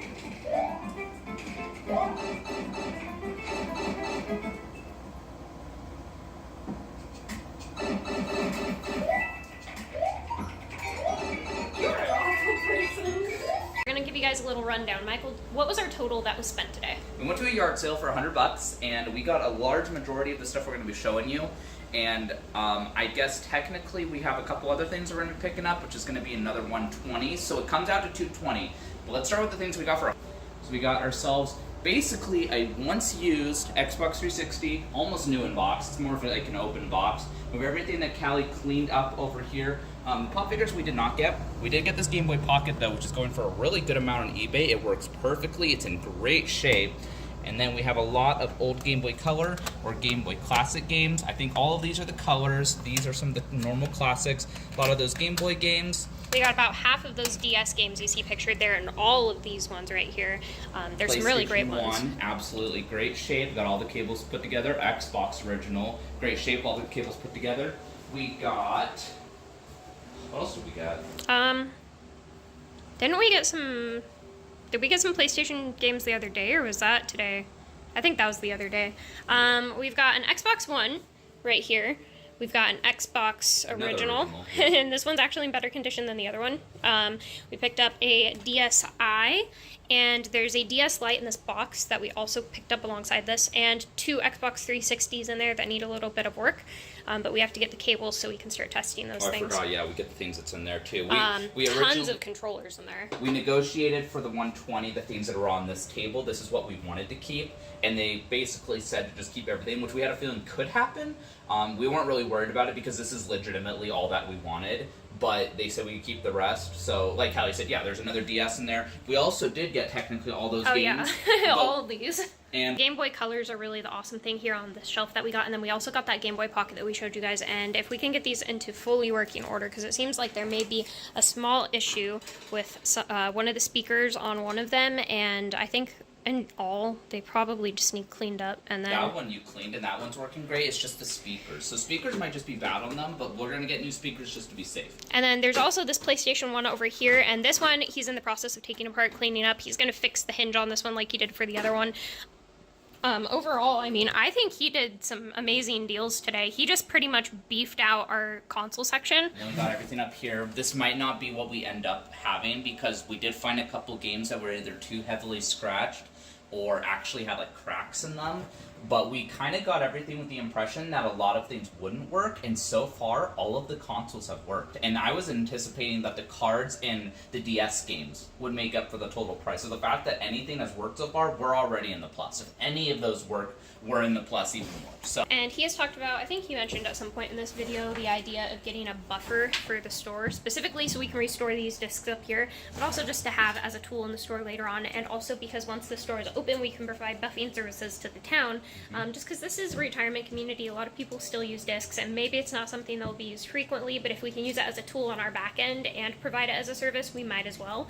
And yeah, overall, I think he closed some amazing deals today. Right now, and throughout the day, we've basically just been testing games, cleaning consoles, really getting down to the dirty parts, and so far that's going great. I will say that's been really cool in this just last week. Like, not only have both me and Callie on our day jobs been working a lot more, so technically our time has been shaved down quite a bit, but my favorite game console is a Nintendo DS, and even though we've been more busy recently, we've still managed to somehow gather 2 DSs over there, 1 DS over here, 1 DS in the box, a Switch Lite, all kinds of stuff. I mean, we went from having no consoles to basically, it was like Callie said this morning, we originally were talking about how we wanted to have 3 main consoles that we started with before opening, and just in these last week, we have 1, 2, 3, 4, 5, 6, 7, 8, 9, 10, 11, and that's if I'm not forgetting it. Oh, 12, 13, 14 for the game.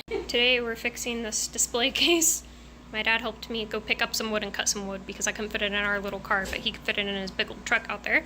So now that's cut, and I'm gonna wrap it in contact paper. But it's pine, and I'm allergic to pine, so we'll see how that goes. Now the only downside is I think we might only have enough contact paper to do one of these shelves right now. But the contact paper is cheap, like $6. Does it work? I haven't turned it on yet. I'm gonna set it.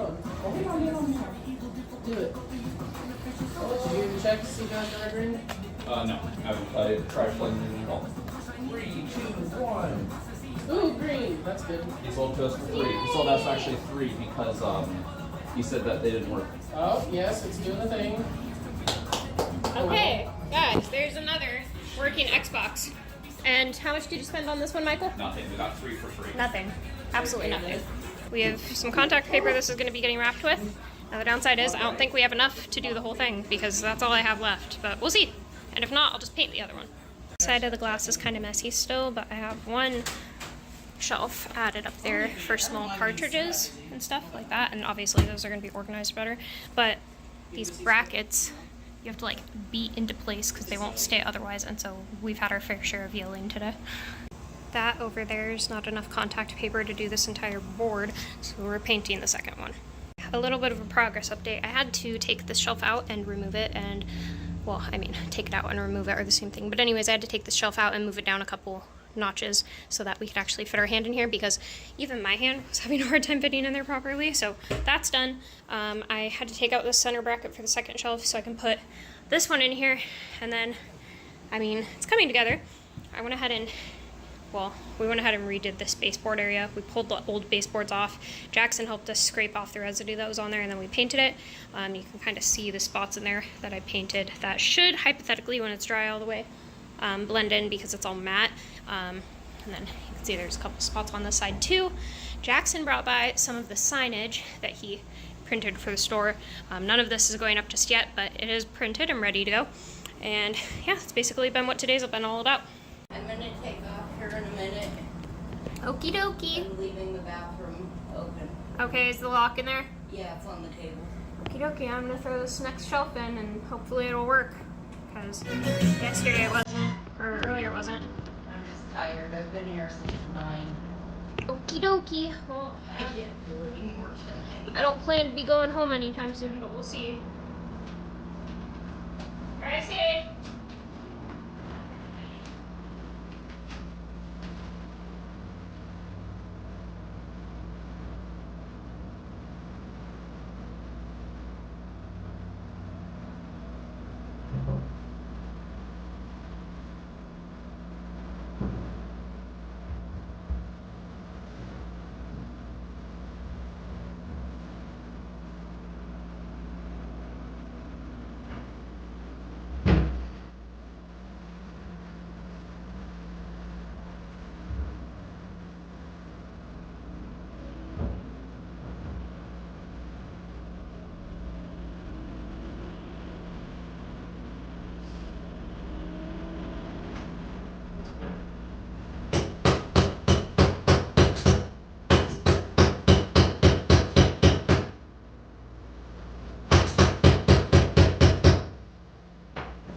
Okay, so how we're looking.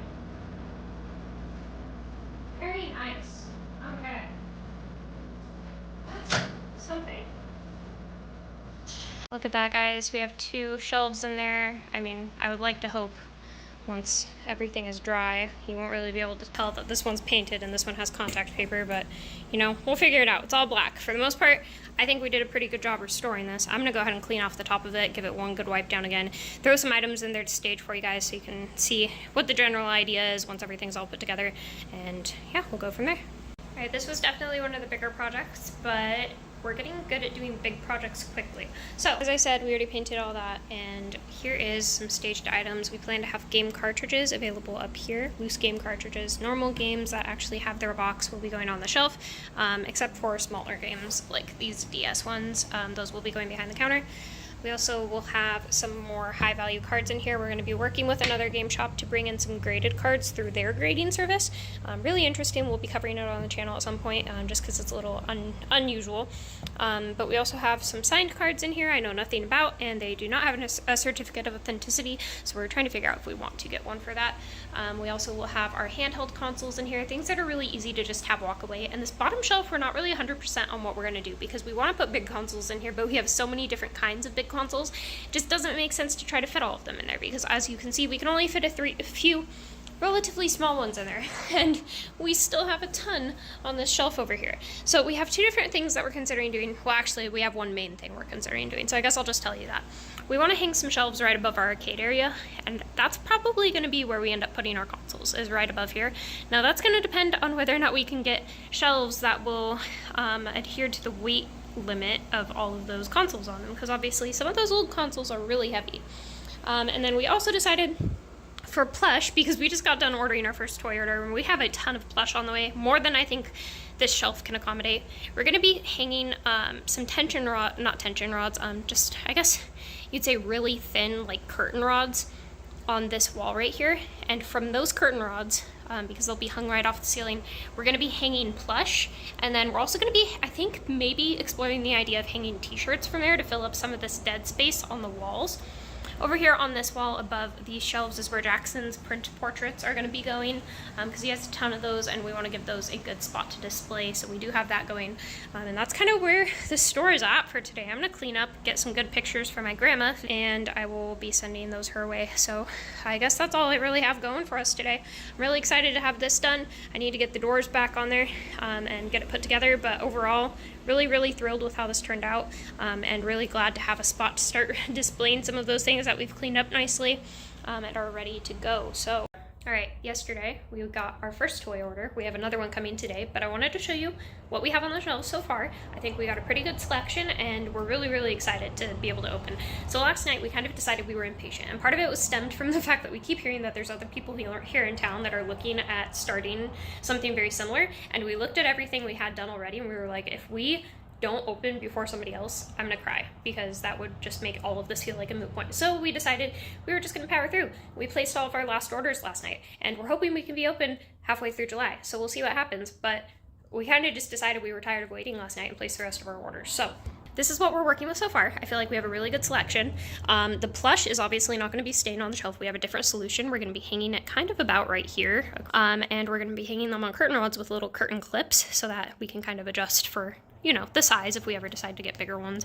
But yeah, all of that plush is going to get hung up. We do have our display case done. We've already showed you that.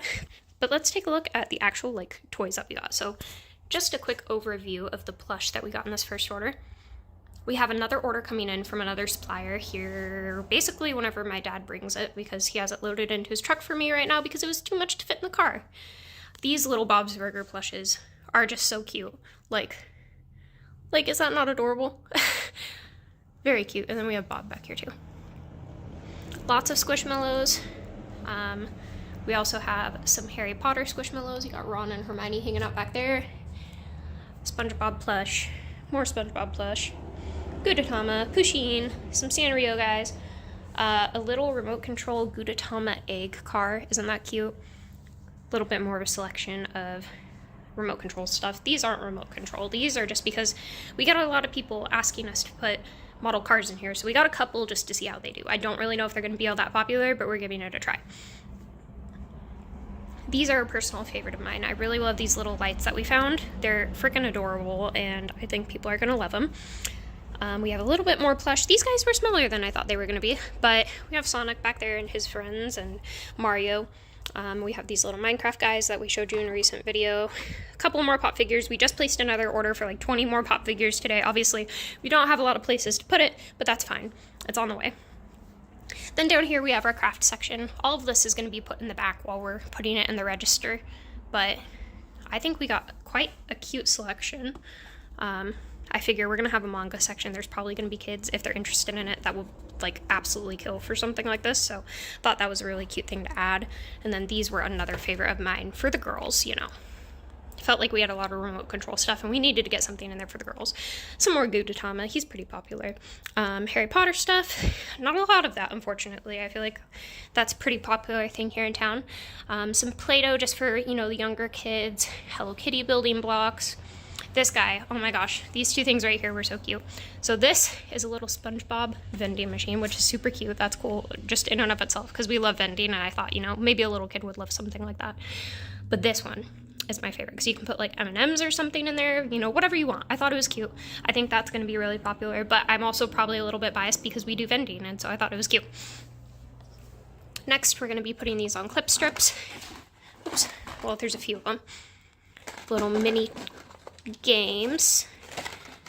So those I think are going to be super popular. We have a little retro arcade game, a metal gong. This is not really a toy, but for whatever reason I thought it would be really popular, so I just feel like there's a kid out there that's going to look at that and be like, I want that, and so I got it. We also got one of these guys because I've seen them going around on TikTok, and what I was not expecting was to turn it around and find that, but it's there. So we only got one. We'll see how it does. Again, another thing you probably have seen on TikTok, these little bubble burst games, a megaphone, again, just something we thought kids would enjoy. Then we have an entire section of board games down here. Honestly, we may have gone a little bit overboard on the board games. I think these are probably going to be one of our slowest movers, but we'll have to see. These guys down here are cool. They're little, like, cereal-themed puzzles. Really awesome. And then this is what I consider to be, like, our activity and science section. We have an ant maze, a worm maze, this little thing that has 10 different quests to do, some little science kit stuff, chemistry lab. Overall, I'm really, really happy with our first toy order, and I'm going to be showing you guys the unboxing of our next one here in literally just a second. Oh yeah, and then we got these balls down here. Another thing that I think might be a little bit of a slow mover. And then we got these balls down here, and this is another thing that I think might be a bit of a slow mover, but we'll see. Honestly, we're gauging the popularity of a lot of these things. Some of these things may do way better than we expect, and some of them may absolutely suck. We're not going to really know until we open, so. All right, ladies and gentlemen, so we have 3 more boxes of toys on top of the toys that we already put on the shelves today. I was not expecting these boxes to be so incredibly heavy. They are much heavier than I was expecting. Corbin did a great job of helping us unload them because my noodle arms weren't doing much.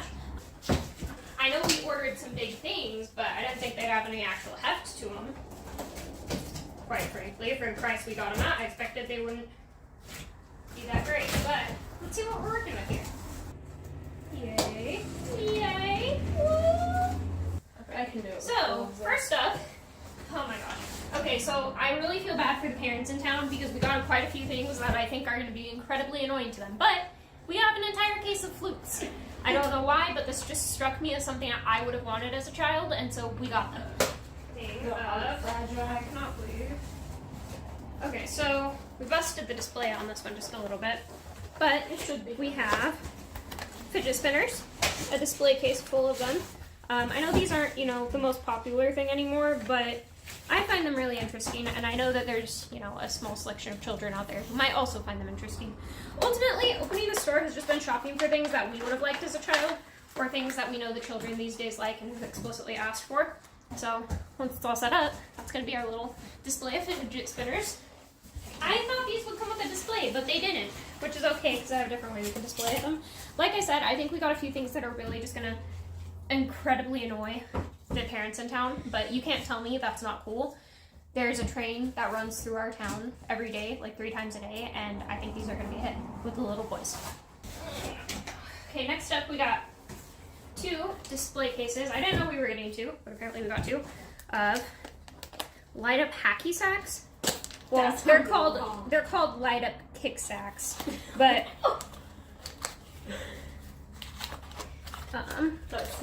let's see, how do we set up the display? Okay, so we'll have to cut the thing off, but there we go, little light up kick sacks. That sounds wrong. Really nice. So they've got some heft to them too.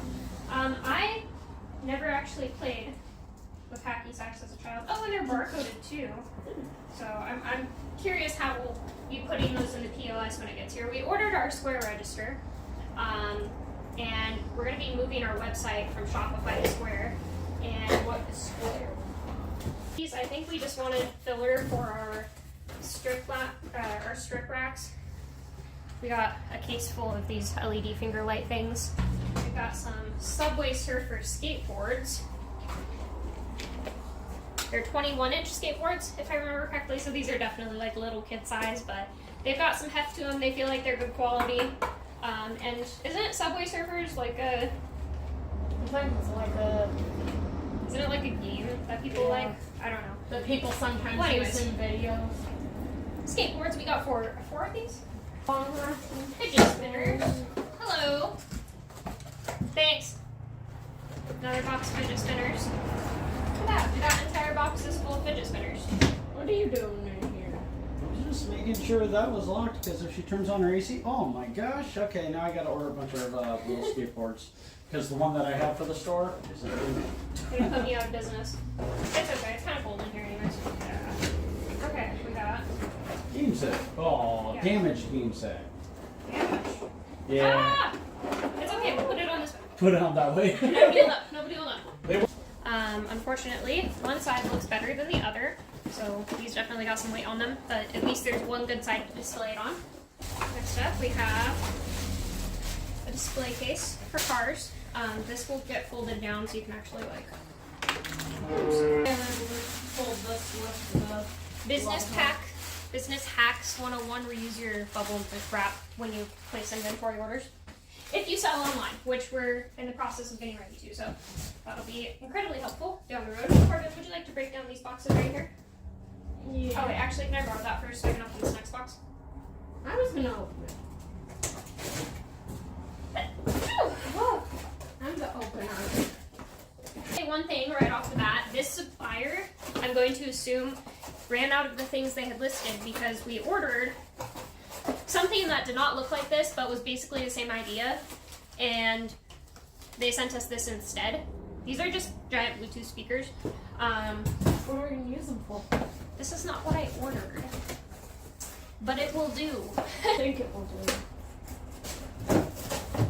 Because it wasn't what you ordered, so you should get a refund. They're little pet-themed wireless speakers, little tiny guys. I think they're cute. I think that's something that, you know, people will be interested in from a novelty perspective. And kazoos, and of course, just like everything else in this order, it should turn into a nice little display. And this is why I say I think that parents here in town are going to get a little bit annoyed, because we're providing incredibly noisy entertainment. But you know what? Kids are kids, and it'll be great. These are a little bit interesting. These are not the exact bubbles I ordered. I'm assuming they sent what they had in stock. But these are coming at a really great time because they have like little beach toys on the end.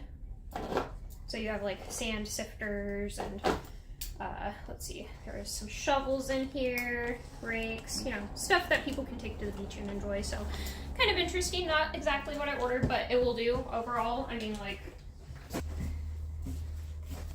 Are those huge playing cards? they are. Do we want to play? No, I'm gonna sell them, but How much are you gonna sell them for? I don't know yet. I have to price check what I got them for. They're the size of a piece of printer paper, so very interesting. On stress balls, this is just, you know, different faces and stuff. I mean, these will probably be one of the cheaper options in the store. But we were trying to get a good selection of little things too people could choose from. Okay, so we got two of these little ball toss games. Do you want to go up to the camera and show that off real quick? You're good at that. Very nice. It's not readable. Oh, you're supposed to show the picture. Like, step back a bit. He's getting it, he's getting it. Yay! So we got two of those. Let's set those up here for right now. We got this kite display. Little kites. A basketball hoop game.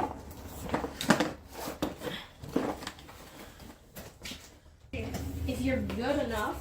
If I'm good enough, excuse me, do you want to leave? You gotta be nice. But also, thank you for being honest. Okay, so yeah. Ow, Ma! Did you just get a paper cut? A really big one. Earlier, I smashed my finger in our door, and today, or just now, I gave myself a cardboard paper cut, which is just not fun. What I was trying to do was show you guys this little kite display, now that it is all set up. So, I'm not sure where this will be going yet, but yeah, we got it set up. So, we've got our basketball hoops game, a couple of those ball toss games, some ping pong table sets, fidget spinners, hacky sacks, light up rings, 2 big cases of them, 2 cases of tin kazoos, some of those little car displays. I'm gonna have to figure out how to set those up. Bubbles, kites, foosball tables, flutes, train whistles, skateboards, wireless speakers, and Emoticon stress balls. So yeah, I obviously prefer this stuff. I think everything we got will be good filler, and I think some of those bigger items will be a little bit more sought after for like birthday presents, Christmas presents, stuff like that. Obviously we're a long ways from Christmas, but I mean, felt like yesterday was January 1st and we're already to June, so like I said, we placed the last of our orders last night. And that's for our register, our signage, everything that we need. So as we get those boxes in, we'll show you guys what we unbox and how the store continues to come together. At this point, most of the hard work is done. It's just filling the shelves, which takes money and time. And the register, figuring out our inventory system is going to be a wild ride because we both worked retail, but we've never actually done the inventory side, like back on the register side. So we're gonna have to figure out how that goes, and I think honestly that's probably gonna be the most time-consuming part. I would really like to be open by mid-July because I have some family coming up from California that's coming to visit, and I would really like to be open while they're here. But we'll see what we can do. Ultimately, we can only open as fast as we can open. We'll be getting internet here next Thursday, which is gonna be fantastic because we can actually sit around here and actually, you know, start working on our register. So we'll see what happens. But point is, we're working pretty dang hard to make this happen, and I'm really excited to see where it goes. Yeah, this is my look for when I want to feel like I'm in Call of Duty. Yeah, this is his Call of Duty outfit. He was toting around a Nerf gun earlier. It wasn't a Nerf gun, it was a gel gun. Okay, well, yeah, same thing. Maybe not the same thing, but, you know. Yeah, they're not the same thing, gel gun. I just realized I wasn't recording for the last 20 minutes that I was talking to you guys. I guess to myself. So I spent today from basically 10 a.m. to now it's 9:30 getting the store organized because I don't know if the last video has gone out yet, but as I mentioned in that video, we basically placed the order for everything else, or the orders for everything else we'll need for the store. The only thing we're having an issue with right now is our candy supplier, and we will figure out what to do when we get to that point. Probably going to spend tonight or tomorrow figuring that out. But anyways, I wanted to give you guys a breakdown of everything that was done today because there was a lot done today. I think this is the longest day I've ever spent at the store. I unpackaged a product order, which I will have that video out for you guys, like I mentioned. Let me give you an overview and then we'll break it down one by one.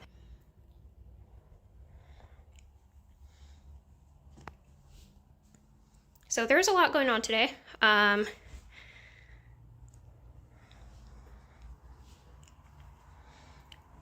We unboxed that second toy order.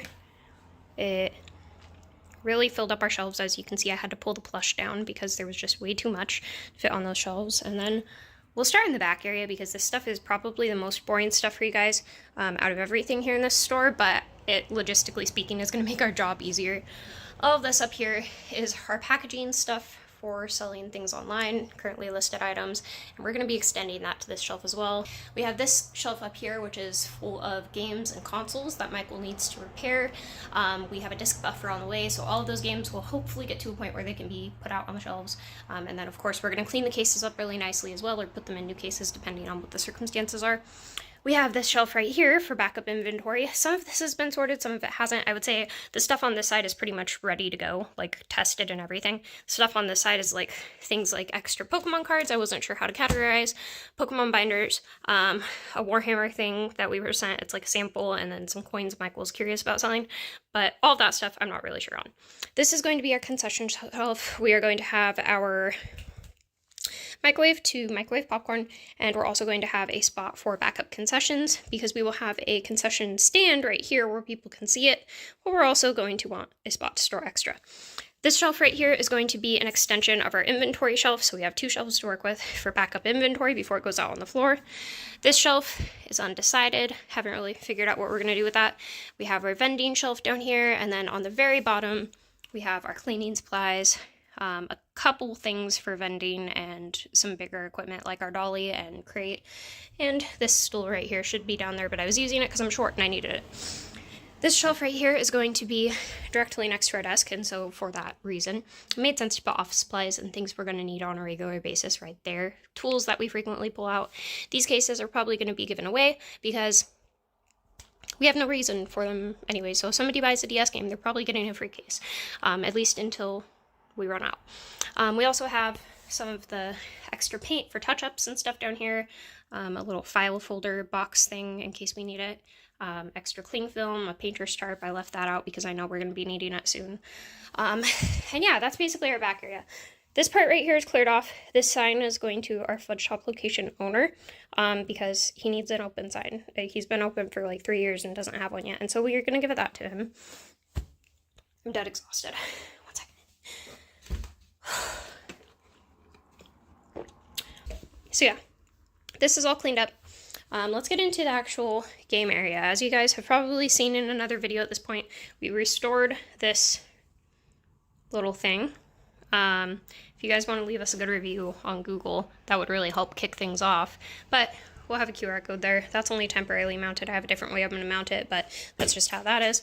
We have some games in the case, handheld games as well down here, and we have some game consoles. Xbox Series X is the newest console we have in there next to the Switch, but we have some older consoles in here too that we've tested and are working, and we have all the cables and controllers for. Then we have, let's see what else changed. Well, we got some different toys from a different supplier. You guys probably already saw all of these licensed toys we got at one point. I would say the things of interest are probably like some of these smaller counter displays, some things that are going to be hung on peg racks, a couple novelty things like these surprisingly high quality fidget spinners. I'm just not very good at using them with one hand. Jumbo playing cards. A lot of this was just like counter display things or things that I, thought were interesting and people would like Subway Surfers skateboards. That's pretty cool, right? Some cars for the little boys. I know both of my brothers really liked cars when they were kids, so that's why that's at eye level for little guys. Some little things like light up hacky sacks, emoticons, and some speakers, some wireless speakers, and train whistles. And flutes. Train whistles, flutes, and tin kazoos. I think the parents here are going to hate us, but it's okay. Kids are kids. They deserve to have a childhood. Also, notably speaking, we also have all of these larger toys. We have some foosball tables. Is that what it's called? Foosball? Mini soccer, I guess is what they're calling it. Ping pong tables, basketball hoops, and a kite thing. And it's put here mostly to fill that space, but also to cover up those outlets for the TV. We have, again, temporarily mounted some signage that explains how to use this remote, and these remotes will be behind the counter with us until somebody asks for it, basically, and then we'll have it up. We tested this console today. There's 40 great games on there. Really excited to have that available for people to play. Then over here, we have a box full of the plush I had to pull down. We have some more plush on the way, but all of these are going to be mounted up here on some rods with some little clips so that people can, see them, and then we can help them get them down if needed when they decide that they want it. I went ahead and replaced the lock down here because, as you can see, this used Mega Mini we got was having some lock issues. I went ahead and replaced it. Thank you, Quarter Drop Arcade, for sending us home with a lock when we went to pick up the Dragon Lair cabinet. That really helped out because I procrastinate a lot and probably wouldn't have gotten a lock yet.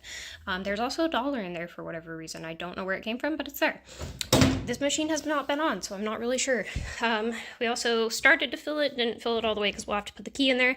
And I removed this lock up here because we will have another one coming from Crypto Claw because this needed to be replaced. Also, I cut my finger today. I slammed it in the door over there and it kind of hurt. But anyways, we went ahead and tried to lay these machines out in the general, layout they would be in when we open. Also, this is a big one. I think I mentioned already, the vinyl that we ordered for those windows was giving me an absolute pain in the butt, and so we decided we're just going to black out the windows, and that's what happened, and that's what we're rolling with, and down the road maybe we will decide to do something different, but hopefully we won't be in this space for very long because I think we're going to outgrow it fast. We have a lot of people coming in to ask what it is, and we're just spreading faster than we're spreading it ourselves, so that's great. It's really great. So we'll see how that actually translates in a business sense. As you can see, we've mounted some free-to-play placards. And then I think what I was trying to say with that before I got tired and went off on a tangent is that we tried to lay these out in the orientation that they're going to be in. This plush box is going to be moving. Our Pac-Man arcade machine that we ordered is going to be going here, and it's going to be free to play. And then we're going to be pulling our Magic Cut from our pizzeria location and putting it here. And then we're going to squish them all together. And then this will be our arcade wall. A little small, a little underwhelming compared to what we had in mind, but we're working with a small space. We're also going to have some trash can and a recycle can that will need to go over there in that corner. So as much as we'd like to have more on this wall, this is what we're working with.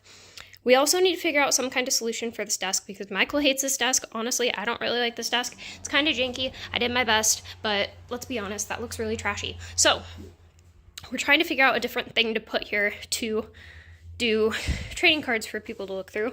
We're probably just going to get like a bookshelf or something that will accommodate the size of these, and then people can go through them. Also, if you know anything about sports cards, please comment like all of the things you think I should know down below, because we just got like 15,000 of these. I know nothing about them. They're all sorts of different sports, all sorts of different people, all sorts of different years, and I have no idea a single thing about them, but I feel like I should know something, so educate me. I vacuumed. We've finally grabbed the vacuum out of the storage unit. It's not a very good vacuum, but it'll do. And I feel like there was more stuff that I did today, but that's about all the energy I have in me. I don't know if I mentioned it in this video or the one that I was recording for 20 minutes before I realized that it wasn't recording, but I don't remember where I was going with that. We're trying to open by mid-July. We're about a month out. I'm pooped. The inventory is going to probably be the hardest part. I've been here since 9 in the morning. Really, here, let me sit down so I can just chat real fast. So the reason I'm concerned about the inventory, well, it should be a little easier because originally we were using Shopify for our website, but we were using Square for our register, and so I was trying to figure out how to link the two so that if something went out of stock in the store, it would go out of stock online, and that just wasn't happening because it's not possible, at least from what I was reading. So we switched our website to Square, and that's going to be integrated with our Square POS, which was arguably the most expensive piece of equipment in this entire store, and hopefully will last a lifetime because, my god. I think one thing I'm worried about is the fact that some of our stuff has barcodes, which is great. Some of it doesn't, and we got this stuff to make barcodes for them. That's fine. But I don't know how to enter an item that already has a barcode into the computer. Like, I want to hope I can just scan it and it'll bring up all the information and all I need to do is add pictures of that. But I don't really know how that whole process is going to work. And we have a lot of individual items, so if it's not easy, that's going to be a really hard thing. It's hard to say. A lot of this stuff is labeled for retail sale, which will be easy, but things like the individual Pokemon cards, they're not, so we're going to create a cheat sheet at the register where, like, if somebody buys 10 common cards, we can just scan a little cheat sheet thing 10 times, and we'll assume that we have, like, I don't know, we'll have to get an estimate of how many cards we have on hand, but the point is, you know, we'll be able to scan it a certain number of times. I don't know. We'll see. The Square register part is, you know, what's stressing me out the most. We also have the internet coming to get set up on Thursday, and I need to go to City Hall and apply for our business license. It wasn't supposed to happen this fast, and so I wasn't prepared. But it shouldn't be hard. I already filed the application. I just need to go pay for it, and as far as I know, we are in the correct zoning to do this.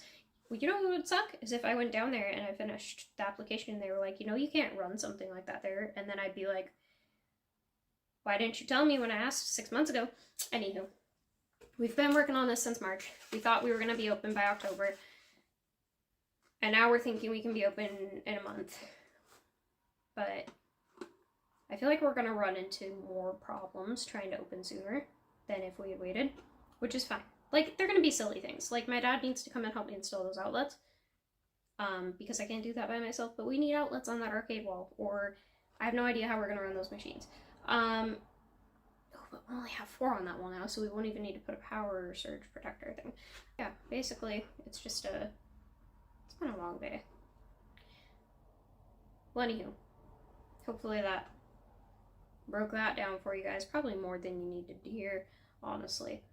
I think we've reached the point in this project where we're just pooped and we want it to be done. I think I can go home now. And we will keep you posted. Things are about to start moving real quick.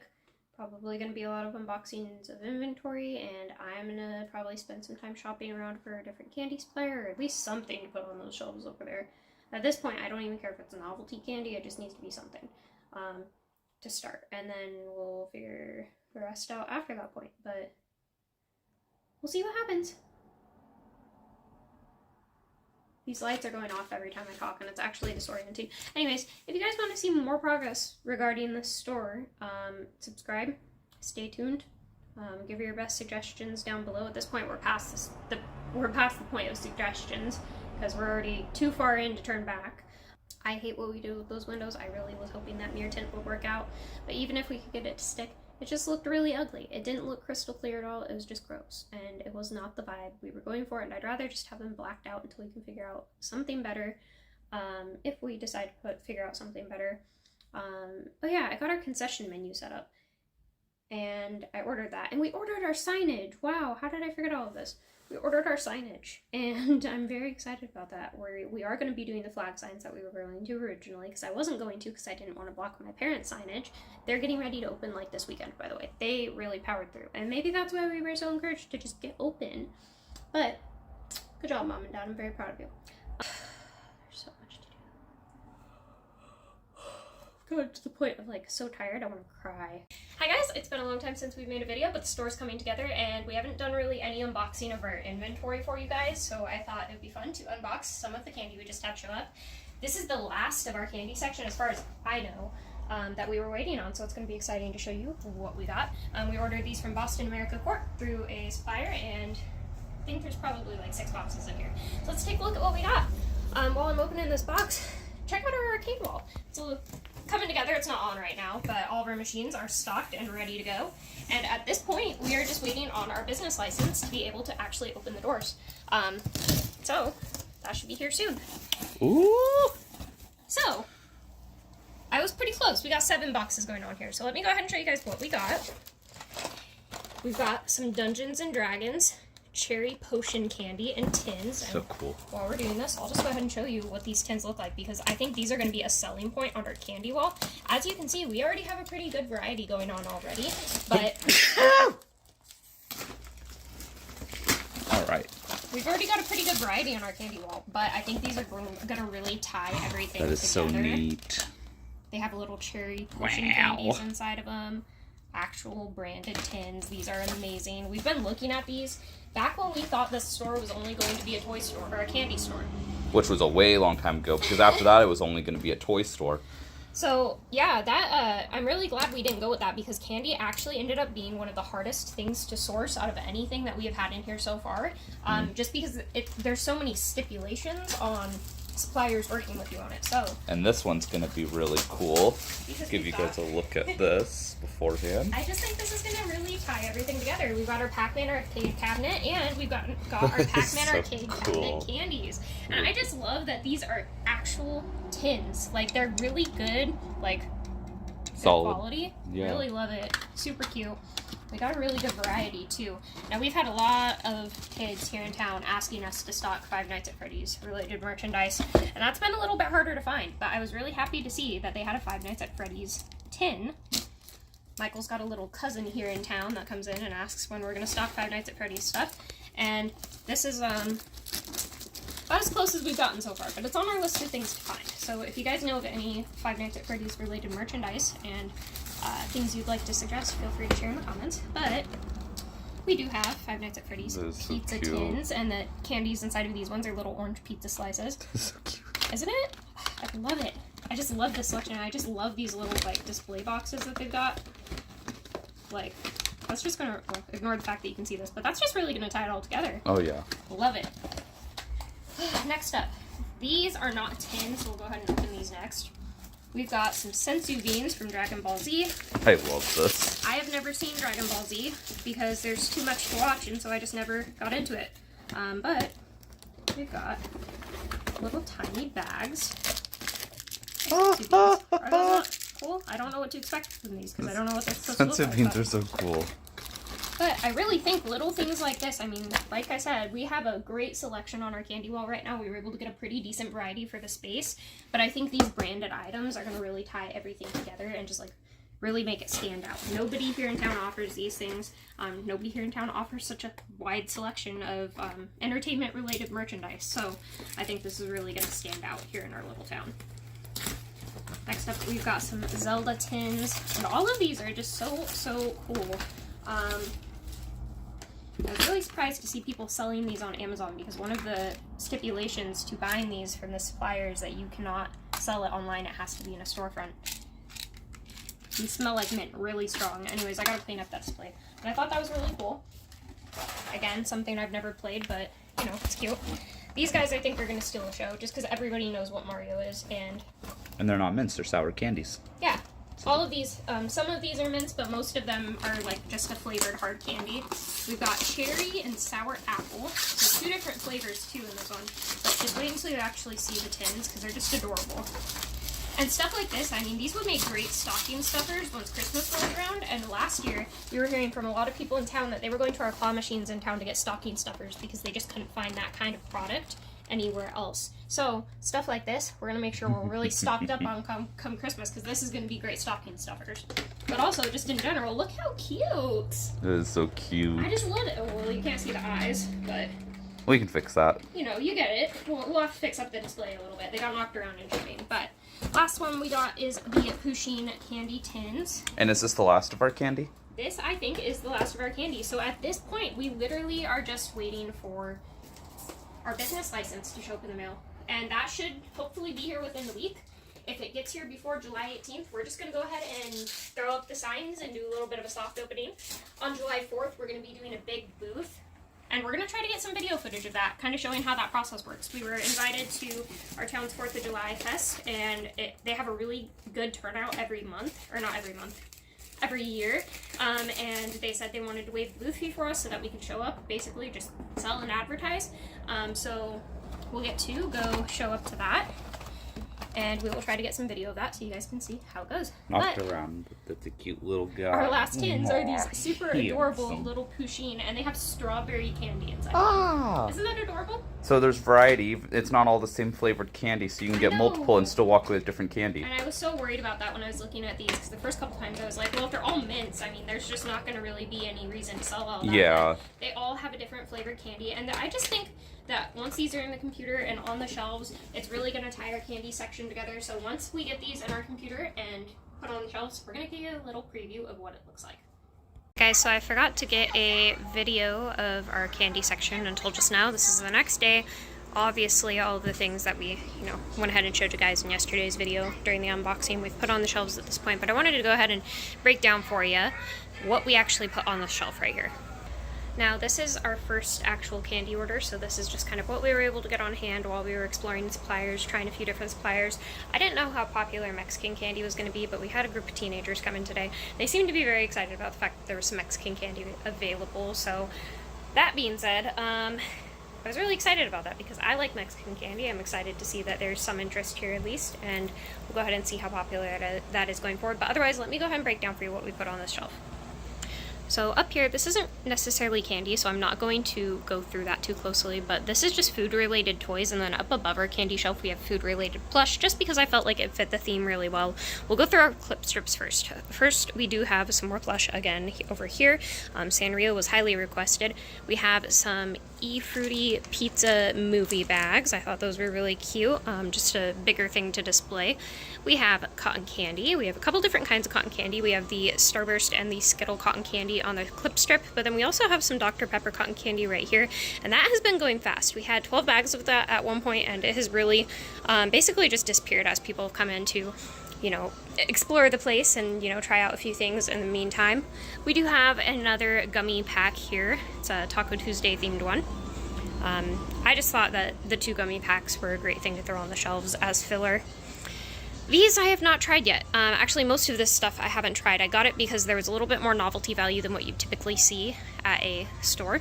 Arizona Sour Fruit Snacks, mixed lemonade flavor. I'm really excited to share those with people.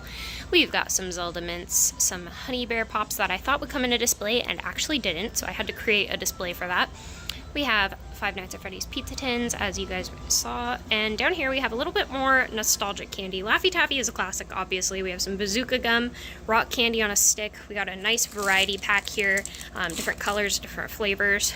We have more classic gummy candies. Obviously, a lot of these are going to be some of our lower value candies for people to try. We wanted to make sure we had some affordable options here on the shelves for the younger kiddos who may not have much money when they're coming in. We have some Mike and Ike lollipop rings. I knew I wanted to do some kind of ring pops, but these definitely have more novelty value to them, so this is what we ended up going with. Some candy buttons. These, again, are more of a nostalgic candy, kind of like the rock candy and the bazooka, so we tried to keep those near each other. But again, the prices on these started to come up a little bit, so that's why we started to separate them. We have some Kids Mania candy, and this brand is definitely going to be, I think, one of our favorites for novelty candy. As you can see, you have a build your own candy necklace down here. Jackpot, bubblegum filled bulldozer, some slam dunk little like bubblegum games. I think you like press this guy right here and play the game. We have some candy cigarettes. Our Dr. Pepper fell down, so I'll fix that later, but we have some candy cigarettes. Those are a classic. We're already missing a few because people have come in and bought them. We have some Pusheen candy tins, our Dr. Pepper cotton candy, and up here we have some more common candies, but some different varieties. So Pop Rocks, very common, but I found cotton candy ones, and I don't see these up in the area anywhere, so I thought that was a good thing to add. We have some Pocky sticks. Again, we have some normal Pocky sticks in the area, but I never see cookies and cream carried, so I thought that would be a good thing to put on the shelves. Then we have some classic candies like the Sour Punch Sticks and the Fun Dip. Most people know what those are. We wanted to throw some recognizable brands on the shelf. Coming over here, we have a little bit more Kids Mania candy. This one is a Sour Flush, kind of like a dip candy. I love that it comes with 2 sticks. I just think that's great value for people's money, because most of these, especially the little Fun Dips, you get 1 little stick and you're out of stick before you are out of powder, so that's really nice. We actually have 2 boxes of that because I accidentally ordered 2, so we have 2 of those going on. We have some cotton candy gumballs. My mother-in-law came in today to get some of these, so those are already starting to go. Some Dragon Ball Z Sensu beans. Michael assumes these are going to be very, very popular, and I've never seen the show, so I couldn't tell you for sure, but I think they'll do great just based off of the display and the fact that there's actually a good amount in here for the price. Next up, we have the Flash Pop Rings, another Kids Mania brand candy. I really do love the variety they have. They're all very novelty oriented, and I do love that the display flashes on this one because it's kind of hidden, so it draws your attention to it. Below that, we have some Giant Pixie Sticks. These are a personal favorite of mine, and they were a great price, so that was a good thing to put on the shelf as filler. We have Viper Blast Sour Spray, and I haven't tried this, but it's on my list of things to try because I think it just is so cool. It's actually a really good size container and weight for the price, so I plan to try this at some point. I haven't yet. Next to that, we have a sour liquor. It almost looks like a roll-on deodorant, but it's just a sour candy, so we put the 2 of those together just because I thought it made sense. We also have, well, I guess I already showed you those.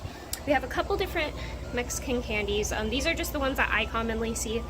We were actually trying out a Mexican candy supplier that also sells the Kids Mania candies, and I've got a small selection of Mexican candy to try because people have had mixed experiences with this supplier, and I wanted to start with a small, low-cost thing to test the waters. This is what we got so far. There's a few other candies on their website that I'd like to expand with if we find that Mexican candy has a good market up in the area. But because we had a good experience with them, we're also going to be trying to order our Kids Mania candy from them in the future. Lastly, we just have this little section right here, so I'll go over what we have. We have all of the tins that I mentioned to you guys already previously in the video. Let me turn off this AC so you can actually hear what I'm saying. You've got these Sweet Shot candies. We got blue raspberry, and I think this is strawberry. It's just like a sour gel candy that comes in a shot. Again, we're mostly going for novelty here. Another thing to consider here, and this is a little bit of a unique problem to our situation, is the fact that we have this window right here. And that obviously casts a little bit of sunshine on this candy, so I had to be very selective with what I put here. As you can see, this gummy candy just kind of barely made the cut, but most of our meltable stuff or things that I was worried would be an issue in the sun got moved to that side. All of this stuff is more like gels, hard candies, things like that I'm not so concerned about. We have our classic soda fizzy candy. This is a favorite of ours, so we knew we needed to get that on the shelves for some of the kiddos here that haven't tried it yet. More gel candy, squeeze gel. This was more of a filler shelf item because it was a little less expensive when we were shopping. And then of course our Mexican candy selection. So at this point I'm assembling our display counter and our back shelf for this. The 2 that we're using currently are loans from another business owner, and we were able to get our own so that everything will be put together and ready to go by the time we open. So that's what I'm working on. At some point I can make a video showing our toy breakdown if you guys want to see what kind of cards and toys and stuff we're carrying in the store. But that's our candy selection, and I'm very happy with it for it being our first little round of inventory. If you guys have suggestions of things we should carry in our candy section, totally open to hear it. I would like to ideally be ordering a different kind of candy every time that we do a inventory restock. Alright, ladies and gentlemen, today is our soft opening of our Tinker storefront. We are going to be open 12 to 8, and we're going to be open for the next, today and the next 3 days, so that we can kind of do a test run, make sure everything is working as it should. Right now I'm running to Dollar General to pick up a big gallon full of Dawn dish soap so that I can make bubbles for our bubble machine because we ran out of bubble solution at our 4th of July booth. The kids loved it, so that's why we're going to be making more bubbles. We're going to be getting the biggest thing of soap we can find, which I think will be that one right there. But I don't know how the bubbles are, so I'm almost tempted to get Dawn. We'll get the one in the middle. Alright, we've got our Dawn dish soap and some pink flip-flops because Riley will be tubing mine up. Alright, ladies and gentlemen, we've got our security cameras up and running, finally. We've got Mr. Michael out here rearranging the fudge. I'm just touching it, actually. Which has become incredibly popular. We came out here with 60 cubes, and a lot of them are gone already. We've got our machines set up. If I play the music, we have music playing today. Give me one sec.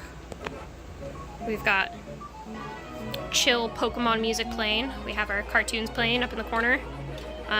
This is going to be how we're mounting all of the controllers we have for sale. As soon as it's done, our printer went ahead and printed some universal desk mounts, and we're going to mount them on the edge of the shelves. I think that's going to look nice.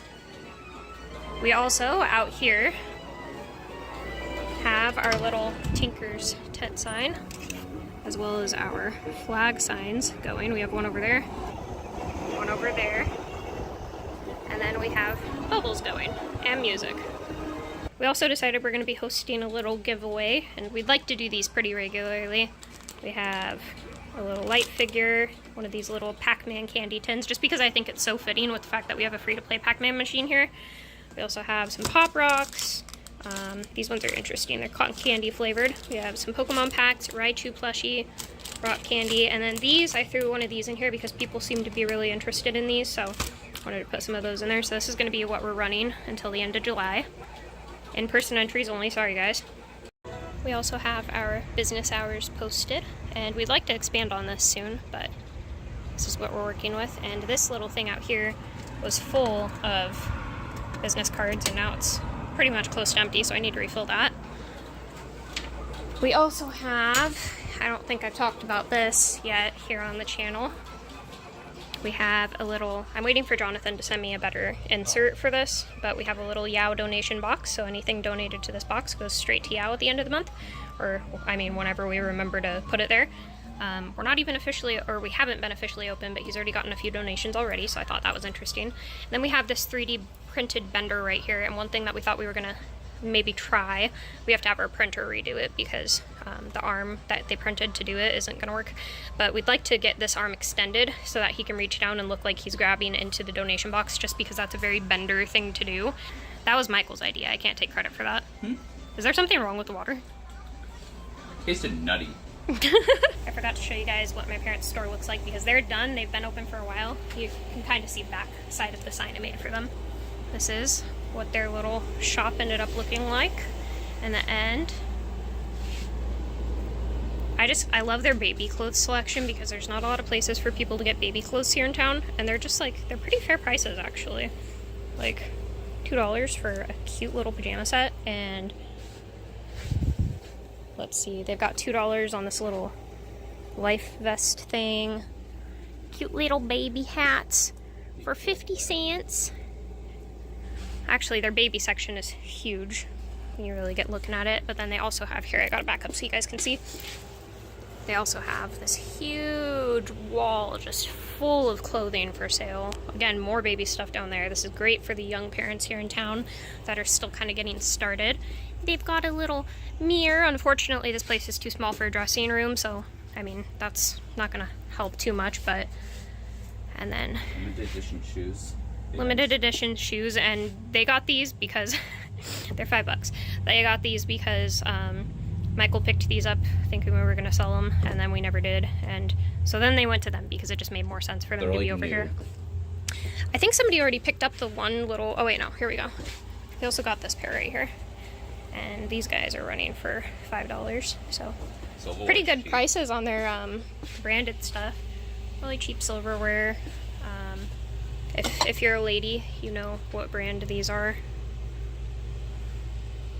Not that we have many ladies that watch our videos, I don't think, but point is, yep, that's how their little shop turned out. I'm very proud of them. It looks great in here. And then this is their little sign that I made them. I'm pretty proud of that. Alright, we're on day 2 of our soft opening. We have 2 more days after this. We've already made some sales today. We have the 3D printer set up doing some live printing today, which is great. And then Jackson came in here with a few of these little controller holders he printed so we can actually display controllers in our display case. But then we also have some out here just for people to take a closer look at. It's really cool. They're universal desk mounts. Those pop figures do. These pop figures are absolutely just making a run for it. Also, this was our sales for the very first day that we were open. We made 8 sales, totaling around $150. And then this is for the 3-month period, which is actually not that long because we haven't even been here for 3 months or had to register for 3 months. This is more like a 2-week period. So it's been a pretty slow day today, so I'll show you what I'm working on right now. Right now, I'm working on our new website, because this one is being hosted through Square, and I'm just adding a few things to the website that people have been interested in videos, so that if people want to purchase them and support the channel that way, it's available online. We were using Shopify before Square, and I have to say I think Square is a lot more user-friendly, but I think the hardest part so far has been managing our inventory between our store and our online sales, because I kind of want to keep the 2 of them separate, but of course everything kind of just ends up on Square somewhere anyways, and so it's just kind of been navigating the 2 of them. I think I'm just going to throw our online stuff in its own category so that way I can find them later. Anyways, the things that we're posting on here, we're not raising the prices for them at all. The only thing we're going to be doing different is charging shipping, of course, because that, you know, makes sure that we can still get our normal margins, but we don't want to upcharge things just because we're selling them online. So anything that you guys see on our website is going to be available at the same price it would be if you guys were here in the store. The thing that's giving me an issue right now is figuring out how to add stock. Wow. Which I think the only way I can do that is if I go over to our actual register. At least based off of what I've seen here. This has just been the most difficult part. Which I expected, like way ahead of time. I knew the inventory thing online and learning how to use Square was going to be the hard part, but it doesn't make it any funner. Okay, it took me a minute, but I did actually find where to add stock. So we have 4 on hand, at least as far as the website's concerned, and I just wanted to add 1 more, so we'll have 5 available online. Obviously, we would definitely have more than that here in the store, but I'm trying to give us some wiggle room so that if something sells out in person, we don't have people placing online for something that's not there. So I'm probably going to pull 5 from the shelf and just put it in our back area, and that'll be exclusive for online orders. We'll see how it goes. Alright guys, we got the website set up. And this has been a work in progress because I was trying to figure out Square's back end, but I got to figure it out. Here we have, oh, that is a very smudgy lens. Here we have Tinkers. We have 3 different sections you can find on here. Let's go to the boring ones first. We have Contact, which is basically just like a contact form, so you can get a hold of us if you need to. So if you're ever looking to get a hold of us, this is probably a good way. We have Vending Services that just kind of explains a little bit about like what we offer and shows a gallery of our locations for those looking to work with us on some vending services or discuss scheduling an install. And then we have Shop, and if you guys decide you'd like to support the channel, this is a good way for you to do that. Everything that we make from our business just kind of goes back into the business, so this is a good way for you to help support us growing different ventures, and for instance the store right now. And of course we have our homepage that kind of just gives people a glance at the store, shows them what it looks like, gives them an idea of what to expect. We also have a featured items section where we have some of the main things that we're looking to sell. We have a section where people can see our Instagram and get updates from us. And I'm sure there's other like feeds I could put on here too, but Instagram was the main one I was trying to promote. So that's the website. So yeah, we have a very small selection of items on the website right now. I can actually show you exactly what we have on the website in person so you guys can get an idea of what it looks like. And the reason I set this up is because we had somebody message the other day asking how they could make a purchase online because they wanted to support the channel. So I just wanted to make sure there's an easy way for people to do that. These little tins are great, mostly because I believe they could fit in these little mini claw holders. So if you guys are looking for maybe like some sprinkle for the top of your claw mix, these tins are great. We have a couple different kinds, and these are all available on the site right now. We have Pusheen, We have little Zelda mint tins. All of these are candy tins, but they're not candy that's gonna like melt inside of your machine. And I wouldn't fill an entire machine with these at that price, honestly, but these would be a good like high value item to sprinkle in there for people to encourage them to play. We also have Five Nights at Freddy's pizza tins, and these are all super light. I don't imagine a claw is gonna have a hard time picking these things up. We have sensu beans. These are really cool. They're much more of a hard candy than I was expecting for what they look like. I expected them to be more like jelly beans, but they are definitely a hard candy. These ones I might be a little bit more worried about in a claw. They're super cool, but they're kind of like, they're coated with the same thing you would find on like Skittles, so even though they're a hard candy and I don't imagine the center is going to melt, I'd be worried about that coating maybe melting and sticking them all together, so I don't know if I'd put these in a claw if you were worried about the heat. And then we have these three guys right here. All of these are just like powdered hard candies, so I'm not worried about these guys being in a claw. But again, all of these are like claw sized, so these would be a great little thing to throw on like top of your mix or like along the side walls to encourage people to play. We have Pac-Man tins, we have some little Mario mushroom tins, and we have Dungeons and Dragons dice tins. And so again, just a little example here. These are, you know, pretty fair, you know, size. I think a claw would have an easy time picking these guys up, especially if you have the rubber tips on there. I don't know if I would run these without the rubber tips just because they're very, like, slick because they're tins.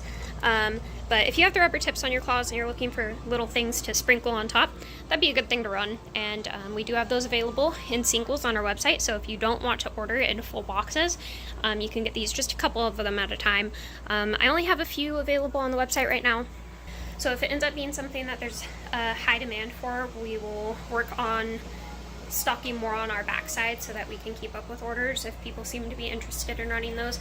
But because it's a little different for the claw community, I don't necessarily want to put a ton on the website to start. I want to see if there's an interest and then go from there. So yeah, if you're looking for a way to support the channel that could also possibly be beneficial for your business, if you want to just throw those in as a little bit of a high value sprinkle item, that is a really great way to do it. And if you guys ever see anything else in the store in our videos that you want to purchase, you can always go ahead and send us a message on Instagram or Discord or literally any of the other methods of getting a hold of us, and we can work out some payment over Venmo and ship out some bigger items too. We have a lot of higher value, like locker box items, I guess you could say, that I think would do well in machines. Of course, we have a huge plush selection. We have little things like these guys right here, NES coasters, tumblers, like customize your own tumblers, heat changing mugs. A lot of this stuff is branded, which I think makes it a little bit more sought after in a claw machine.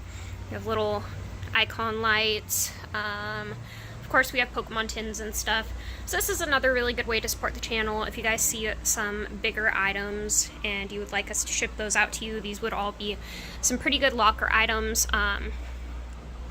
Yeah, just getting you guys some ideas. If you don't see something available on our website but you're interested in it, you can always reach out to us on any of the contact methods that we've provided, and we would be happy to work something out with you over Venmo or just like not on our website on a case-by-case basis.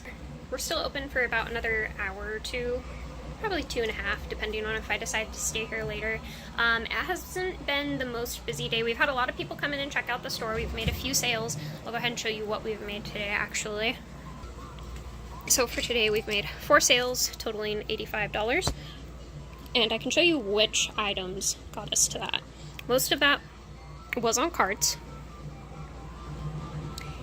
We sold 1 video game at $34. I believe it was some kind of Zelda game, but we don't really categorize which game it is exactly. We sold, I do know it was a Switch game.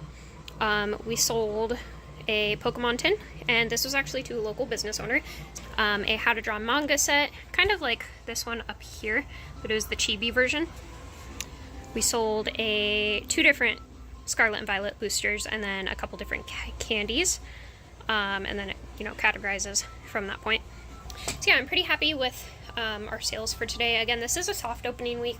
People weren't really anticipating coming in this week, and oh, that was one thing that didn't result in the sale, but just was beneficial. We had a member of the local Chamber of Commerce come by today and ask if we wanted to do some kind of ribbon cutting for the event, or for the business, and their idea of that is basically just they get the local newspaper down here and they get the mayor and, you know, everybody else like that, and they do like a little bit of a welcome ceremony for the business, and it's supposed to be a good way to advertise the fact that you're here.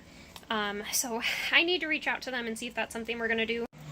Anyways, I was going to make this a 4-day video that kind of shows the entirety of our soft opening. I'm still gonna record the next 2 days, but this video is getting to be a little bit long, so I'm going to go ahead and cut this one here. If you guys want to see more entrepreneurial related content, subscribe. My husband and I love making these videos, and we love doing it. We love doing it.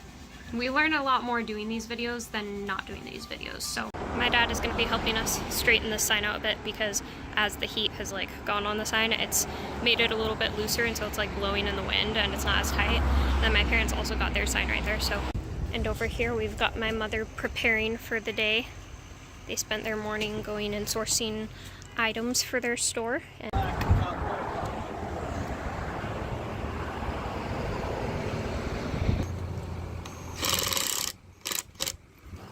it's doing a little bit less flopping in the wind now.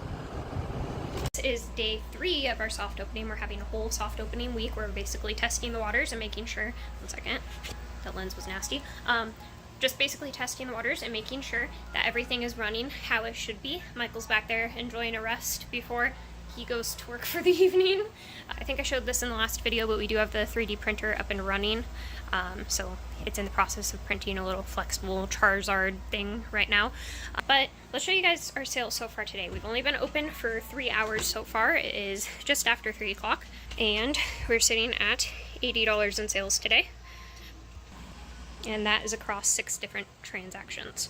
And we've had quite a few people enter our little giveaway. You can see lots of little papers down there. And I was going somewhere with that. And then we also spent some of the morning doing videos. We're trying to get some more shorts out there alongside our long form content. And now that the store renovation is done and this place is completely put together, we're hoping we can get back on track with getting videos out more often. So that's something that we've been doing, and that's been one of the benefits of having this space, is actually like feeling like there's a structured time to get videos done. In the video I put out yesterday, I showed you guys that we're getting our website put together and starting to list some things on our actual website. We've done a lot of listing on eBay and Mercari just for like different video games and stuff, but we're wanting to be able to put some of like our actual inventory on our website so that it's available for purchase. You guys can find the link to that website down in the description box below if you'd like to support the channel. That is a good way to do it. Oh, Michael also shipped out some packages today from our eBay and Mercari sales. So Michael's been dealing with a lot of the eBay and Mercari stuff, and I'm dealing mostly with the website stuff, and so those are the 2 things we're working on the back end. So one thing that has been a really hot seller here was our Twilight Masquerade packs. We actually had to like spread out our Obsidian Flames a little bit because we are all out of Twilight Masquerade right now outside of this one little ETB right here. We do have another booster box on the way. And then is it the Scarlet and Violet one is the next one we're ordering, the pre-order thing? It's all the Scarlet Violet set. I think we're ordering, what is it called? Is it Palladia something? Shipping August 2nd. Gosh, what was it? We were just talking about it earlier. He's rocking the Quick Play merch. My wedding suit. Yeah, we got married wearing Quick Play shirts. I think that was fun. Out in early August. The set is called Shrouded Fable, and it's coming out in early August. So we're going to be pre-ordering a few ETBs and a few ETBs, a booster box, and a pack of the tins, so that we can have those hopefully, around the time it comes out. All right, let's check in on the printer. Printer seems to be doing well.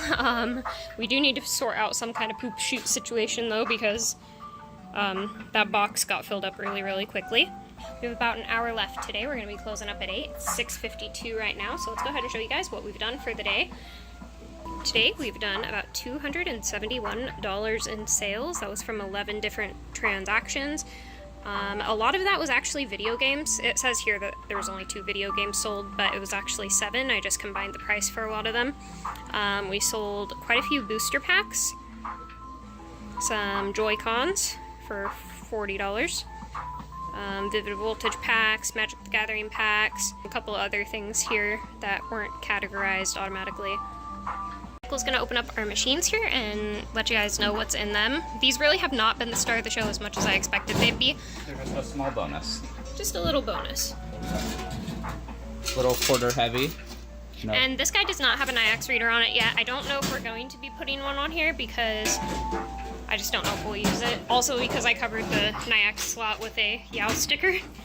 And For then a restaurant, it would be much more likely that someone would, you know, spend money on a machine. But here, this is kind of more of an entertainment venue. So. yeah, like there's so many other things here that people can buy. It wouldn't make sense for them to put their money in a machine. But let's go ahead and check the Magic Cut now. And this guy does have a Nyax reader on here. We've definitely gotten some credit card sales from my little brother's friend, so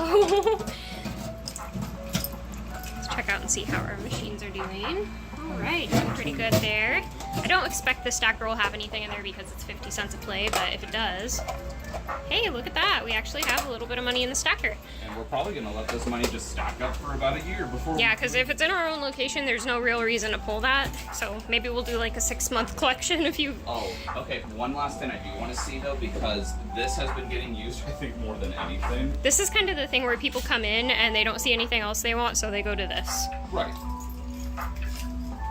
I feel like this is really loud.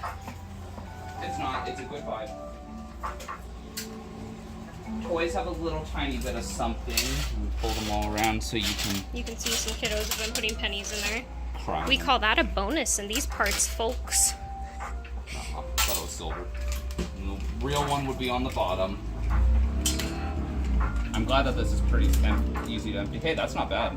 I can't open it any further, but that's not bad. Alright, so we definitely have some quarters in there, and we definitely didn't think through putting this thing on a rack because we can't open it all the way, but that's okay. Well, it looks like our gumballs are definitely getting some attention. I have to say a lot of that is probably my mom because she likes the little, what are they called? The seedlings gum. She really likes the seedlings gum. I've seen many people use this. Alright. Okay, it is day 4 of our soft opening. My little brother is here. All of the rest of our Obsidian Flame Packs. 3 for 3. He is getting crazy hits out of these guys. And yeah, so he just bought the last of them. And we are down to just Paradox Rift until we get our Twilight Masquerade box in. And then we're also going to be pre-ordering the next set that's coming out here.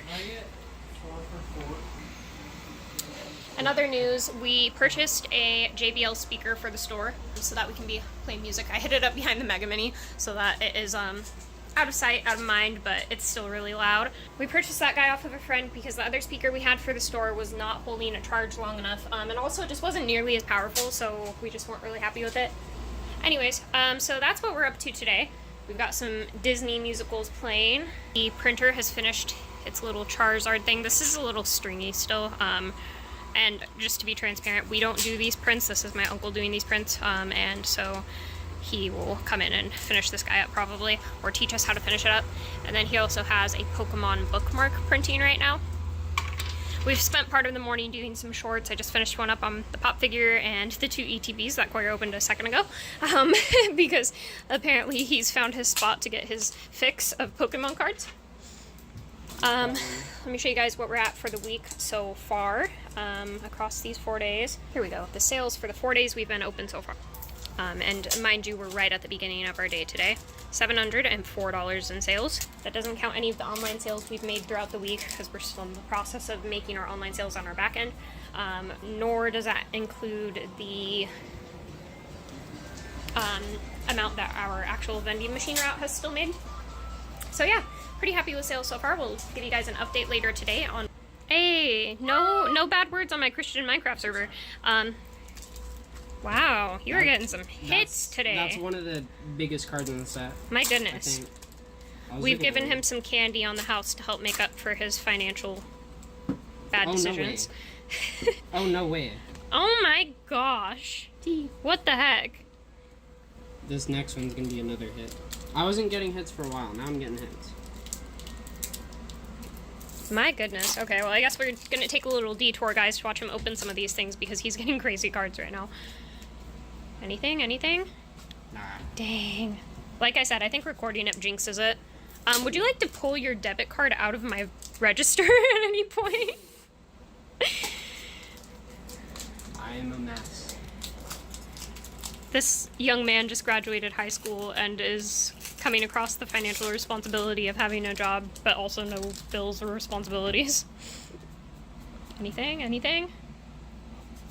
Dang it, I'm jinxing you. Okay, I'll stop recording. We'll come back to his hits here in a bit. So, while I get Koya some sleeves for his hits because he's continuing to pull good things. Do you still only need 4 or 5? 5 now. 5 now? Okay. Well, Probably the 2 ETBs that he opened earlier, those were from a trade-in, so I was going to give you guys a little bit of information about the trade-in we did today. Went ahead and picked up a personal game that has been on my list for our Wii, but we also picked up his Wii from him. Michael's out of the shop today, taking it down to another game store about an hour out, and he's going to be hopefully doing a trade for a little bit more Magic inventory because our Magic is getting cleaned out fast. Alright, this was his last pull out of that stack. Is that a secret rare? Yeah. Wow. So he had a good little stack here of, you know, interesting little cards. That's awesome. I love that. But he also cleaned us out of all of our Obsidian Flames, so we're out of Obsidian Flames right now. Oh wait, I think that might be Obsidian Flames, possibly. Yes, that is Obsidian Flames. Those 2 blister packs are there, but I'm cutting you off. You're not allowed to buy anymore. No, not allowed. You roll it on your tongue and it has like liquid sour candy that goes on your tongue from it. I know. Alternatively, you can use it as apple scented deodorant. So Michael, this is a banana by the way, Michael went down to town to make that trade with the game store owner a little ways out, and he also is going to be picking up 2 different Switch bundles. Well actually I guess maybe it's 1 Switch bundle, and a lot of Pokemon cards.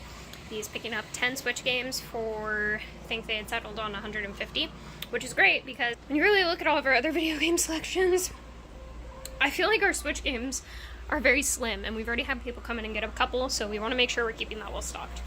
Alright, ladies and gentlemen, we've got some lunch. I've got my brother over there. He was nice enough to pick it up and then tell me he couldn't carry it all, so I had to walk over there and close the store for a few minutes. But we're going to eat some lunch and then we'll move on to our next project, which is working on some blog posts. Alright, a little bit of an update. We are at 6:35, and we're sitting at 254 with 9 sales today. I'm eating my lunch. Michael went ahead and picked up some Switch games today. So our Switch category kind of doubled in size. He's got some really nice ones in there, and we're trying to beat a lot of the prices that you'll find at like GameStop or something. So yeah, our Switch game section is looking real nice. We're locking up the bathroom right now, and otherwise we did a $289 day in the store. Spent a lot of the day reorganizing our back area again because it never seems to stay organized. And I think it was pretty successful soft opening, close to $800 in sales in 4 days. Ooh, look at all that wildfire smoke. Yep. Okay. Might be last summer. Oh, apparently this has been going the last 4 days. So today is the official opening day of Tinkers. Our soft opening went really well last week. We have 2 things working in our favor. One, the Sasquatch Festival is here in our town this week, so we're going to have a lot of tourist traction coming through. The bad news is there's also a lot of wildfires surrounding us right now, so the smoke is awful, and there's a lot of people that might not want to go outside because of that. So we'll see how it goes.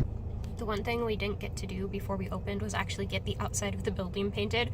So unfortunately that's not looking too great, but that's okay. There's other things going for us. It's icky out. It is icky out. You can hardly tell, but all that up there is not fog. That's all smoke, and this is like the baby stages. Michael's gonna unlock the door for us. So the first thing we do when we come in here is turn on the lights. They're hiding right behind these plush now. Which turns the power onto that side, which means the air conditioner now will also come on. Close We this. shut that. And then we have little arcade signs right here that we have to plug in. Back behind here, our poor arcade sign fell, or our open sign fell and shattered, but when it's on, you can't really tell, so. We route it under here so that it can be hid behind a product that'll never get eaten. Lies. We sold 2 of the strawberry ones, wherever those are at. The 0 right there. blue raspberries. Also, we sold them at the booth, not here, right? Well, that doesn't matter. It's for variety, You Michael. can't find them. Get out of here. Okay, and then we have our arcade wall, which we can just turn on with a little switch on the power strip down there. Alright, now our arcade wall is up and running. All of them come on their own. That one Except for Dragon's Lair. No, that one comes on Does its it? own. We have to get a hold of Jackson and have him start a print. These are all the prints that we're waiting for him to come in and clean up, or like get ready to sell and price. So we'll need to get a hold of him. turn on. There we go. So that's And that running. one needs cartoons. This one's gonna get Disney Plus on it, and then we also have to turn on our strip lights. Adds a little bit of color. These are packages Michael needs to send out today. And then we also have these strip lights back here, and I accidentally poked this corner with something while I was, actually I think I did it with the drill bit, while I was trying to route the wires for the security cameras, and so now that corner is permanently blue, and I don't know how to fix it. Also, we got our security camera set up, and when it's empty in here, it really feels like playing Five Nights at Freddy's. What are we doing? What are we doing? It's not noon yet. But that's fine. Gives us a fighting chance. Okay, well I guess we're putting the flags out and just opening up early, since I guess Michael already turned on the open sign too. Okay, so we weren't supposed to open until noon. It's 10:26, we're gonna open now. So we have this tent sign that goes out, and then we also have 2 Tinker's flags that are gonna go out. And next, I'm refilling our little business card holder out here, because it has steadily disintegrated. Thank you. Ah! There has to be a nicer way to do that. Give me 1 sec. Okay, now we have business cards. And then we also are going to be setting up some music up here on the speaker, hidden behind the Mega Mini sign just about as well as it can be, so it doesn't fall on a child and so people aren't playing with it. Something fell. Oh. Well, Yeah, that tape's not this is good. why we're here early. Home. Michael's going to be wiping all the grime off of our game machines, because you'd be surprised what a couple children coming through does. Alright, so part of the morning we were recording shorts, and Michael's back there doing some crazy reselling this morning. Would you like to share how many sales you've done this morning, just like in the time that we've been here? Look at all those sales, and those are all, I think, video games from what I've gathered. He's really taken control of the reselling side of things, which is great, because I did not find that part interesting whatsoever. He's still out here with boxes. Last night, he came to the store, and he was like, well, we both came to the store. Oops, my bad. Last night, we both came to the store, and we were like, we're gonna just work on things here for a while and reorganize.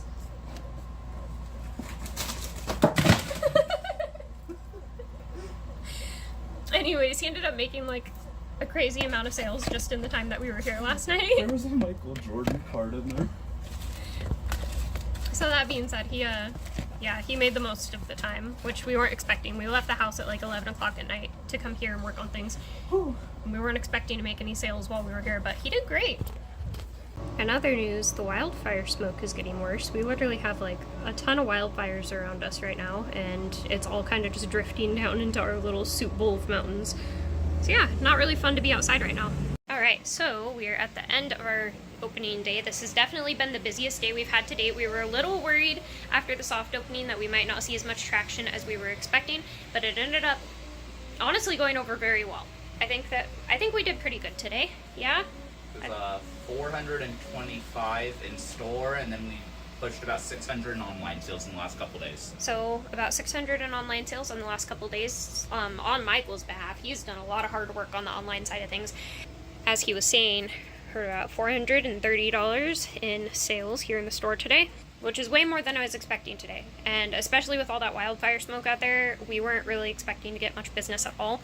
But I mean, people heard about it and they showed up, and it was really, really exciting. So we'll see how the rest of opening week goes. You know, obviously not everybody can make it the same day, so we'll see how it goes going forward. The free-to-play arcade machines were definitely a popular centerpiece, and really the arcade machines in general saw a lot more traction today than they've seen, you know, during our soft opening week. So I don't know if that was just today in general, or if we're going to start seeing more traction to those machines now that we're open. But yeah, it went really exceptionally well today, and we will continue to kind of update you guys on how things progress.